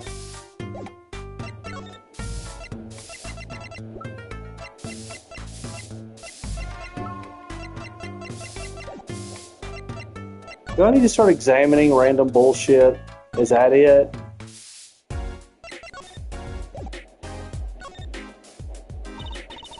Oh, we've got to check out this clinic, that's for sure. That's what I had to do? Really? Yeah, but what about the guard? No harm in asking. Excuse me. Hey, it's you two from yesterday. It's the same officer that was standing out by the park yesterday. Your business is over in the park, isn't it? Clinic's off limits. It's not involved. What? The part of off limits do you not understand? Show me proof that the clinic is connected to the incident in the park, or beat it. No harm in asking, no gain either. No point in sticking around here, I guess.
I don't care if the dialogue's different. I'm trying to figure out what to do.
Come on, man. I don't know what to do.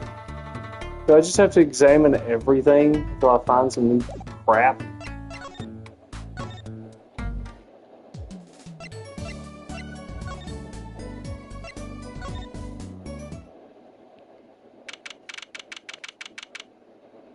What changed? Look at that crowd over by the park. Probably people trying to get a glimpse of the crime scene. Because I tried to go to the clinic, but why are those girls screaming? I think I just heard one say, "Oh my God, it's him." Oh yeah, motorcycle. Ah, it isn't her forehead. Prosecutor Gavin.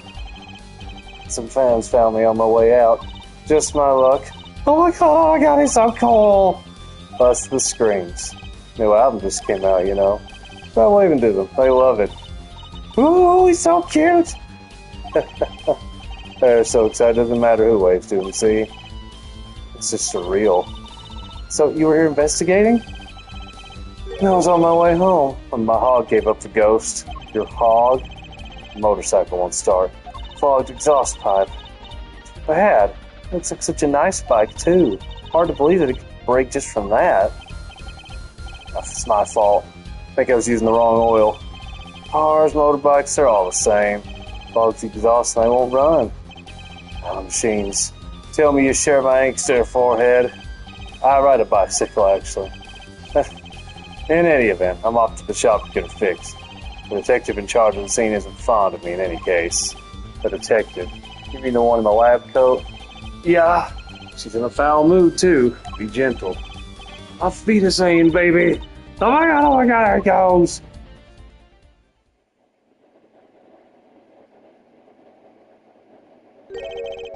And the forecast for the park today, gloomy skies. Well, nothing to do but head on in. Let's hit the park, Apollo.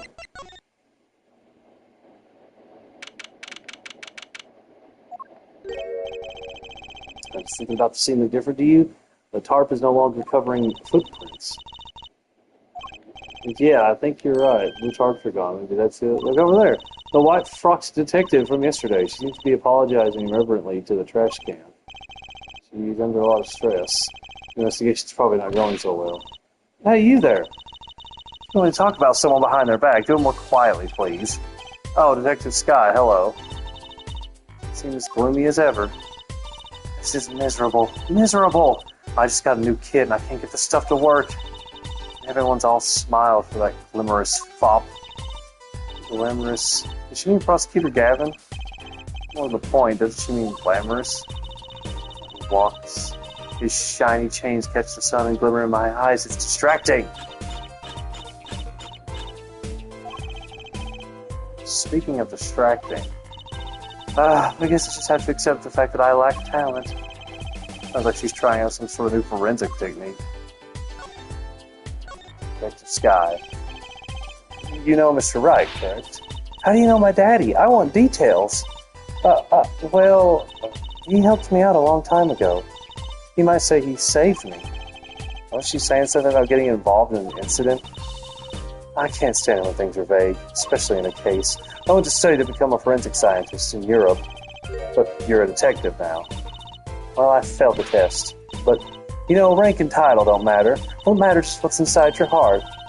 I always thought that too. And my heart is full of science. That's why I bought this kit through mail order. And I'm going to test it here before the forensic team arrives. Are you sure that's okay? Prosecutor Gavin. I won't lie, I'm not fond of that man. Those glamorous types always rub me the wrong way. Glamorous, right. A prosecutor should be full of wit and furrowed of brow. Less glamorous and more simmerous, No, actually I don't. Well, that and what happened 7 years ago. Prosecutor Gavin was the one who stripped Mr. Wright of his attorney's badge. Oh, what, really? He was the one? You didn't know? I thought you were one of his boys. I'm neither a boy nor one of his, but let's see what you have to say. What exactly happened 7 years ago? Never actually heard the details. And investigate. It's better you learned it for yourself anyway. The new kit? You mind me asking exactly what it is you've been doing? Squatting down on the ground like that? Ooh, you want to know? Do you? Well, I splurged on a new toy. Splurged? You mean it wasn't police issue? What is it? I see a roller and glue? This is a footprint analysis kit. Footprint? It was raining on the night of the murder, which means that footprints were left. Does that have anything to do with those blue tarps? Right. The ground was muddy, so I had to protect it as it was that night. Ever wanted to know exactly where someone was standing? Like your panty-snatching student witness, for instance? Aha! So with that kit... Right. What? Want to try this stuff out? Huh? Are you sure? I mean, we're sort of on an opposing teams and all. Oh, pshaw, you're friends. And to tell the truth, I'm not so good at doing this. Guess I'm a little clumsy. I could use your help. Oh, I'm good at stuff like this. I used to make magic bunnies out of paper mache. Footprint analysis, huh? Well, should I give it a go? Why would you not try it? Okay, I'll give it a go. That's the spirit. Right, allow me to explain. One moment. He's reading the instructions for a kid. Why does this not fill me with confidence? First, we have to pick the footprint, or in this case, shoe print, we want to analyze. I've taken the liberty of marking all the shoe prints in the park. Well, which shoe print should we start with? Going to verify the defendant's account, here's the place to start. Shoe print, prepare to be examined. Oh, this is so exciting. Right, here goes. First, pour the plaster into the print until it's full. You try it. I'm not supposed to do that. Just press X where you want to pour the plaster, like this. Oh, not too hard. If you run out of plaster in your beaker before you're done, you have to start over. That doesn't make any sense. I love the sound. Not bad. You're handier with that than you look. What's that supposed to mean? On to the next step. Dry the plaster until it turns white. Right. Just press X to blast it with that dryer. There, give it a shot.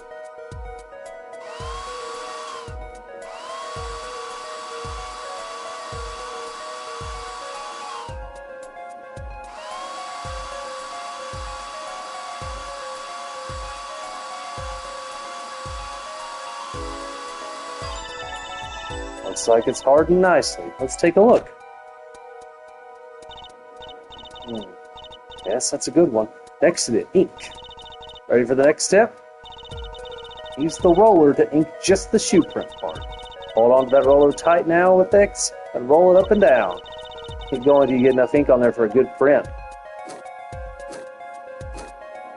Oh, that's very satisfying. Right, now the moment you've all been waiting for. Let's take our print. Ready? Here goes.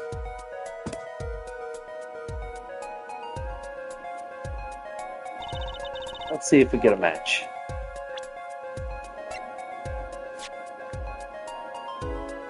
Walkie's alright.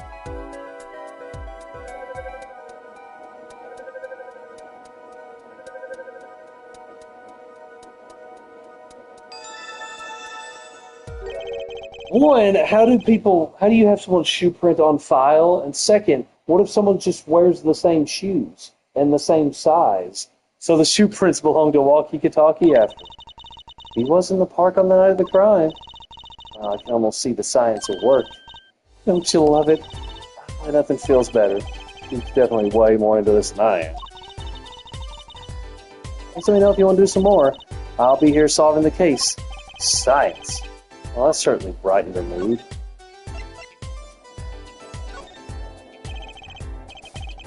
Mind if we give it another go, Detective Sky? Right on, leave no print unanalyzed, I say. You gotta pick which print you want to analyze. That's probably Wesley? Is that his name? I don't know who the fuck this is.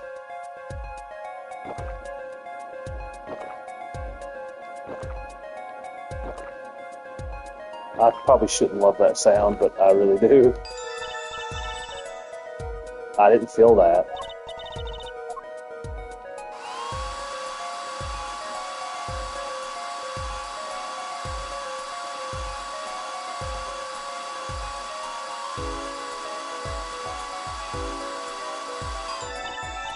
I didn't dry that either. Let's take out the mold.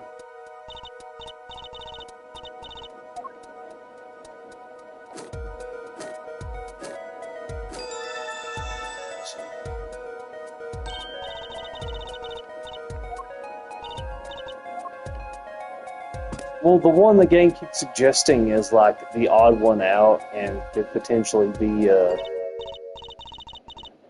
that's a funny shoot thing. It could be like a weird person who's involved in this is Alita.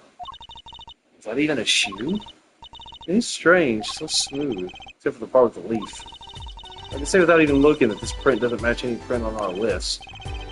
A mystery print. Another shoe print. Detective Sky, mind if we give it another shot? I believe you're beginning to appreciate the wonder that is forensic science.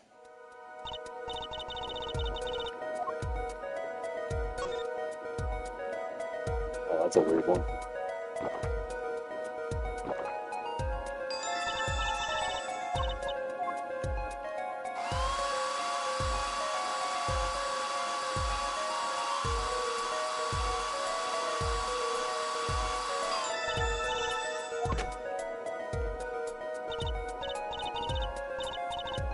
It'd be kind of hard to have connected and have to be like the right length, wouldn't it?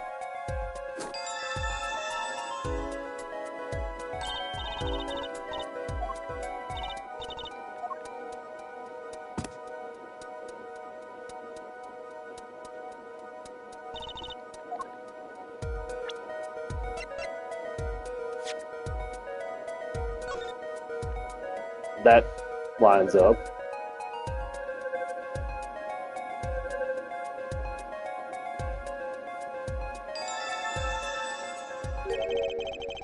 These shoe prints belong to Wesley Stickler. This confirmed his testimony, the final version of it at least. Now we know where the panty snatcher was standing.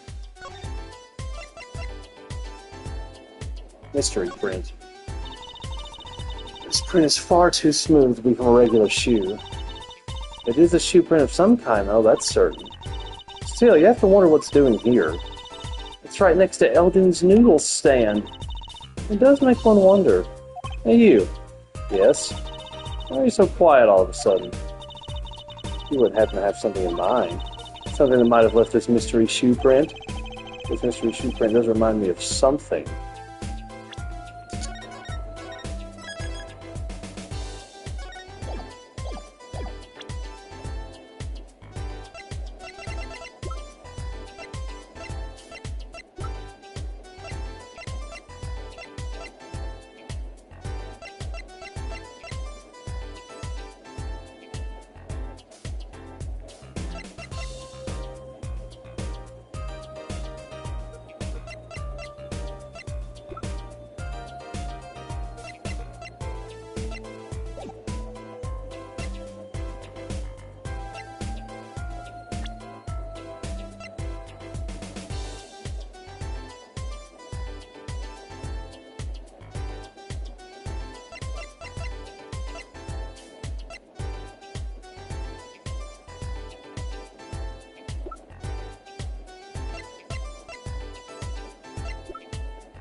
No, it's a flower. What the hell has a leaf on it?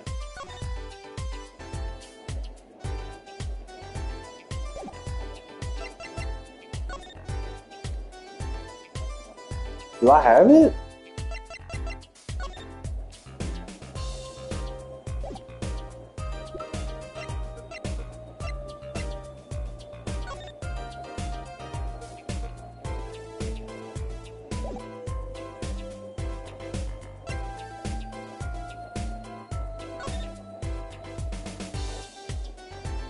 It wouldn't be the headlight, wouldn't it? That wouldn't make any sense.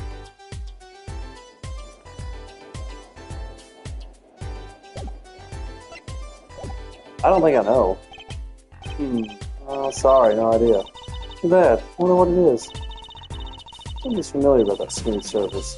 This smooth is almost slippery. Well, if you think of something, I'm all ears.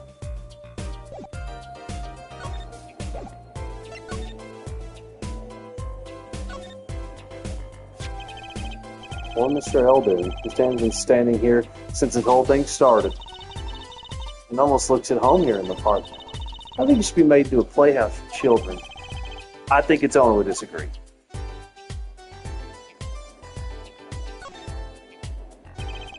The tarps that were here yesterday are gone. I wonder why Detective Sky put them out. The only thing they were covering is the ground. Oh, you know, I think I see something there. A print. Print.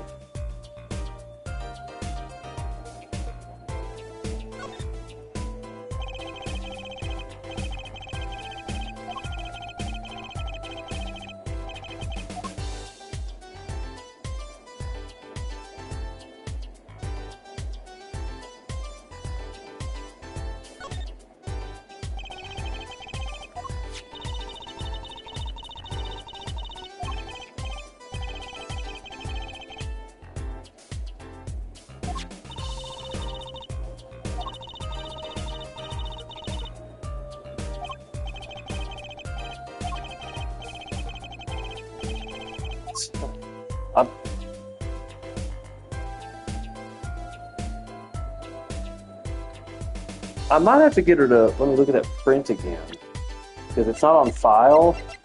I don't know. It doesn't remind me of anything. The headlights, the only thing I could think of.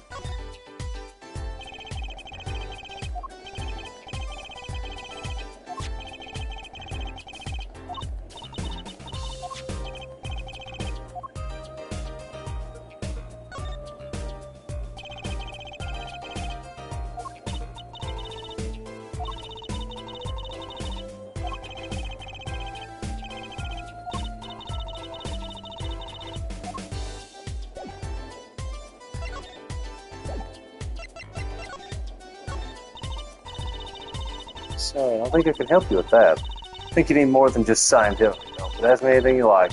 It says scientific.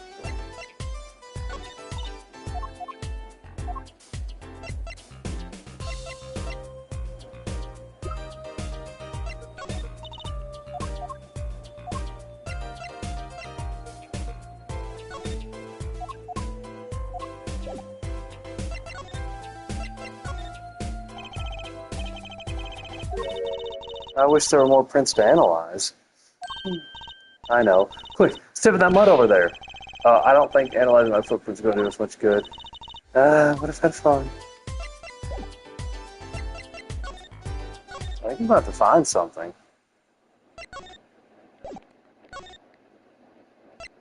Because it don't remind me of jack shit.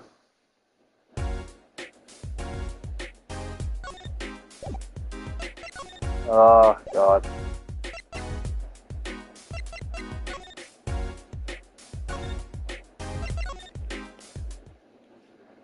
I'm serious. I don't know what that footprint is supposed to be of.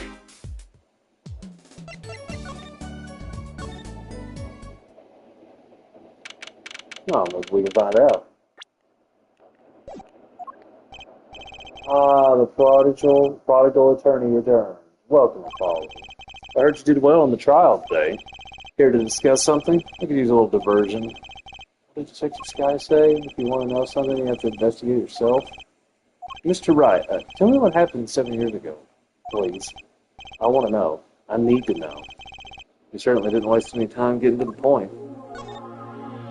7 years ago, I was standing in a courtroom on behalf of a client. The case involved the death of a certain magnificent genius. I'm surprised you hadn't heard about it. It was all over the news, I remember that. You were up against Prosecutor Gavin, weren't you?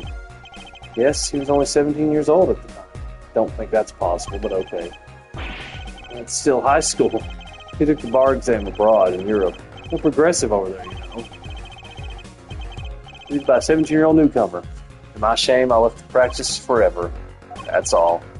That's all? How could that be all? What do you mean? What about that? What they were saying on the news about forged evidence? They said you forged evidence and had your attorney's badge stripped from you.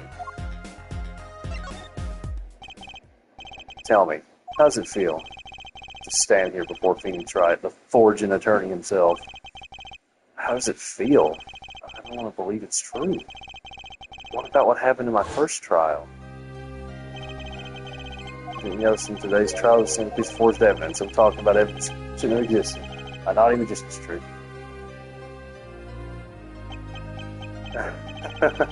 I don't see you jumping to my defense on this one. Maybe I did forge evidence. Maybe I didn't. Doesn't really matter now, does it? But I'm not an attorney anymore. That's the only truth you need to know. Mr. Wright. Looks like he doesn't want to talk about the accusations of forgery. For now.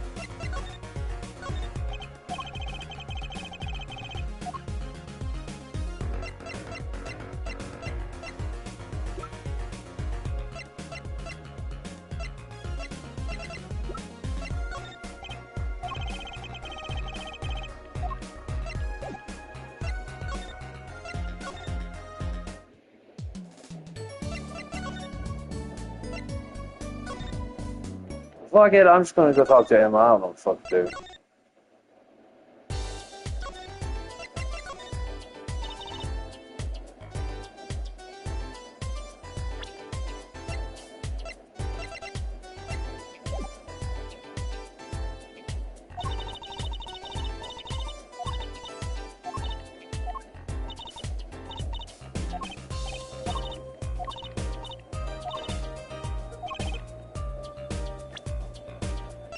It looks like a sandal. It does not look like a mirror. It doesn't look like a cell phone. It looks like a foot.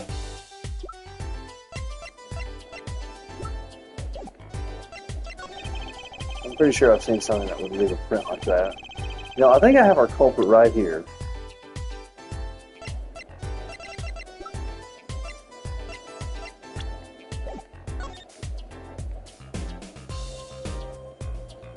Not the tires.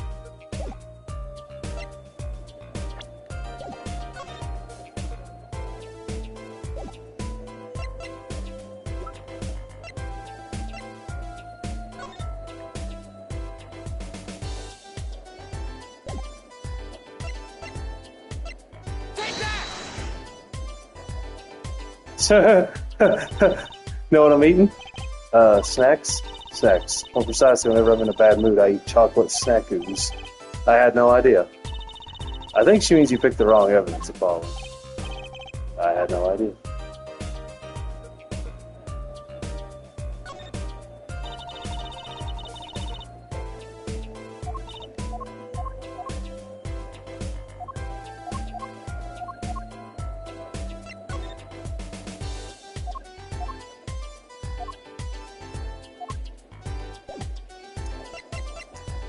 I'm gonna have to start examining shit.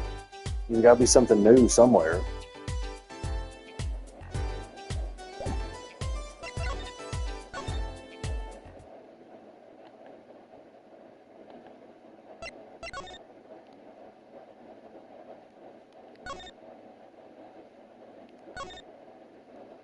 Oh! Trash can's where we found the mirror. Come to think of it, wasn't there something else in here? Something near the bottom? Look at the paint on these. That means we must have ended up in here after Mr. Wright's accident. Maybe they're connected? Let's pick them up. Slippers added to the court record. There we go. Jesus Christ.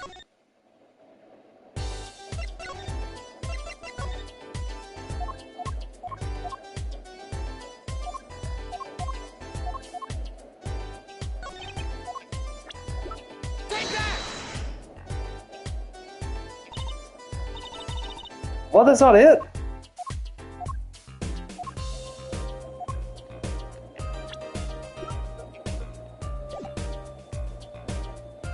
I guess I gotta go present it to the old man. We gotta start like doing a bunch of shit. But come on, man. The bottom is covered with paint.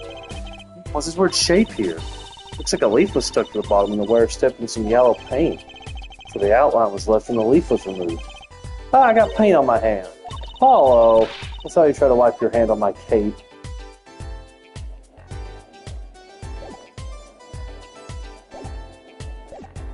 Okay, gotta go do something else.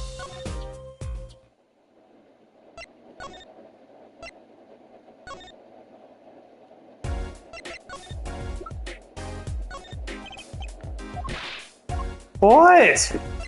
How does that not remind you of the slippers? What else would it remind you of?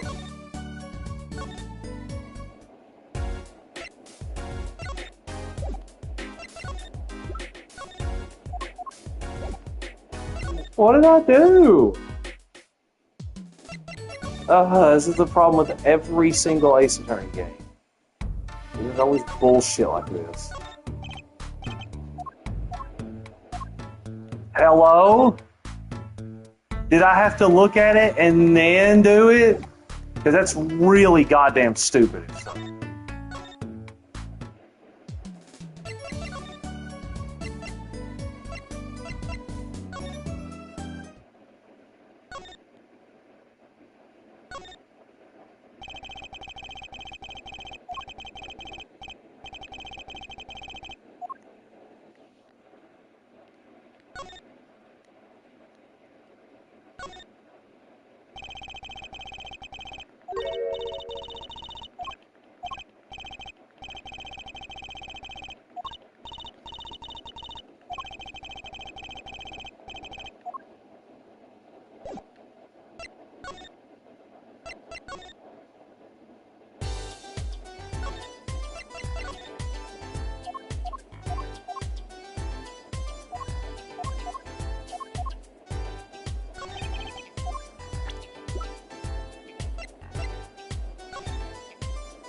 I fucking did that!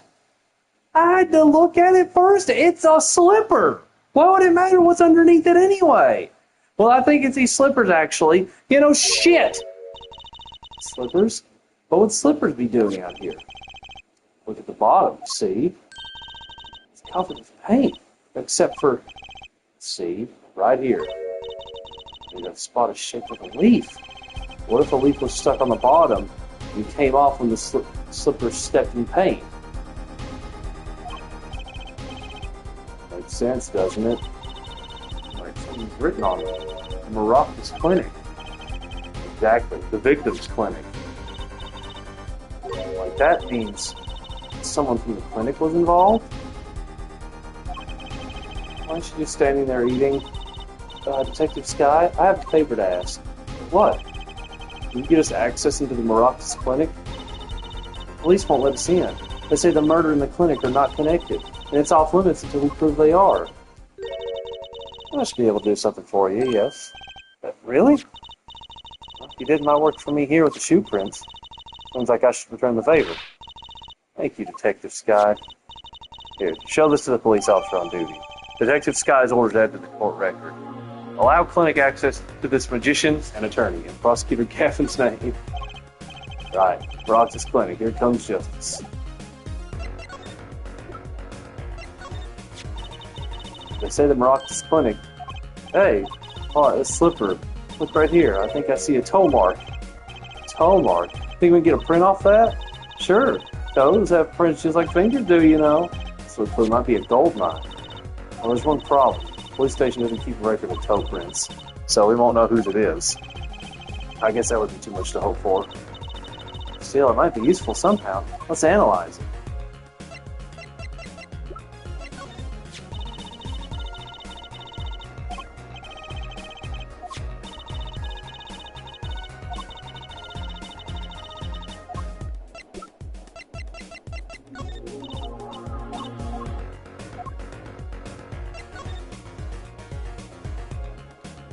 That's so gross.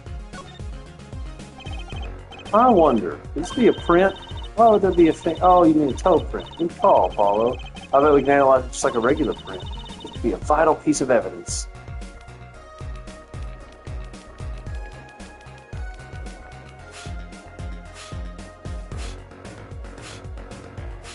Oh, come on.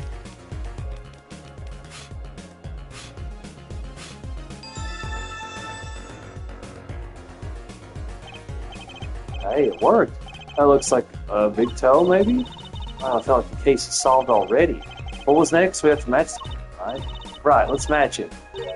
Wait, the detective didn't give us a list of toe prints, Apollo. Oh, good point. Maybe we should ask her? Get some expert advice? I guess so. I'm not sure she really qualifies as an expert. Rude!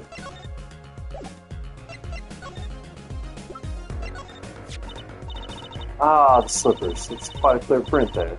A toe print. Bet we don't know whose toe it is. Oh, there is a way of finding out, of course. There is? What? All you need to sample the same toe print off another shoe, for instance. Oh, right. So if the prints match, you'd know the same person wore both. Do I have another shoe owned by the same person? At the moment, I don't. No, I can't think of anything I might have with a toe print on it. Ah, it was too much to hope for, I suppose. Let me know if you find something. A toe print sample. God almighty, it's so convoluted.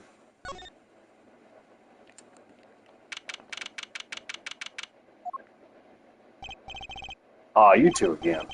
When, oh when, will you learn? Look at me however you want, you're not getting in today. I wouldn't be so sure if I were you. Look at what we have. What's this? Detective Sky. Yesterday it was Prosecutor Gavin, today it's Detective Sky. Who are you two, really? Now he's suspicious again. Well, you got the orders, I gotta let you in. Have fun. Thanks, Mr. Officer. Let's hit it, Apollo. Who are you two? I don't know, the defendant's lawyer? 16 Roxas Clinic reception. Kind of an at-home sort of place, isn't it? Place has a connection to the murder in the park. I'm sure of it. Police guy out front wasn't so sure. Beyond it being where the victim lived, looks like the police team's gone home for the day. There might be some clues lying around. Let's get cracking, Apollo.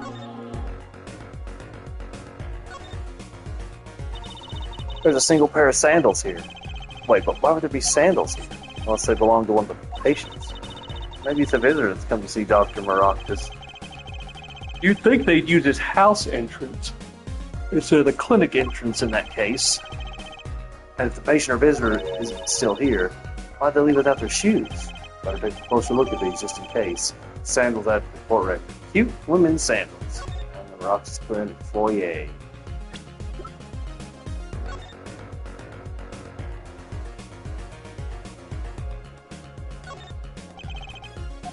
What? Hey, Apollo, you think this is... Oh, this could be a toe print. Maybe we can get a print off of this. Let's try it out.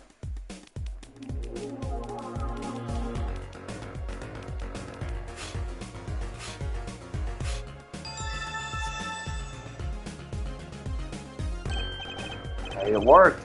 That looks like a big toe, maybe? But wait, I mean, it's great that we got the print. Is there such a thing as a list of toe prints? Oh, good point.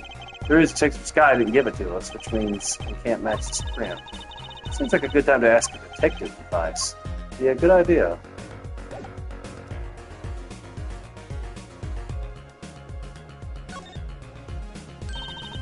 These must be the slippers for patients at the clinic. Same as the pair we found, of course. Look, a single pair is missing in the rack here, too. The ours have paint on the bottoms, which means they were taken out of here on the night of the murder. Right. The paint's from the hit run, after all. What were a pair of clinic slippers doing in that trash? Who's that masked man? And what were they doing at the scene of the hit run? The clinic reception desk. No one's here, of course. There's a small sign on the counter.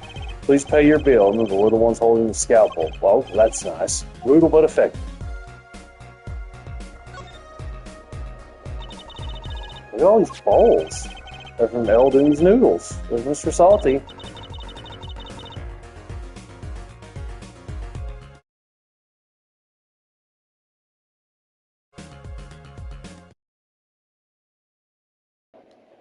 Sorry, acid reflux. But I think we figured something out. I think we have. Mr. Eldoon must do takeout. Not exactly what I was thinking. All the bowls have been washed clean. I think we found our first clue, Truth.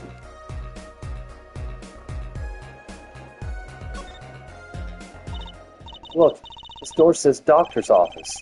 Like this is the victim's private office? It's not locked. Too bad. Why too bad? I like opening locks. It's kind of a hobby of mine. Like those little bike locks. Don't even bother putting them on when I'm around. That's probably not a hobby you want to tell too many people about. Apollo, that sound came from behind this door. It's in there. Let's check it out, Trucy. A break-in. They left through that window. Wait, Apollo, you're too late to catch them now. It must be your experience as the penny snatcher chaser talking. Well, we should tell the police. Let's check the room out first, Apollo. If we call the police now, we'll lose our chance. You're right. She's better at this than I am. Now, one thing's for certain. This clinic and our murder case are looking pretty related now. A cute little safe. Looks like a 4-digit lock. Someone's already entered in 2 numbers, Apollo. 7, 9... Wait, do you think that burglar just now was trying to open it? Or what's inside the safe? Is there any way we can figure out the last 2 numbers? We know the first 2 are 7 and 9. Maybe there's something in the court record? Something that can help us figure out the last 2 numbers. I wonder. I've got just the thing. Well, I have an idea. I knew it, Apollo. What is it? Well, all I have to know is what buttons have been pressed. We can use this to find out what the next 2 numbers are. When you press the buttons, you'd have to touch them with your finger, right? It would leave a print. When you open a safe, you don't press any other buttons with the right ones, right? So if we can find the buttons with fingerprints, we'll have the safe code. Not bad, Apollo.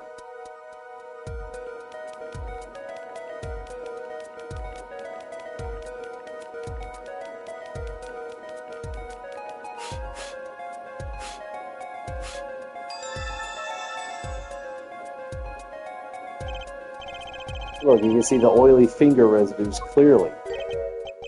Look at 7 and 9. Those are glove marks. The burglar must have been wearing gloves. Well, we might not be able to identify the burglar, but we can open the safe. Give it a shot.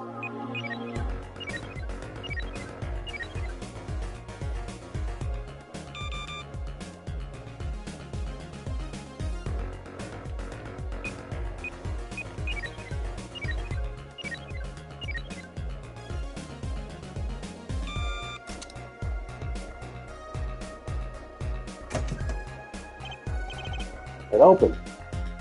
Now our fingerprints are on it. This looks like a bullet hole. It's just like a bullet sticking out of it. Right in the middle of a safe. Hey, the bullet came out. The tip is all squished.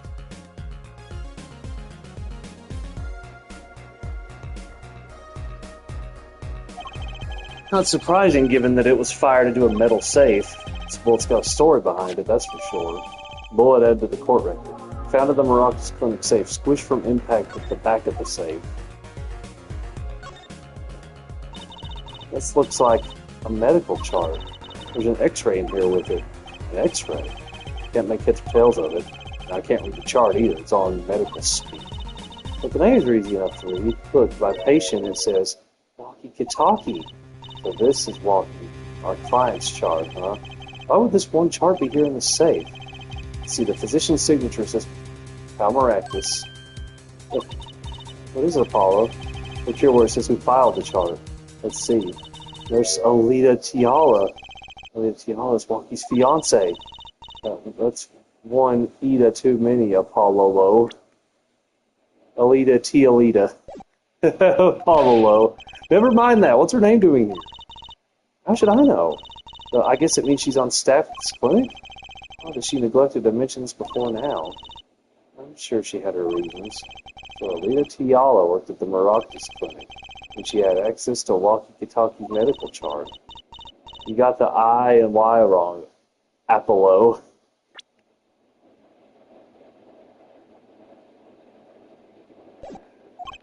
Yeah, I'd be very interested to find out what this chart says. Who can help us decipher this? Walkie's chart after the court record. Found in the Moroccas clinic safe signed by Nurse Alita Tiala.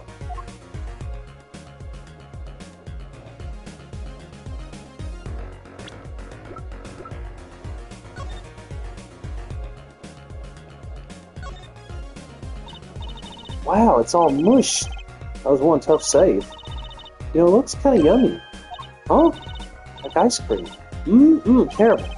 You certainly have an active imagination, Lucy.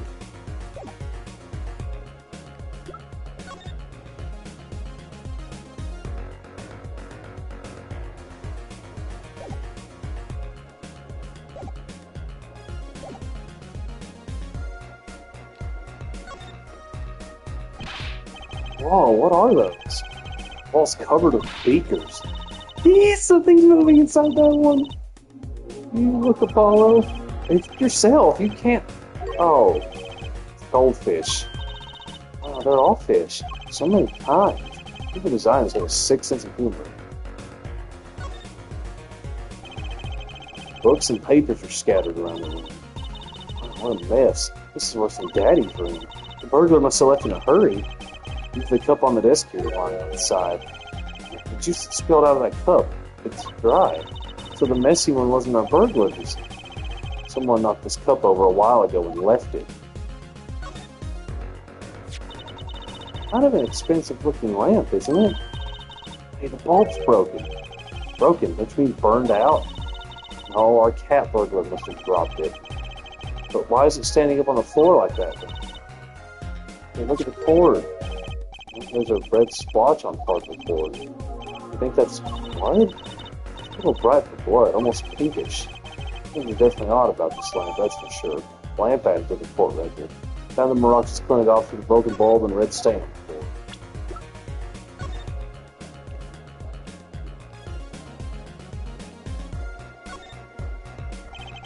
The bulb's broken, it won't turn on. How's it broken? Don't touch that, you'll cut yourself. Eek! Yeah, fool me once, shame on me, fool me twice. My finger. You're bleeding. Let me see that. Wait. Magic blood. Tee, gotcha. Please don't do that again. I have enough to worry about without my coworkers injuring themselves on the evidence.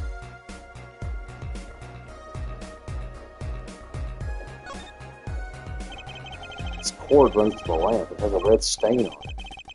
I wonder what left that stain. Wait, I know. Maybe it was left there by a red marker. Like they were trying to write their name and slipped. Why would anyone write their name on a lamp cord? I used to write my name on my magic ropes.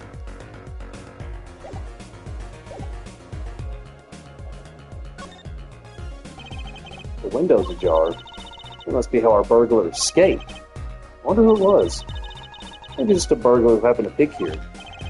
Yeah, but there's a patrol car sitting out front. If I were a burglar, I'd come back the next day at least. I'd give it a month myself. Whoever broke in obviously needed to break in today.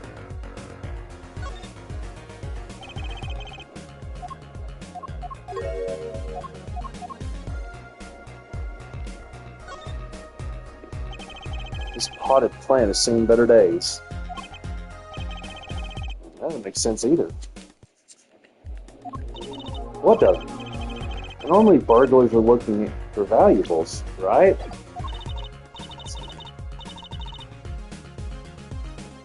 That's true. That's what I would do if I were a burglar. So why look under a potted plant? Maybe they were looking for the key to the safe. I've heard of people putting their house keys under plants, but the key to a safe? Then maybe the burglar was looking for the house keys. This is getting nowhere fast.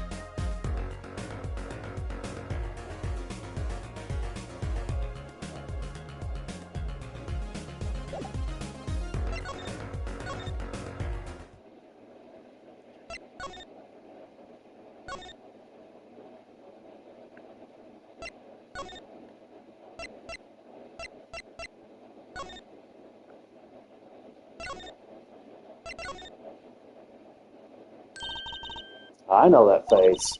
That's the face of someone who's made a discovery. Hey, how'd you know? Can't fool someone trained in the ways of science. Think she'll have us analyzing face prints. Let's ask Detective Sky to help us, Apollo. Say, could you take a look at this lamp? Bulb's broken. Right, strange, isn't it? Every bulb's all the time. My desk is a mess and my lamp's always falling over. Not too bright, huh? Ouch. I still think it's kind of odd. There's the sky. I was wondering about this. Tracy, wait. What? That's the vital evidence there. You can't show her that.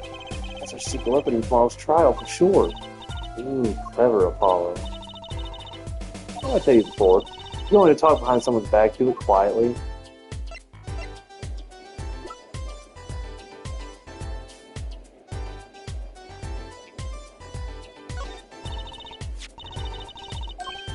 Same thing, right?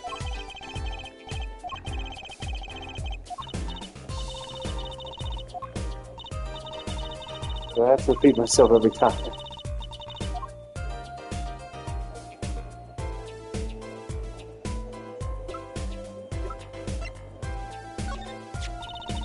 These sandals. Quite a clear print there. Toe print. But we don't know whose toe it is.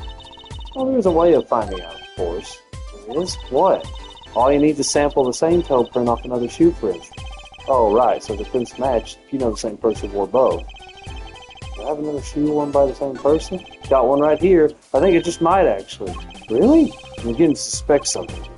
Detective Sky, can you compare this sample with the other print?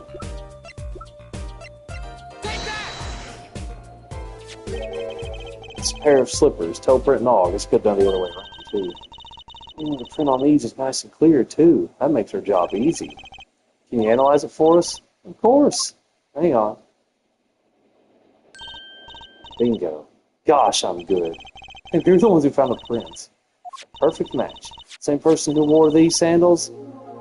Same person wore these sandals and slippers. I was afraid of that.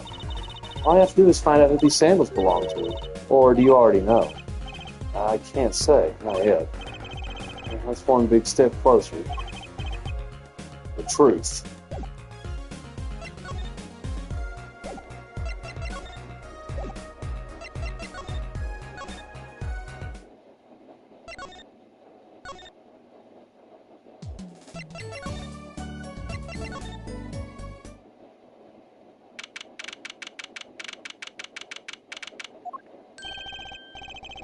Cry, Angel.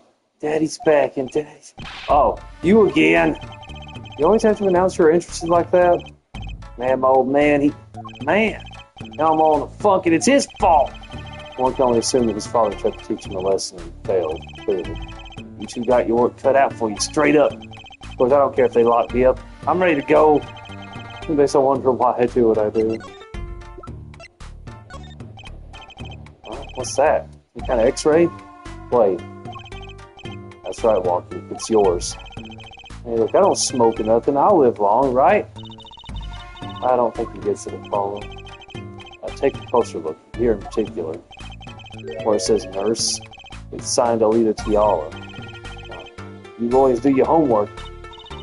So you met Miss Tiala when you...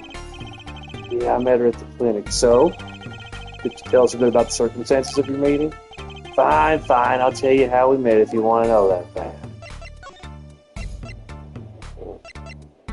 Oh. Did we talk about these? Guilty verdict. Hey man, you won't see me bugging about one or two guilty charges. But what if you're found guilty of murder? Hey, it's all experience, you feel me, shorty? Like a badge of honor. They don't get the death penalty, do they? You didn't really do it, did you? Maybe I did, maybe I didn't. I've heard one thing today. It's that silence speaks louder than words. Your father. My old man's black. It's the point, that's what he is. Heard he wants to leave the mob. Over my dead body! I spent my life trying to keep it real, being an OG, never stepping down. Now my old man wants to go soft. Fine, let him. Just leave me out of it.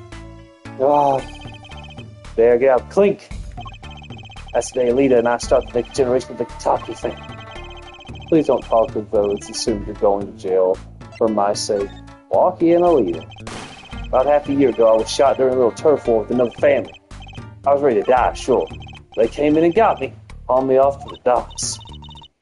In the Maracas clinic? That's where I met her. My fallen angel. You mean Alita Tiala? She was scared of me at first, turns out. But you know what they say, bad guy always gets the ladies. Right. She was done with that clinic anyhow. So I was like, I'll take you on, woman. Straight gangster style. Guess what she said? What'd she say? Come on, give us some thought. She said it real quiet, like on the down low, you know what I'm saying? I'll leave if you'll marry me. So that was the proposal? You know it. An oath of love right there in the hospital. Just like that, the op was done, we were out of there. See you later, bye. About that op. Yeah, it didn't go so well after all, did it? I know about the report. I know it's still in me. Health checkup. It was the boss's idea, you said? Yeah, can you imagine? What's the point of living healthy when you're a G, you know what I'm saying? But didn't you learn about the bullet at that checkup? Yeah. That's when I knew that doctor had to pay. Figured I could get that cat pulled after I got my revenge. Hey, I'm still living large now, ain't I? Incidentally, has you ever had a health checkup before? Nah, my old man suddenly gets this idea we all gotta get checkups. Guess he's getting old. Older, I mean.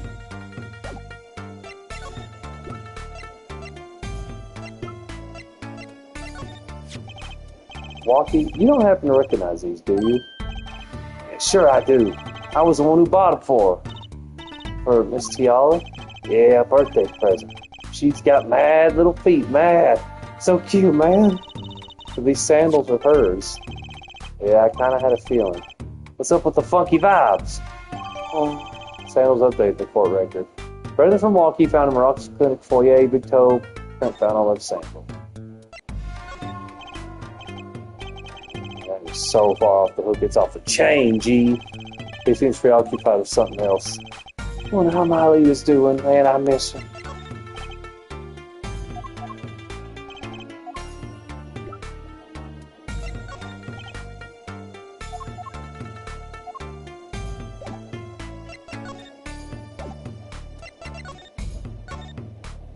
Well, now what?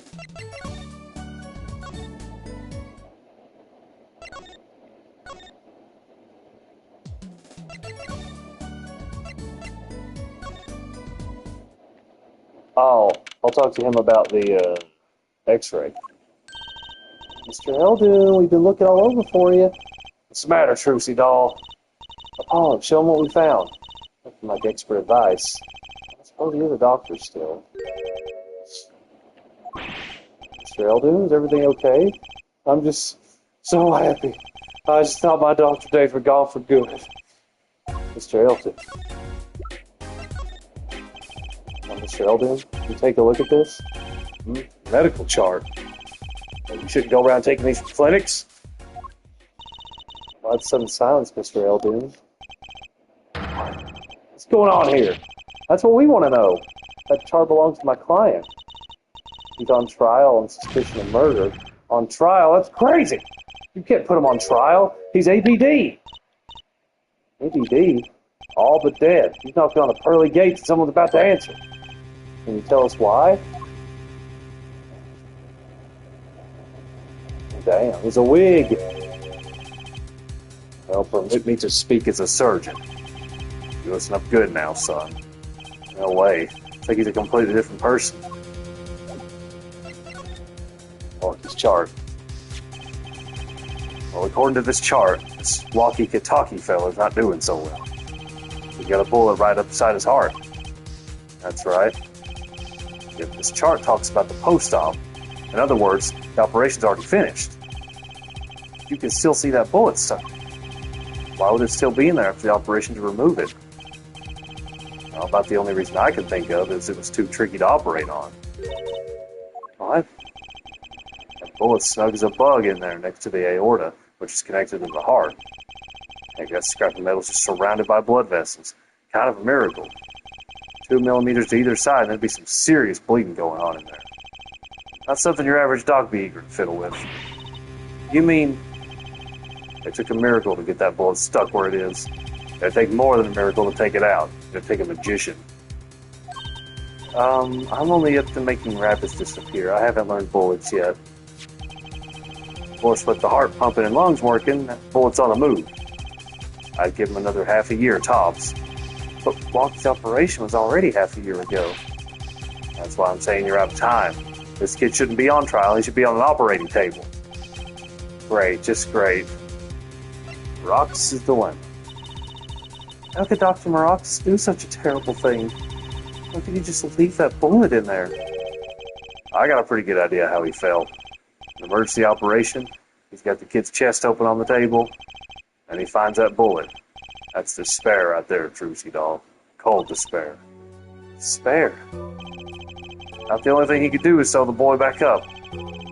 He wasn't exactly in a situation to go admitting he couldn't take it out. The talkies? You bet. This kid's their only son, I hear.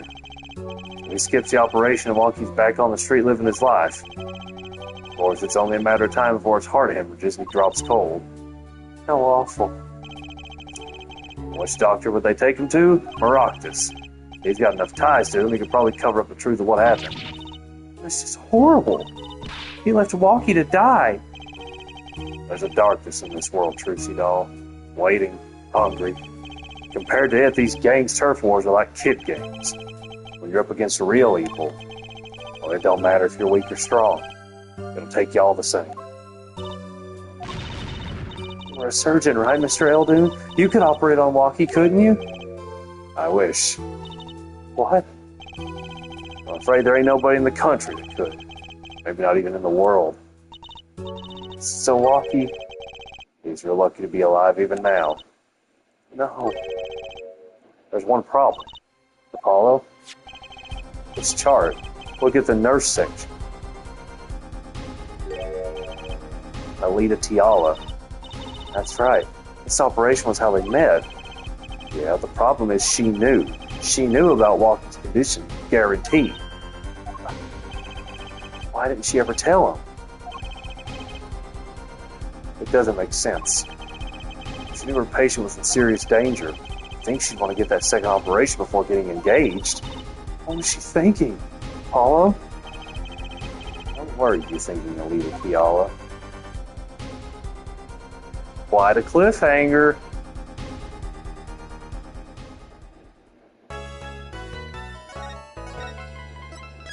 Christ alive. Well, we got one section left, but I need another break. I'm going 5.5 hours. I'll try to finish this up pretty soon.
Okay, look.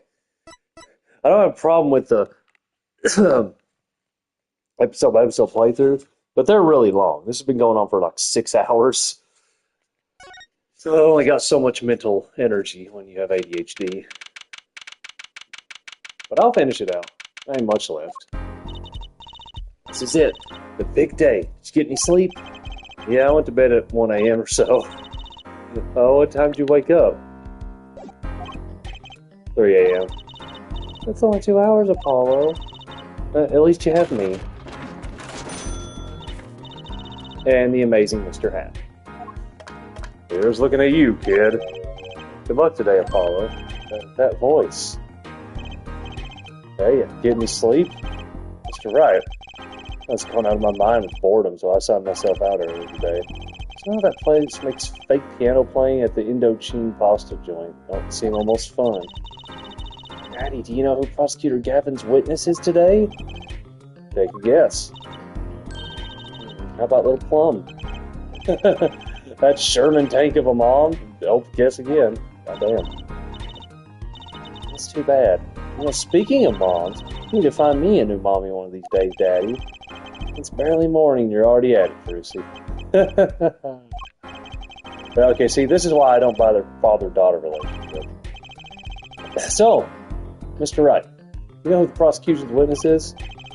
Alita Tiala, your client's fiancé. She's going to be a witness? Well, that seems odd. Why would she testify against her own fiancé? Why do sometimes you spell fiancé with one E and sometimes with two? You have to wonder what Gavin's up to. Something's going down today, that much is clear. Well, not to worry. I've got my pennies back. If we can't find a killer, I'll pull one out of there.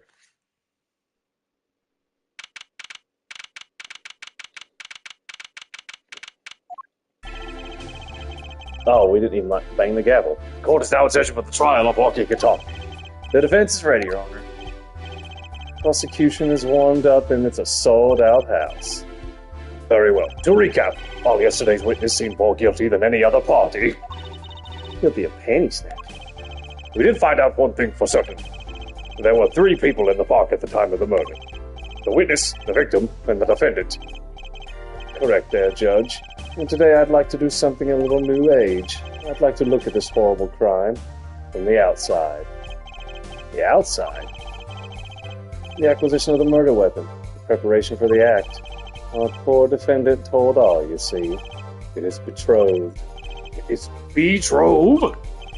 His fiancé. His partner for life, with no chance for parole. Very well, you may show the lucky lady to the stand. Your name and occupation, Fraulein? Fraulein? I'm sorry, I'll get it eventually. Alita Tiala. My occupation is future wife. Wow. Ah, traditional values. I respect that. I am bald and old. Too many brides these days can't even weave baskets blindfolded underwater. Wow. That you're here today as a witness for the prosecution. To be honest, I didn't want to testify at first, but I couldn't hide the truth. Honesty, another admirable trait. Fraulein, is it true that on the day of the crime, the defendant Walkie Kitaki confessed his plans? His plans for murder? Yes. The witness will please give her testimony to the court.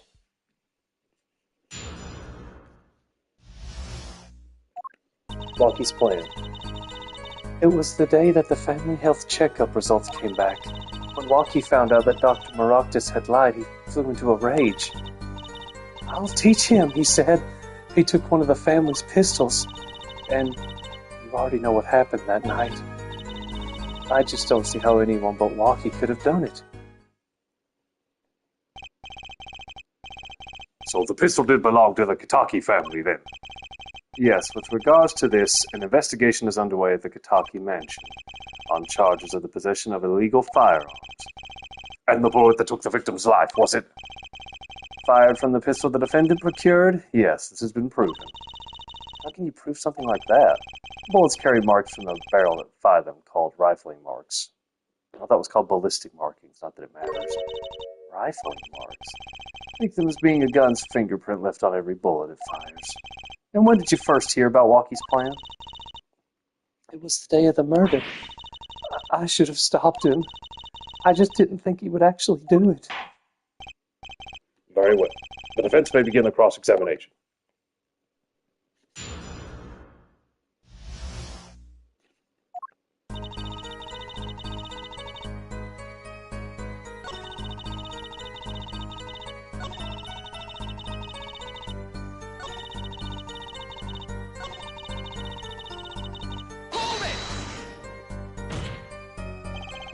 How can you say that for certain? How? Forehead, you will refrain from badgering the Fräulein. It was the defendant, Walkie, was it, who took the pistol from his home? We know this for a fact now. I suppose we do. How could anyone else have used the pistol to shoot the victim? They could not. Simple logic, yeah? That does seem to be the case. Does the defense have anything to say regarding this point?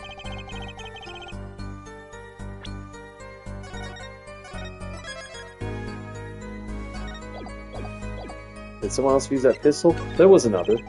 Based on your testimony, there was clearly one other person had access to that pistol. What's this? Interesting. Let's ask the defense then. Tell the court who this other person with access was.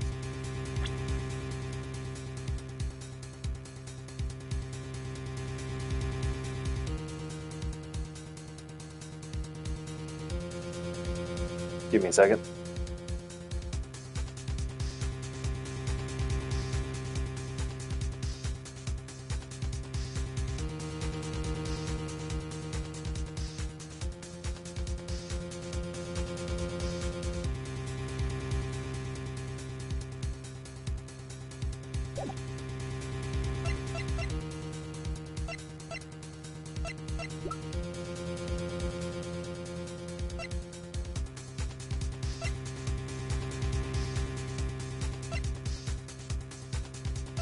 Okay, this is kind of tricky.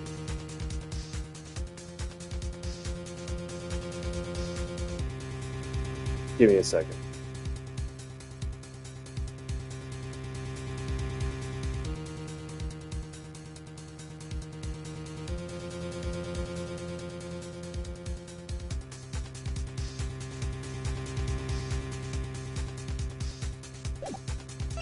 It was you! Of course, I mean you, Miss Tiala. Me? Why? You were quite clear when you told the court. You heard about the pistol from the defendant on the day of the murder. In other words, you knew what he was planning. Let me get this straight. You intend to tell us that this lady stole the pistol from her fiancé and killed a man in cold blood on his behalf? I've heard of people doing strange things for love, but it does seem a bit unfathomable, to be sure. I'm all for romance, for supporting your partner in life, to be sure. But I think I would hesitate at murder. I'd hope you do more than hesitate. I like that still of him, like his thinking pose, where Phoenix rubs his chin. Apollo, like, deeply points a finger at his forehead. But what if a different connection could be proven? A connection between the witness and the victim. We might find that she had a personal motive beyond wanting to help her fiancé. I'm nervous, I can't help it. That would put things in a slightly different light. What possible connection are you suggesting here? You know what I'm starting to think? I'm starting to think that the police never looked inside that safe. I have evidence showing a connection between the witness, Miss Tiala, and the victim. That looks like a medical chart. Found inside a safe at the Maractus Clinic. I'd like to draw the court's attention to the names written on the chart. Oh, what? Miss Tiala, why is your name on this chart? That's a funny pose. Well, care to explain the meaning of this, Miss Tiala? I'm not sure what you mean by meaning, Mr. Justice. Our warm little fiancé just froze over. I was on staff at that clinic until half a year ago. It was boring, so I quit. That's all. Is there a problem with that? Miss Tiala, you testified that you had no connection to the victim. And I don't. Now? I quit half a year ago, didn't I? So there's no connection. Let me guess. You're the kind of guy who can't rest until he knows every last detail of his girlfriend's past. Am I right? That's not true at all. Why, I embrace the ones I love. Past flaws and all, no. No matter. There's no connection now doesn't fly in a court of law. Doesn't fly? He's one tough nut. She probably feels right at home with the Kitakis. You left your job at the Maractus Clinic, true. But you remained connected somehow. Show us evidence that proves the witness is still connected to the Maractus Clinic. She was able to get the shoes. That's the false I could see. Forehead, this trail you think you have found, it doesn't lead to the truth, nor to a long career in the legal profession, yeah? Gee, thanks. Perhaps you allow me to do the honors? Why not? It might be nice for a change. Most excellent. Let's rock!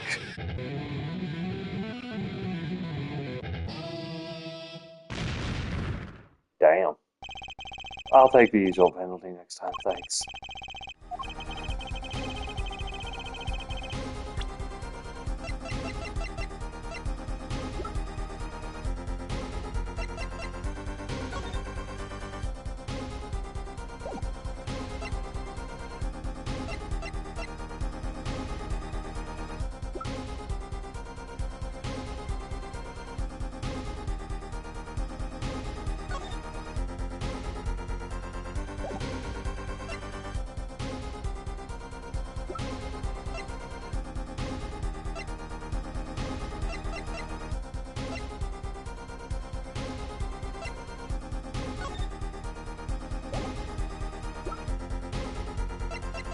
Because her shoes were there? These sandals were found in the Maractus Clinic lobby.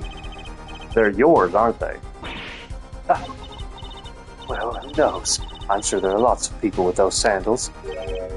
So sorry, Fraulein, but your act isn't working. Your moment of hesitation just now cost you. What's with you? I thought you were on my side. Perhaps you were unaware that toes leave toe prints. A simple analysis of these sandals will reveal all. Well, now we see your true colors. I was wrong to cooperate with you from the beginning. I just wanted you to help get Waki back on the straight and narrow. This court thinks you need to worry less about Waki and more about yourself. It sounds as though we need to hear a bit more about your story. Your sandals were found in the entrance to the clinic, which means you went there on the day of the murder.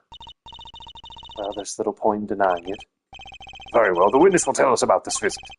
Why did you go to the Maractus Clinic that day?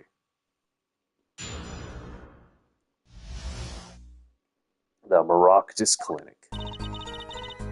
I did go to the clinic that day, my first time in half a year since I quit in January. I went to warn him. After all, I knew Waki had the pistol. The doctor always was a timid man, too timid to admit his own mistake. Why else would I have gone? I'm not hiding any dark secrets. I wanted to tell him to be careful, as an old friend. By mistake, you mean the mistake we heard about from the defendant? The botched operation? He was a timid, small man, but I never wished him harm. I just thought I should let him know, you know. That does make sense. Yes, but there's still one thing which does not. Oh, what's that, Prosecutor Gavin? The sandals left in the lobby, of course. We can assume she wore these sandals to the clinic, yeah. Then why did she not wear them home? If it were me, I would have worn them home. I would have worn those sandals home, too. So why were the sandals left behind? You pointed out the contradiction before me. There's probably a good explanation for this, right, Miss Tiala? Say, for instance, there happened to be a similar pair of sandals there, which you wore home by mistake. Actually, that's right. I'm impressed, Mr. Gavin. Oh, it is nothing. There is, after all, no other possible explanation. Yeah, forehead. No fair. He's filling the holes in the testimony. The defense may begin the cross-examination.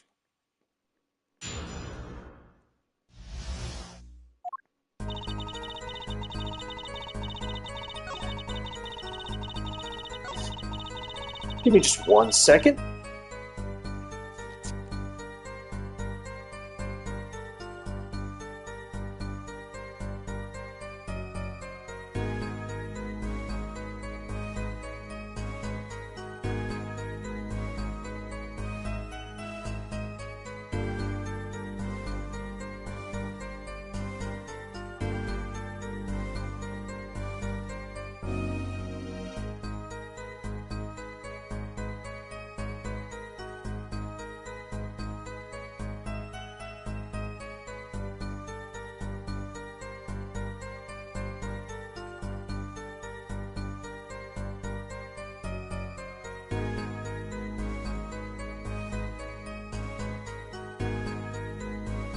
Okay, sorry about that.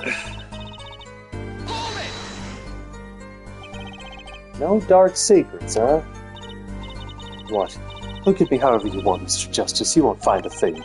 If he's hiding something, I know it. He must have some evidence that proves it, too. You're free to think whatever you like. I went to that clinic with only one thought in mind. There's no way she went to that clinic just to warn him. You know why she went, Apollo? Trying to figure out what should really happen at that clinic, and fast.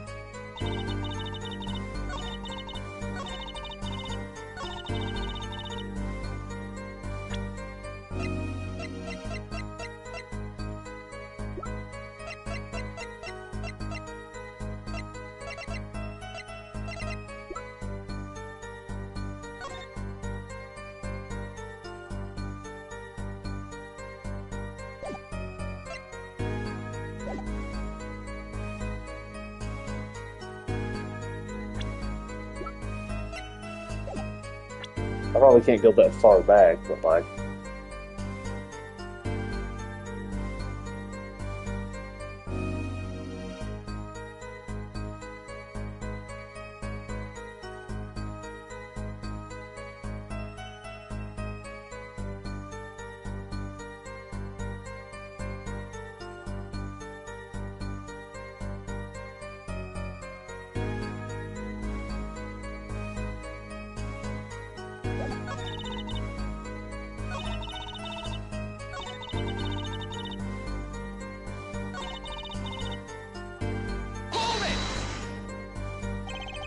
Did you want Dr. Maroctus to run away?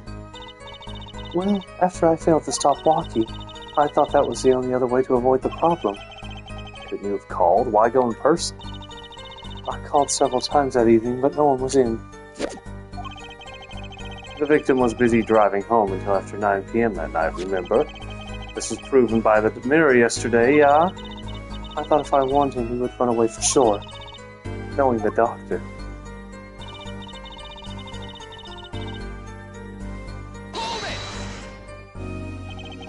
You mean that act of malpractice on Walkie, correct? If he had just told Walkie the truth in the beginning, none of this would have happened. True, that operation was the start of this whole affair. Oh, of course, if he had told him, he might have been erased by the Kitakis much earlier. A disturbing thought. We know that the Maroctus clinic had ties to the Kitaki family. He probably couldn't have gone to the police even if he wanted to. That's why I knew I had to warn him.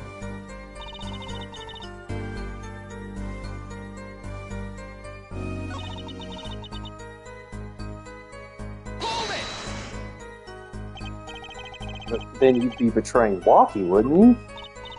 No, I did it for him. For us. She went to warn him so that her fiancé would not have to commit such a crime, yeah? I didn't want them to take my Walkie away. There's no way she went to that clinic just to warn him.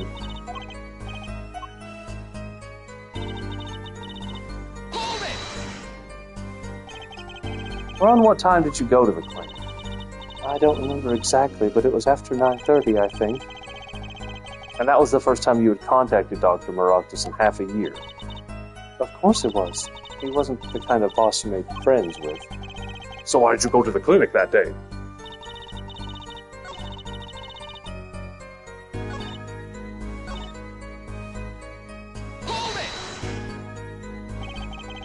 That act of malpractice on... Oh, yeah.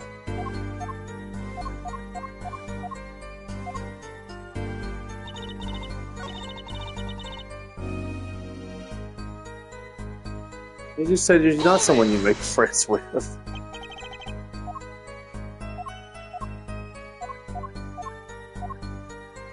Do I just present the chart again because her name's on it?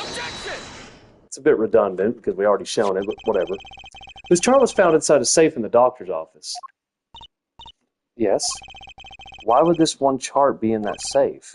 Miss Tiala, you know why it was, don't you? Mind filling me in? Dr. Maractus didn't have the leisure of making mistakes. That's why he wrote up a false report and kept the truth locked away. Bad there, Doctor. And this is where you come in, Miss Tiala. The nurse who filed this chart was you, which means you knew about Walkie's failed operation. Interesting. You were in the same position as Dr. Maractus. Kinda makes it hard to claim no connection, doesn't it?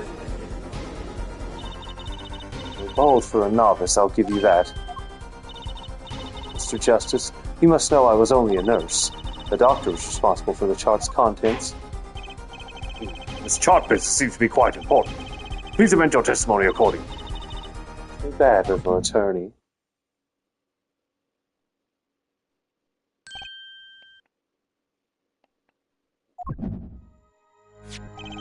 My bracelet's reacting again. What is it, Apollo? I felt my bracelet tighten just now. Your bracelet? Just like yesterday, like you said. When a witness is unsure of something, their nervous habit gives them away. But I can't see anything, Apollo. Huh? What's my bracelet reacting to? Wait, maybe... Yes, that has to be it. What has to be it? Your senses, Apollo. They must be sharper than mine. Oh, I can't see it, but you can sense it. I don't know about that, Trucy. I don't have some kind of special power or anything. Listen to me, Apollo. There's a weak point somewhere in Miss Tiala's testimony, but we don't know what her nervous habit is. Well, then what do? You have to perceive it yourself, Apollo, with your eyes and your senses. And it's up to me and my bracelet. I don't know why, but the bracelet helps. Somehow touching it helps me focus. Let's give it a shot and bring down that testimony. Why would I go to the clinic now for a half-year-old chart?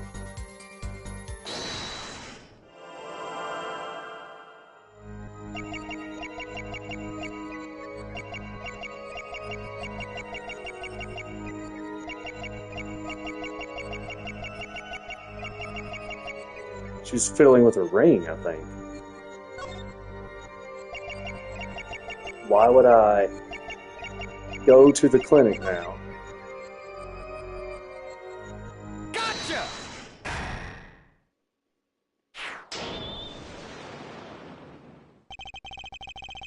Why go to the clinic for a half-year-old chart now, you ask?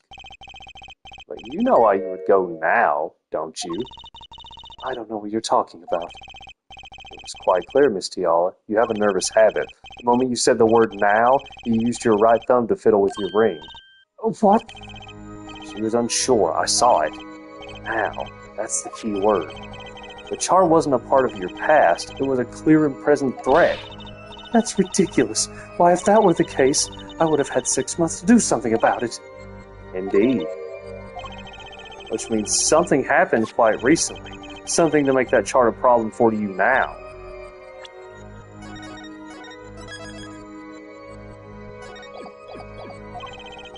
Got her on the ropes now. I can feel it. Time to strike the killing blow. The evidence.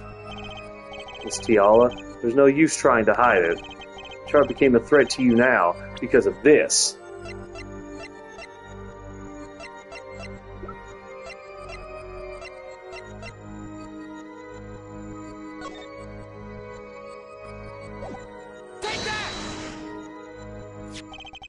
A health checkup report belonging to the defendant. The Katakis are trying to get out of the business. The health checkup this month was their first ever. What did you think when you heard about this? Nothing. Why should I think anything? Oh? I would think you were positively beside yourself. Because you were afraid. You knew what Walkie's chest x-ray would reveal. A full half year had passed since the operation. You thought you were home free when the chart came back to haunt you. Eek! Look at the feathers.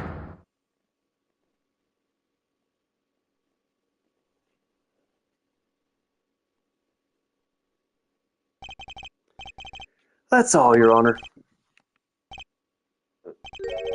What just happened? Did the witness just admit to lying? I sensed it.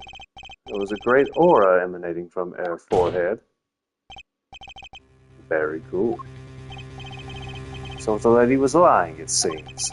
That's correct. She said she had no connection to the Maraxis clinic, but her connection was deep indeed, a bit too deep. If the Kataki's got a hold of this chart with her name, she'd be finished. Isn't that right, Miss Tiala? You guessed it. Order, order! I did. I broke her testimony. Amazing, Apollo. I didn't see it at all. And he was right about you. Wait. Miss Tiala. It's true, that chart was bad news for me.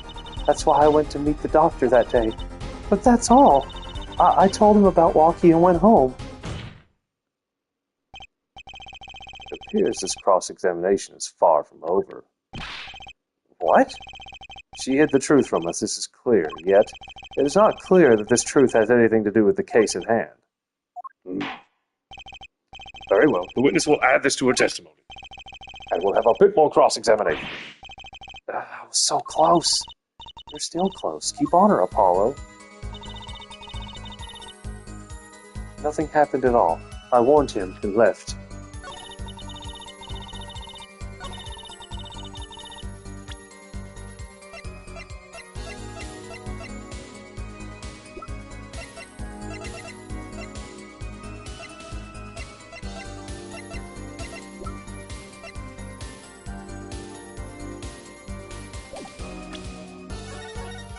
I don't know if it'll let me press that, but I'm going to. How did Dr. Maroctis respond to this warning? Oh, he was quite surprised, panicky even. He wouldn't be scared to learn that Kataki was after them. Incidentally, this court is not afraid of any mobsters. Why, we had a life-threatening situation just yesterday, right here in this court. Yeah, real impressed with the way you stood up to the attack of the amazing Mr. Hat, sir. After which I carried you back to your chambers. Sounds like the judge had quite a fright. Nothing happened in Dr. Maroctis' office that day, huh? What about the mess we found? Something definitely happened in that office, Apollo. I know, but we can't prove when it happened, nor that Alita Tiala was in any way involved. Well, let's try putting some evidence up anyway.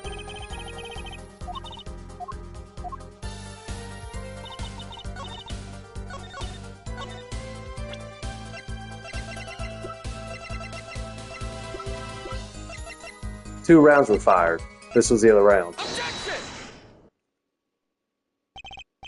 You say nothing happened in the doctor's office. I disagree. Take a look at this. What's that? It looks like a squished up ball of clay. Kind of like you, actually. This bullet was found in the Maroctis clinic office. Something did happen in that office, Miss Tiala. Enough of this joking around. The police investigated that clinic. But this was stuck inside the doctor's safe. Inside the safe? I guess the police didn't check that far. But there is a problem. How can you say that bullet was fired on that day? Weren't you the one who explained rifling marks to us? The pistol was taken from the Kataki mansion that day. If the marks on this bullet match the murder weapon, then that proves a firearm was discharged in that office on the day of the murder. Not bad, forehead. Bailiff, have this bullet analyzed immediately. 30 minutes later, a report arrives. The rifling marks on both bullets are identical. Well, it seems as though the bullet in the safe was fired from the murder weapon. Perhaps the defense would like to state their position? Not before I save. Ha ha ha ha. The bullet in that safe proves one fact. A pistol was fired in the office on that day. And at the time of the firing, the safe was open. The safe which contained the top secret chart. Do you think someone was threatening Dr. Maroctis in order to open the safe? Only one person was in a position to do such a thing. Our witness, Alita Tiala. Order, order, order! Mr. Justice, where are you going with this? Are you accusing the witness? I believe Tiala knew about Walkie Kataki's botched operation. She got engaged to him without telling him about it. As long as that bullet remained in his chest, his days were numbered. What if she married him and then the bullet finally reached its destination? What? That reminds me. Apparently the Katakis have been asserting themselves in lawful business practices, making quite a great deal of money. A fortune, if you will. Nefarious. So she planned to marry him just to get her hands on this fortune? Objection! Oh. You keep talking trash about my Alita, and I'll sue you, lawyer man. Me? Yeah, you said you'd abuse my Alita. I think you mean accuse? Same difference. Well, you can't have her. She's mine. It was me. I shot that doctor. Me. He left me to die, so I left him to die too there in that park. Walkie, just cool down a second. You keep your hands off my Alita, or I'll...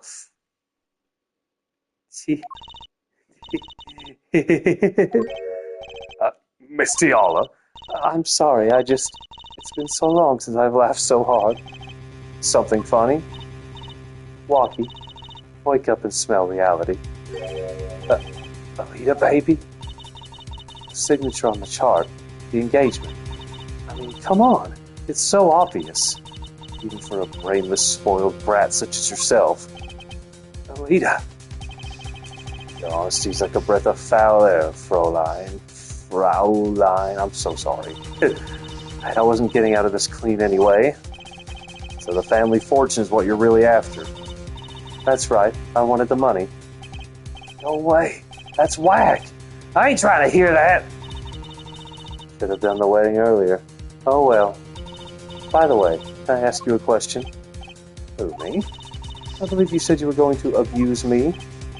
Accuse. Of what crime, might I ask? Huh? Oh, I'm a bad girl, sure. I got close to that brat because I wanted his money. But he was the one with the pistol. Could have fired into the safe after I'd already left the clinic. What? I would never do a thing like that. It was definitely that silly brat. Wait, but what are you talking about? Tracy, you had the most to lose if that chart was found. But I didn't have a pistol, now did I? Well, you could have taken Walkie's. You think he'd have mentioned that? No. All I've heard him say is, it was me, I shot him. That's only because he's trying to protect you. Sorry to intrude in this lovely conversation. But the two of you are forgetting one critical point. At what point? Certainly the Fraulein wanted that chart. You assume she threatened the doctor into opening that safe, but then, wouldn't she have taken the chart? You see, that chart wouldn't have been left in that safe. He's right. Miss Tiala? Yes? It is clear to this court that you are not a very good fiancé. Oh, I'm flattered. Perhaps it's time you told us the truth. Tell us about yourself, including your actions and whereabouts on that day. Don't forget, we've proven that you were at the Maractus Clinic on the day of the crime.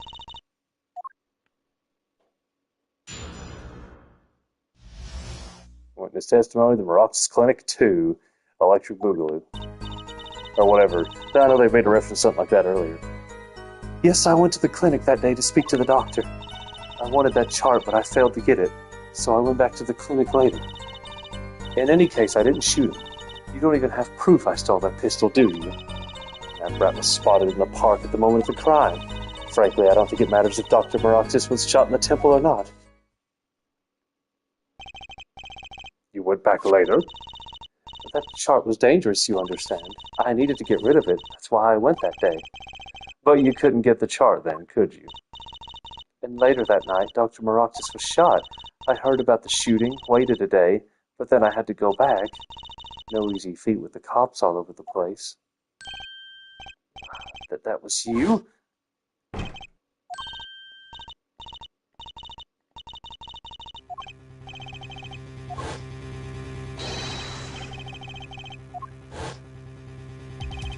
So you were the burglar. That was you two? If only I had one more minute. I could have opened that safe and gotten the chart. What? That's trespassing, and brazen at that. Oh, is this a trial for trespassing now? Besides, you can't blame a girl for wanting to protect herself. They are gangsters, you know. In any case, Mr. Justice, your cross-examination. Admitting the little crime to avoid the big one, huh?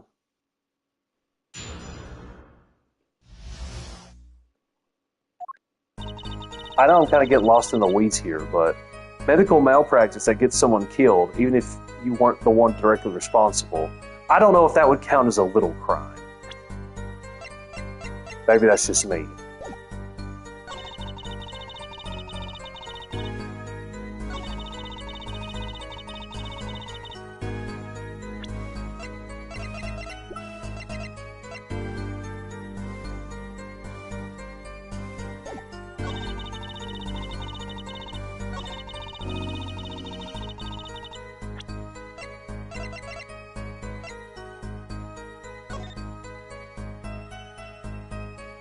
That's a weird thing to point out. The doctor was shot in the right temple, yes? So it seems. Let's review the facts again, shall we? If the killer shot from this location, the bullet would have struck our victim square in the forehead. However, the entry wound was in the right temple. Yes, we heard testimony on this yesterday. At the time of the shooting, the witness was standing here. Just before the gun was fired, he shouted. The victim turned his head to look and was shot. Objection! That testimony was proven to be a lie. Our egregious panty snatcher, Mr. Stickler, did witness the crime, but he was standing to the north next to the trash can where he tossed those panties. If Mr. Stickler shouted from this location, the bullet couldn't hit his right temple. Silly, silly attorney. What? Do you remember what you had for breakfast that morning? Do you remember, Trucy? I always have a glass of milk for breakfast. What matters is one thing. The doctor was shot in his right temple. If that's the case, there can only be one explanation. The panties guy was mistaken. Objection! His location was proven. You can't write that off as him being mistaken. Objection! Why don't you show us that, Forehead?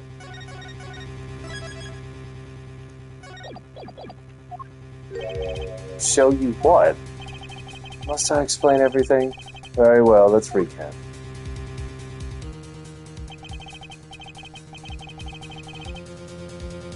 If the witness, Panties Guy, was standing to the north, then where was the shooter standing? From what location did the killer shoot the victim? But wait, if the witness was standing there, how could anyone shoot the victim in the right temple? I merely laid out the facts for us. It is up to the one possessing the shiny forehead to show us. If you can, that is. Walkie Kitaki was standing at the killer mark, Wesley Sticker at the witness mark, and of course Palmeractus was at the victim mark. Let's hear what the defense has to say. Where was the killer standing when they shot the victim?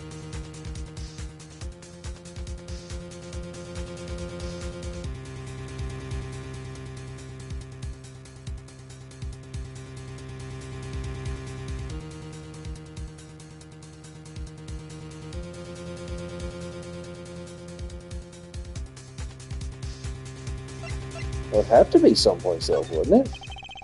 As the facts stand now, we can't explain this crime without contradicting ourselves at some point.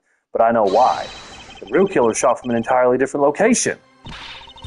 What are you talking about? I don't see any other place. Apparently Mr. Justice does. Let's hear it. Where in the park did the killer shoot the victim from? Objection! It's time to raise the roof. And the stakes. Eh? Penalties are such frightening things, don't you think? What if they were a bit more terrifying?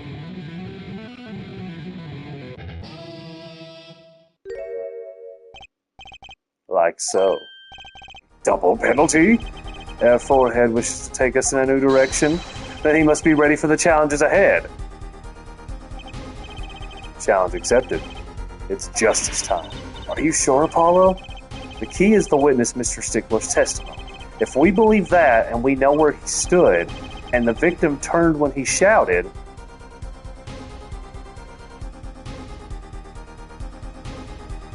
Okay, let's think about this.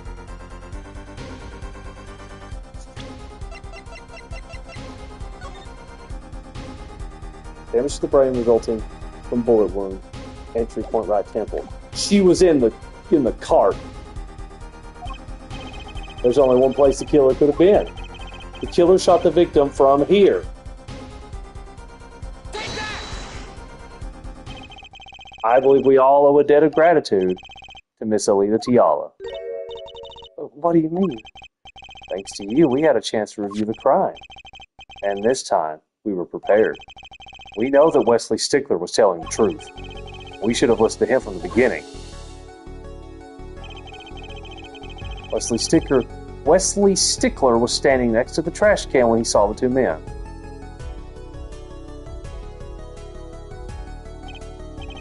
He shouted, just as he told us in his testimony. And the victim turned to look in his direction.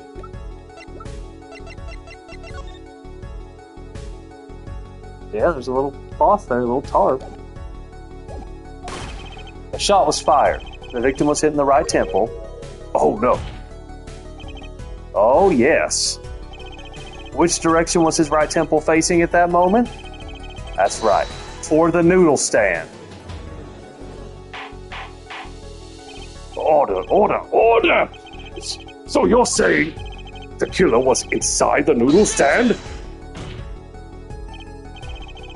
Let's think about this a bit more, shall we?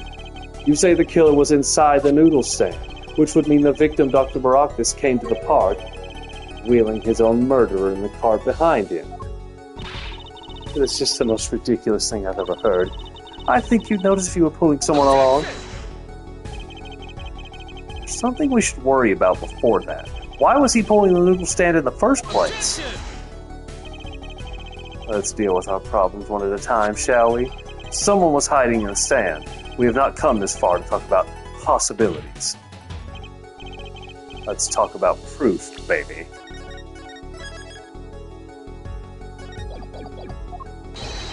Show us evidence that proves someone was in that stand. Can I prove that? You want evidence someone was in that stand? Well, too bad. That's funny.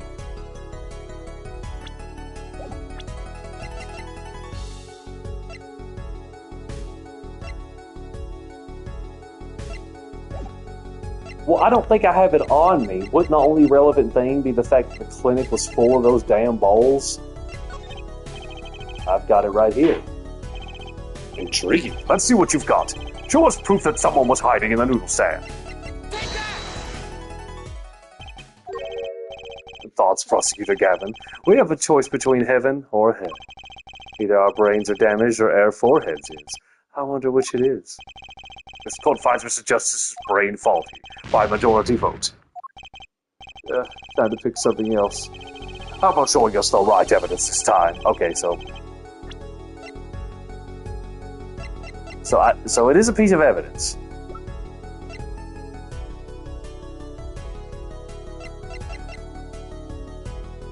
Would it be that? I don't know what else it would be besides the fucking slipper.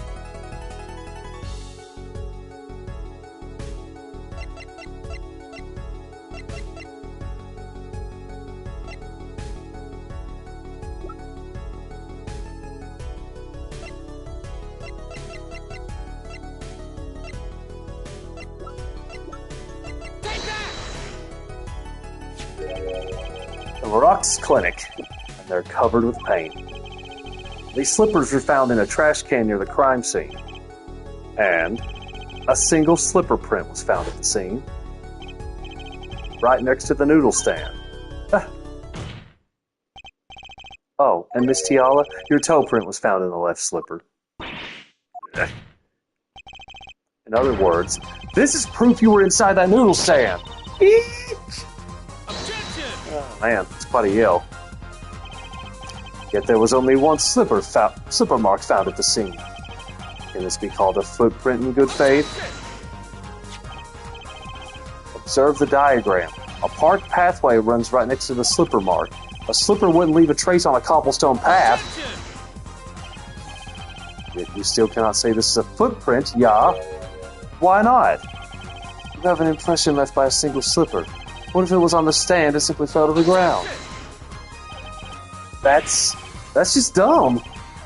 One more thing. A noodle stand is typically cluttered with the tools of the noodle-making trade. There's no room for a person to ride in there. You have a point. Could someone have hidden in that stand? Hollow, I think I might be onto something.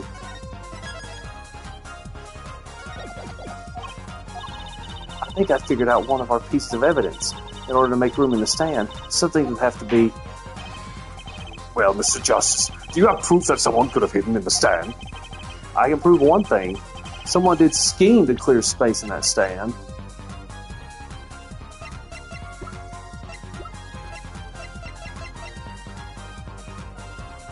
This is where I show the bowl, right? This is a noodle bowl from the stolen Eldon's Noodles noodle stand. Yeah, so what about it? We discovered a large quantity of these bowls yesterday in the lobby of the Maroctus Clinic. That's one hell of a place just to leave them. A large quantity of noodle bowls in the victim's clinic? Mr. Eldon was very clear about these bowls. Well, I don't care who did it. Without that stand, I'm finished. All my noodle bowls were in there, too. Yet the bowls were removed. Sorry about that, I was checking my battery. That night, there was space inside that noodle stand. Space created at the Maroctus Clinic, no less. Right around the time that you were there, Miss Alita Tiala. Stop! Oh, it's only been 7 hours. I won't listen to any more of these. Not fantasies. They're worse lies than that spoiled brat's pickup lines. I would like to remind the witness of her current status. This court does not consider you entirely innocent. Show me an innocent. I'll show you a fairy tale. In any case, the defense has somehow made its point. The witness had both a motive and an opportunity to kill Dr. Maroctus. All fairy tales. This whole trial's a fairy tale. Then please, pull us back down to reality, Miss Tiala. I'm giving you one last chance to explain yourself. This is it. Why was Dr. Maroctus pulling that stand that night? What was Alita Tiala doing inside it? Time to get to the bottom of this case. Tiala's explanation. That night, I went to ask Dr. Maroctus for the chart. I had no intention of ever letting that chart fall into the Kitaki family's hands. But Dr. Maroctus didn't understand. For some reason, he thought the Kitakis had sent me, so I gave up and went home. All I did was talk to him. You knew about the botched operation, so you tried to get rid of the chart to save yourself. I won't make excuses. And I did warn the good doctor. I gave him a chance. I told him that brat got his health checkup report, and that he was coming to settle the score. I see. Very well. Mr. Justice, begin your cross-examination. Yes, Your Honor. This is the last testimony. Either I perceive the truth or it's over. Excuse me a moment.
My apologies. I was looking for a throat lozenge.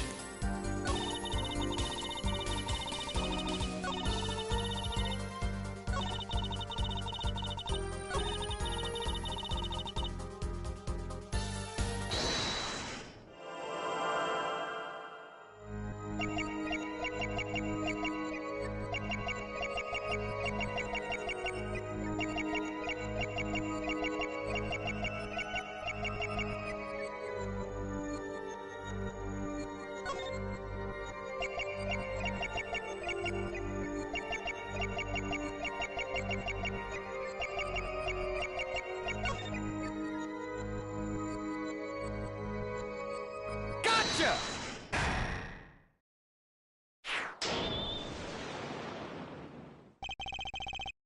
All I did was talk and lie. What? Show me proof. I'm pretty sure about this one. I think I'm getting the hang of this. And I'm doing a manual save on top of it. A little slip in confidence and they give it all away. The proof is you, Miss Tiala. All I did was talk to him, you claim. Yet you can't hide your nervous twitch when you say those words. My twitch? What are you talking about? You have a habit of scratching the area of your neck around the edge of your scarf. What? It is working better than I'd hoped. Her unconscious actions tell the truth she won't say. Habits and lies. 2 dots. Connect the dots and find the truth. Don't look at me like that. I told you the truth. It seems that when you recall what really happened in that office, you can't keep your hands off your neck, can you? Seems that nervous habits are unconscious reactions that manifest when someone is trying to hide something. You can't hide behind your scarf, Miss Tiala. Something happened between you and the victim in the Maracas Clinic office. I've got proof that shows exactly what happened.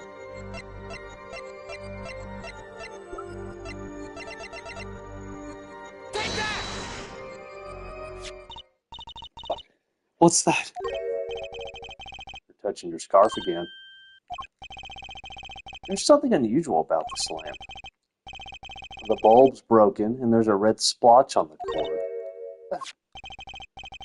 Seeing how you hide your neck, I think I can come up with a plausible explanation for the lamp's state. Well, spit it out. This talking in circles nonsense is killing me. Very well. The answer is very simple. Miss Alita Tiala, please remove your scarf.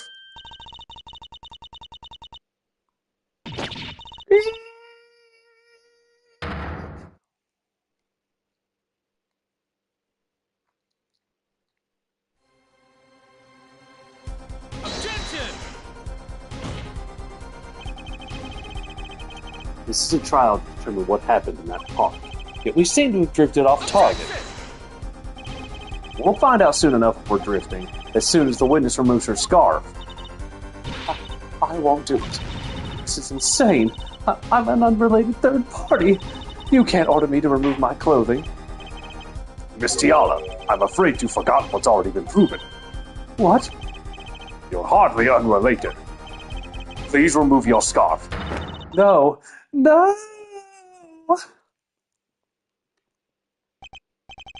I knew it.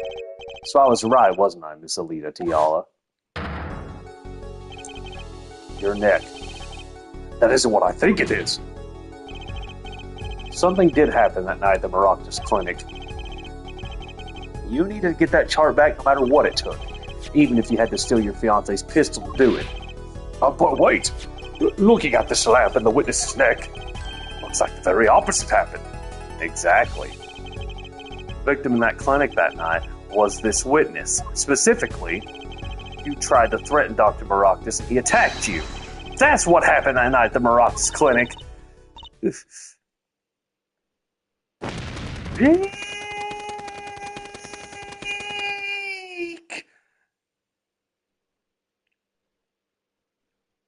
Not the most spectacular of breakdowns. I don't think anything will beat Damon Gantz at the end of Rise from the Ashes. That's the extra case from the first game. Order, order, order! Will someone please tell me what really happened? I told you the truth already. I went to the clinic that night to warn Dr. Maractus. That gangster knows everything. He's coming for you.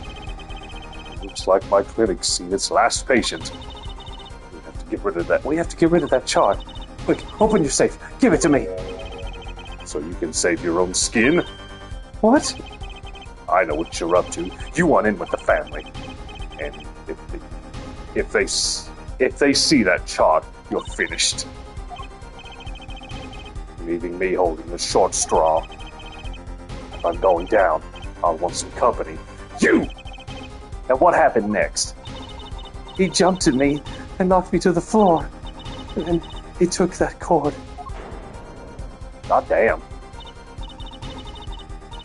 How Maractus was serious. Deadly serious. Yeah, look at that. He really tried to strangle me. I must have blacked out.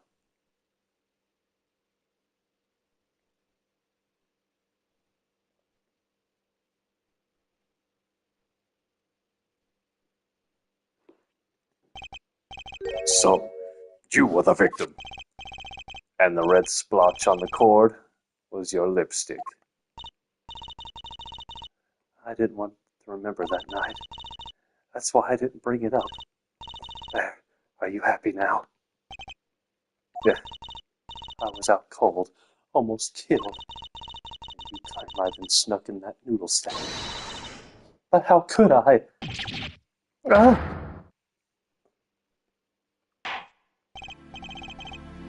Well, one thing is clear. We now know what really happened at the Maractus clinic, and it would seem that our victim was not entirely without blame himself. I'm sorry. I get so nervous just thinking of it, it's hard to breathe.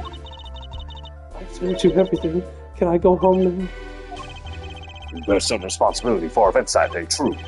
Yet if you were also a victim, this court would owe you some sympathy. Well, Mr. Justice, I believe this clears up the remaining questions for Miss Tiala. When did this happen? Suddenly everyone's sympathizing with her? I don't know what to think anymore, Apollo. I mean, is that it? Did you know everything we need to know about Miss Tiala? Very well. This finishes the cross-examination of this...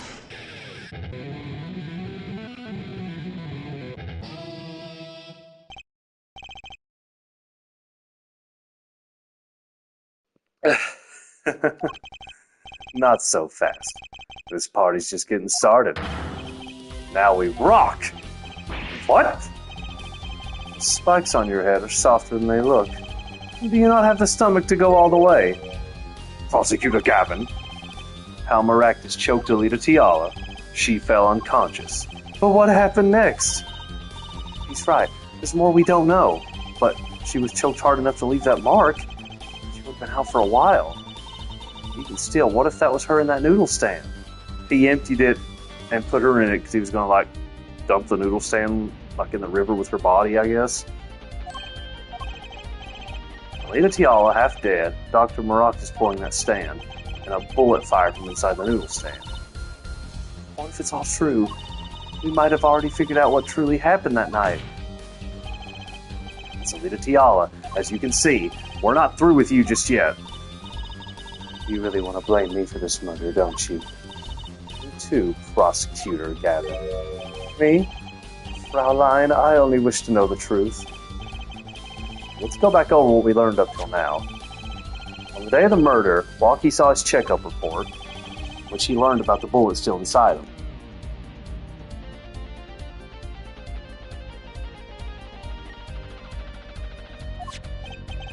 So, he took a pistol from the family stash with the intent to give Dr. Maractus some of his own medicine. And Miss Tiala heard about this from Walkie, so she went to the Maractus clinic ahead of him in order to get rid of the chart with her signature. But then, something happened. Sounds like you figured it all out. But remember, I was the victim. I was out cold. What about Dr. Maractus? That does seem to be the problem. He had just strangled Alita Tiala, perhaps, he thought, to death. What did he do after this crime? I was just knocked out, not dead. In the state of his clinic and the scene in the park, I think it's clear what the good old doctor did next. Well, F4 head, care to guess?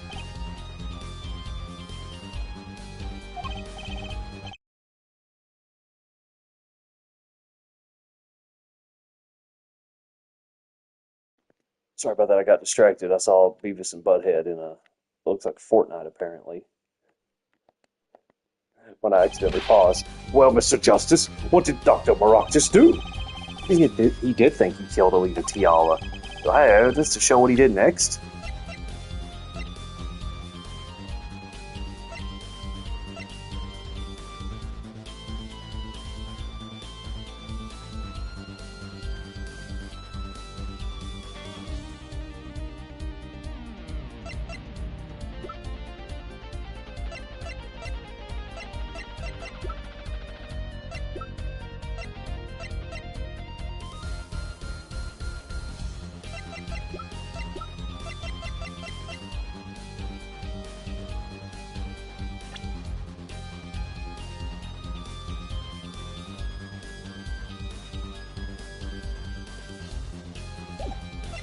I'm guessing I present the bowl again? A large quantity of bowls were found in the clinic. Bowls that belonged in a certain noodle stand, which means the stand was at that clinic. Why? Because Dr. Maroctus stole it and brought it there. Killing me disturbed him that much? So much he randomly stole a noodle stand. It wasn't so random. Remember, he removed all the bowls. Maybe because the stand was heavy? Or he wanted to put something in the stand in their place. Oh, wait, you don't mean... I do. Dr. Maroctus did replace those bowls with something. Your corpse, Miss Tiala.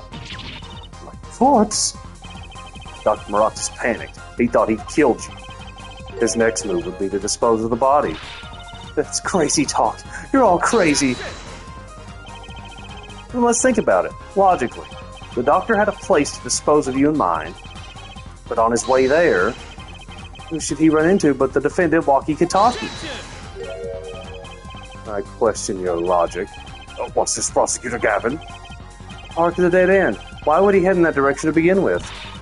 That's right. He had no reason to go there. Oh, now I get it. It was a trick. That spoiled brat made him do it. He made the doctor steal the stand. Tell me, why would someone go to a dead end? Unless the park was his destination. Apparently the vet has an idea. Tell us where Dr. Maroctus is heading with the stand. Please show us on this diagram. Where exactly was the victim dragging that stand? So he could dump the body in the river. There? That's a river? Yes, Your Honor. I scarcely need to explain why. A perfect place to dispose of a body. He's going to throw me into that river? He didn't have many other options, Fraulein. I believe this clears up all of the remaining questions. The victim pulling the stand, and the defendant before him. And inside that stand, you, Miss Alita Tiala. And then the denouement, Wesley Stickler, of panty-snatching fame, walks up. Seeing the two men, he shouts. In that instant...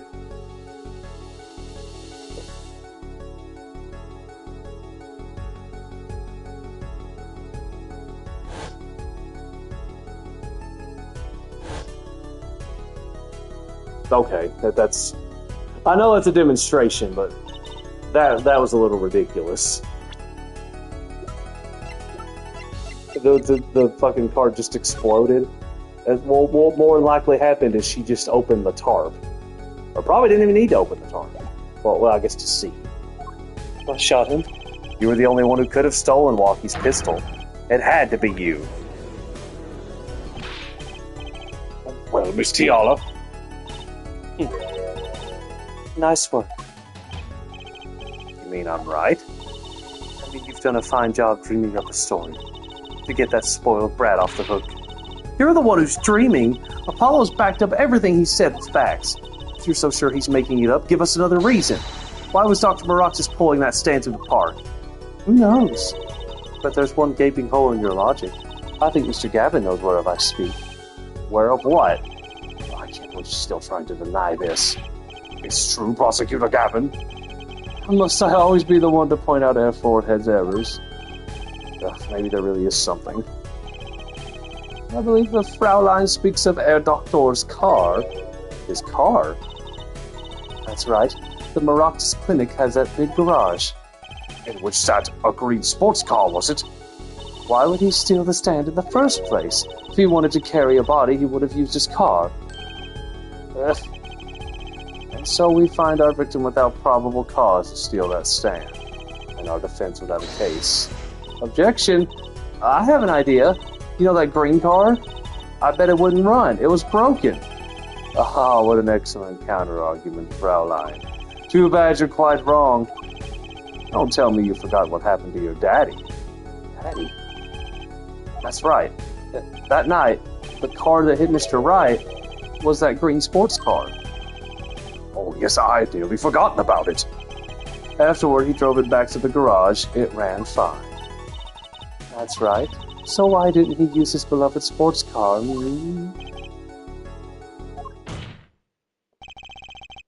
A glaring contradiction, to be sure. More glaring than your forehead! No. No!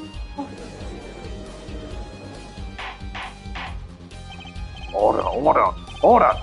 Well, Mr. Justice, why didn't Dr. Maroctis use his car to carry the body? It's still going.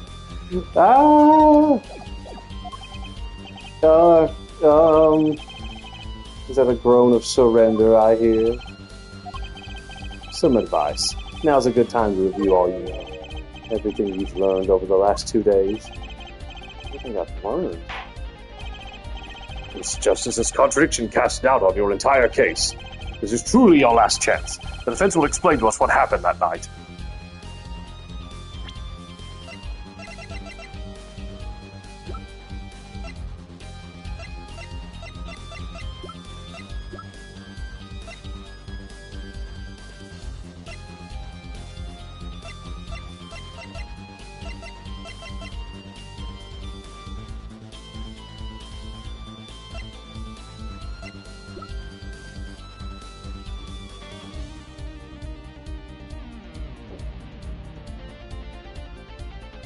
Okay, let's think about this logically. The car didn't run.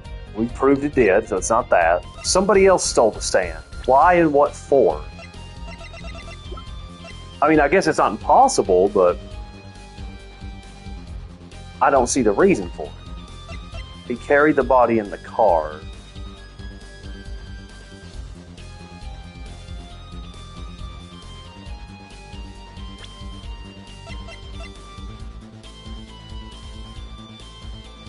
Give me a minute. I'm thinking of this logically.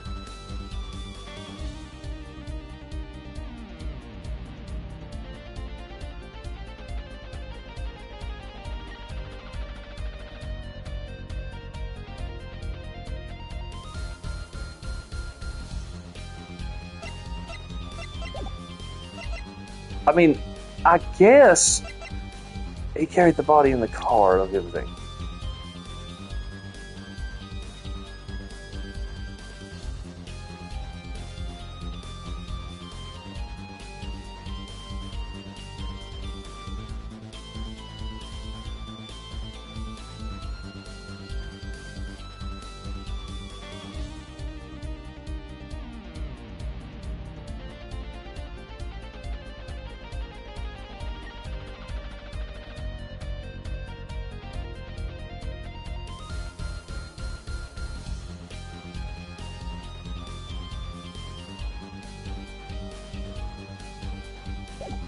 Fuck it. The victim used the car to carry the body. Ah, so you're throwing out everything you've proven up until now? Well, if the car wasn't broken, I admire your adaptability in the face of impossible odds. Yet this does not explain why he was pulling that stand. What's going on? Must be Gavin trying to tell me something? Perhaps we need to ask you again. It's truly your last chance.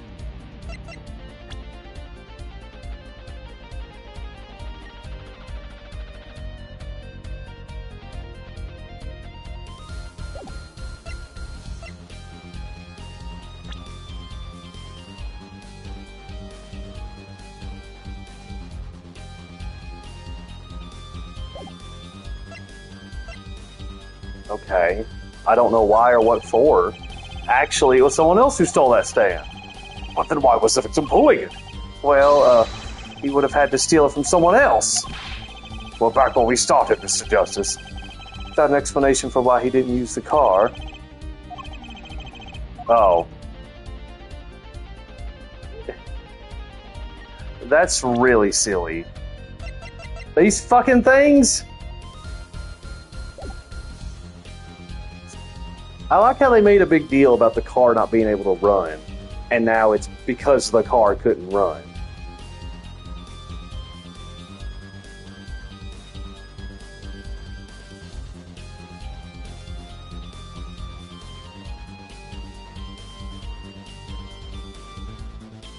So what was the hit and run about? Was that just random bullshit?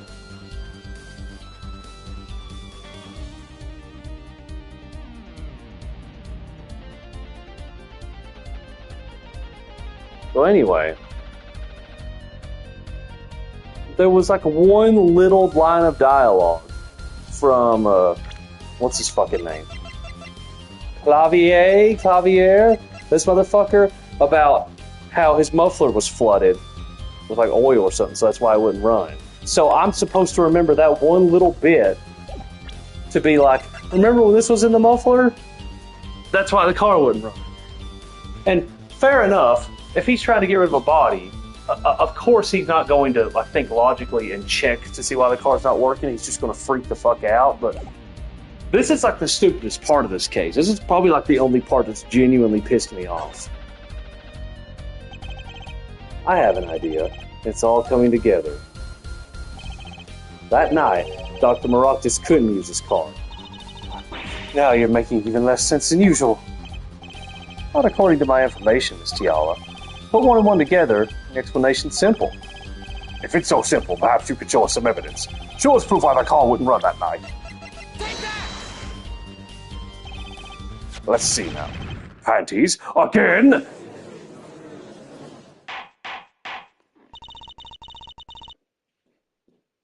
All sorts of things come out of my panties. Even the truth. Another crime was committed the night of the murder. The theft of these panties. The latest in a string of similar thefts, actually. But that night, the snatcher was caught in the act. A brave young girl chased the thief until he hid in the Maroctis Clinic garage. The what? The snatcher hid the panties there before running. Perhaps someone in this court remembers where he hid them? What? What they found in the car's exhaust pipe? Exactly. By the way, I learned something yesterday. A very important piece of information. And I learned it from you, Prosecutor Gavin. I'm not even going to read this. I didn't write it down. It's a miracle I remembered in the first place.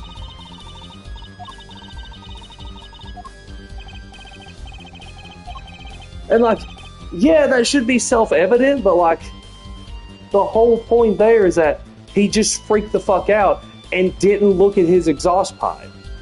Which would be like if he had a flat tire and didn't understand why the car was going boom, boom, boom, boom, boom.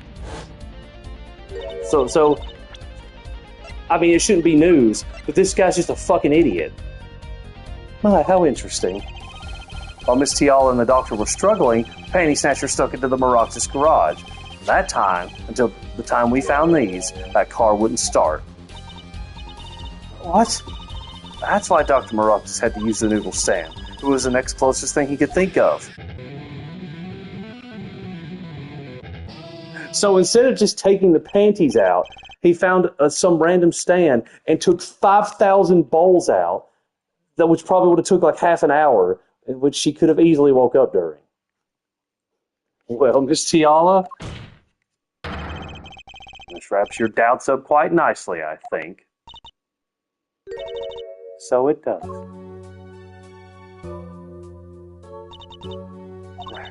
Where am I? So dark. Can't see. Cramped. Pain. My throat's burning. What's your problem? You, Doc, I know what you did. Oh, Lucky. You lied to me, so you know what I'm gonna do? I'm gonna give you a taste of your own medicine, man. Wait, let me explain. Fine. I'll give you your last request.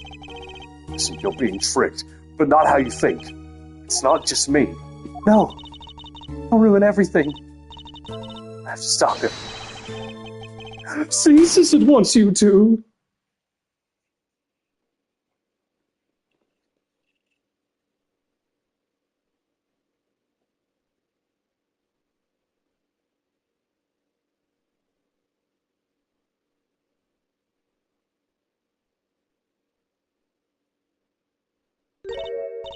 Funny. This isn't the way it was supposed to turn out. Oh well. Too bad.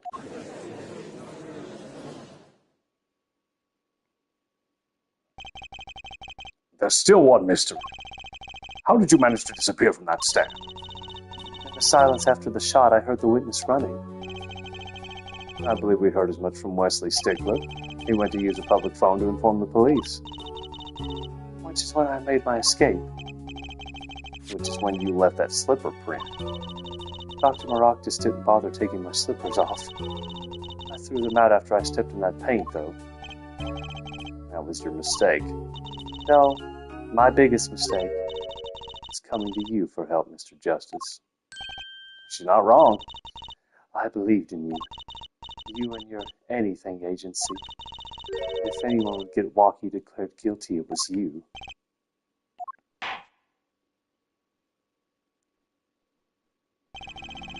I believe we've reached a conclusion of sorts. Prosecutor Gavin, how is Miss Alita Tiala doing? She's confessed to everything. We're processing her arrest now. Prosecutor Gavin sure seems calm for someone who just lost. I think he already knew. He'd figured out she was a killer a while ago.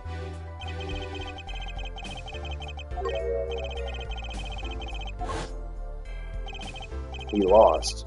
I didn't exactly win either. Something the matter there, forehead? Looks like it's time to announce a verdict. Not guilty.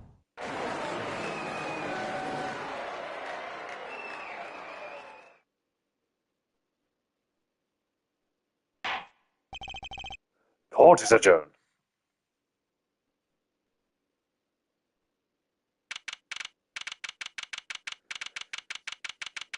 June 17th, 4:12 p.m., District Court Defendant Lobby number 2. Great job, Apollo. You did it.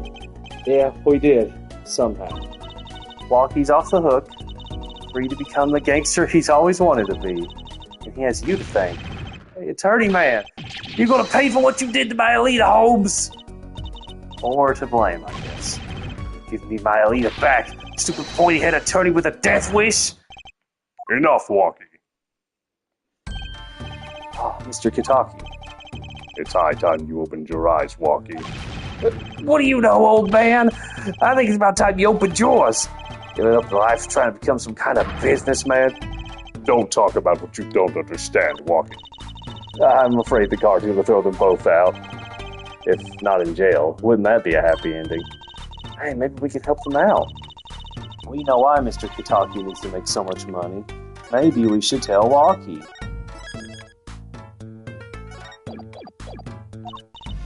Oh, Walkie, Apollo has something to tell you. Huh? I do? Oh, wait, put me on the spot. Eh? What's that?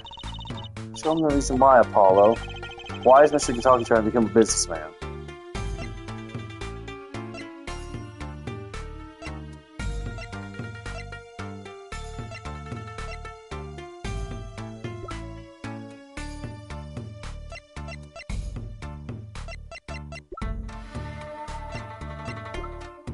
To me, the only thing I can think of is because the surgery to take his bullet out is so difficult and so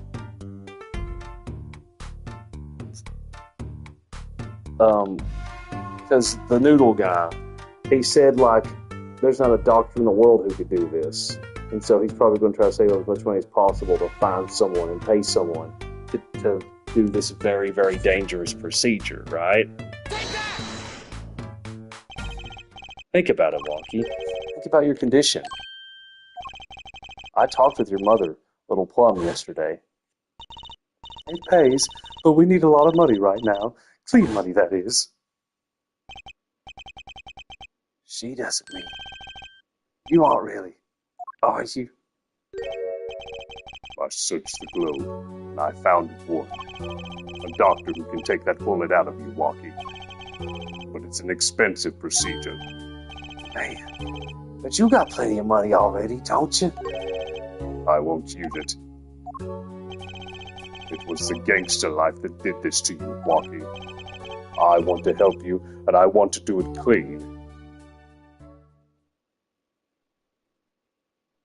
Damn them some big eyebrows. Please understand, Walkie. Dad. Man, I see how it is, old man. Always you looking out for Walkie. Listen good, old man. One day, I'm gonna take you out. Then we'll see who's the OG. You try to hide your business, dude, I'll find you. Stupid old geezer. My Walkie. No, it's as it should be. Mr. Kitaki. I liked him more without the puppy dog eyes. I'm glad to have met you. I'm not so good with words. I know a professional job when I see one. Thank you. Who, me? I don't think... Someday, I'll bake you one of our latest, the Kitaki lime pie. He's opening a pie shop? So long. And he was gone. Well, let's head back, Apollo. The Ride Anything agency. I said, when do I work at your agency? Oh, we make a good team. Don't just stand there. Let's get going. Why not? She did help me out. And there's a few questions that still need answers. Like this power of mine that she showed me. My bracelet. If anyone can help me figure it out, it's her.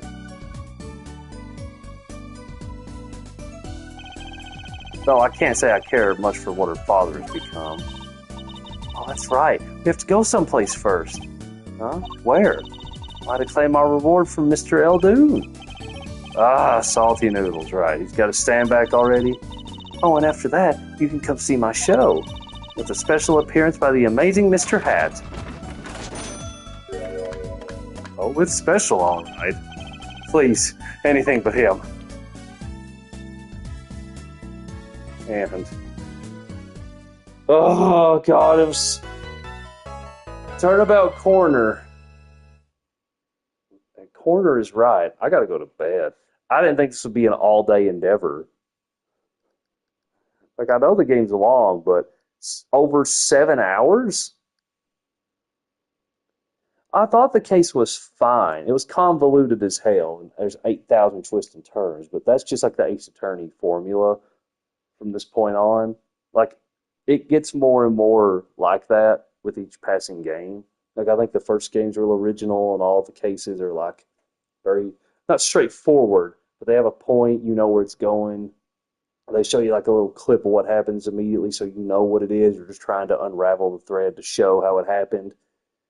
Again, my only problem, major problem at least, navigation always sucked, but like at the end there, like. I'm not a mechanic. If you turned a car on and there was something in the muffler, wouldn't it just blow it out of the muffler? I need to stop thinking about it. I don't know when I'll do the next one. Sunday, Monday, Tuesday, I got time.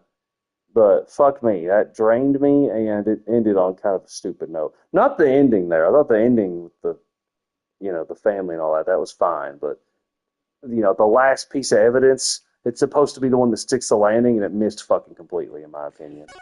So I'm going to save and go to bed. I hope you had a good one.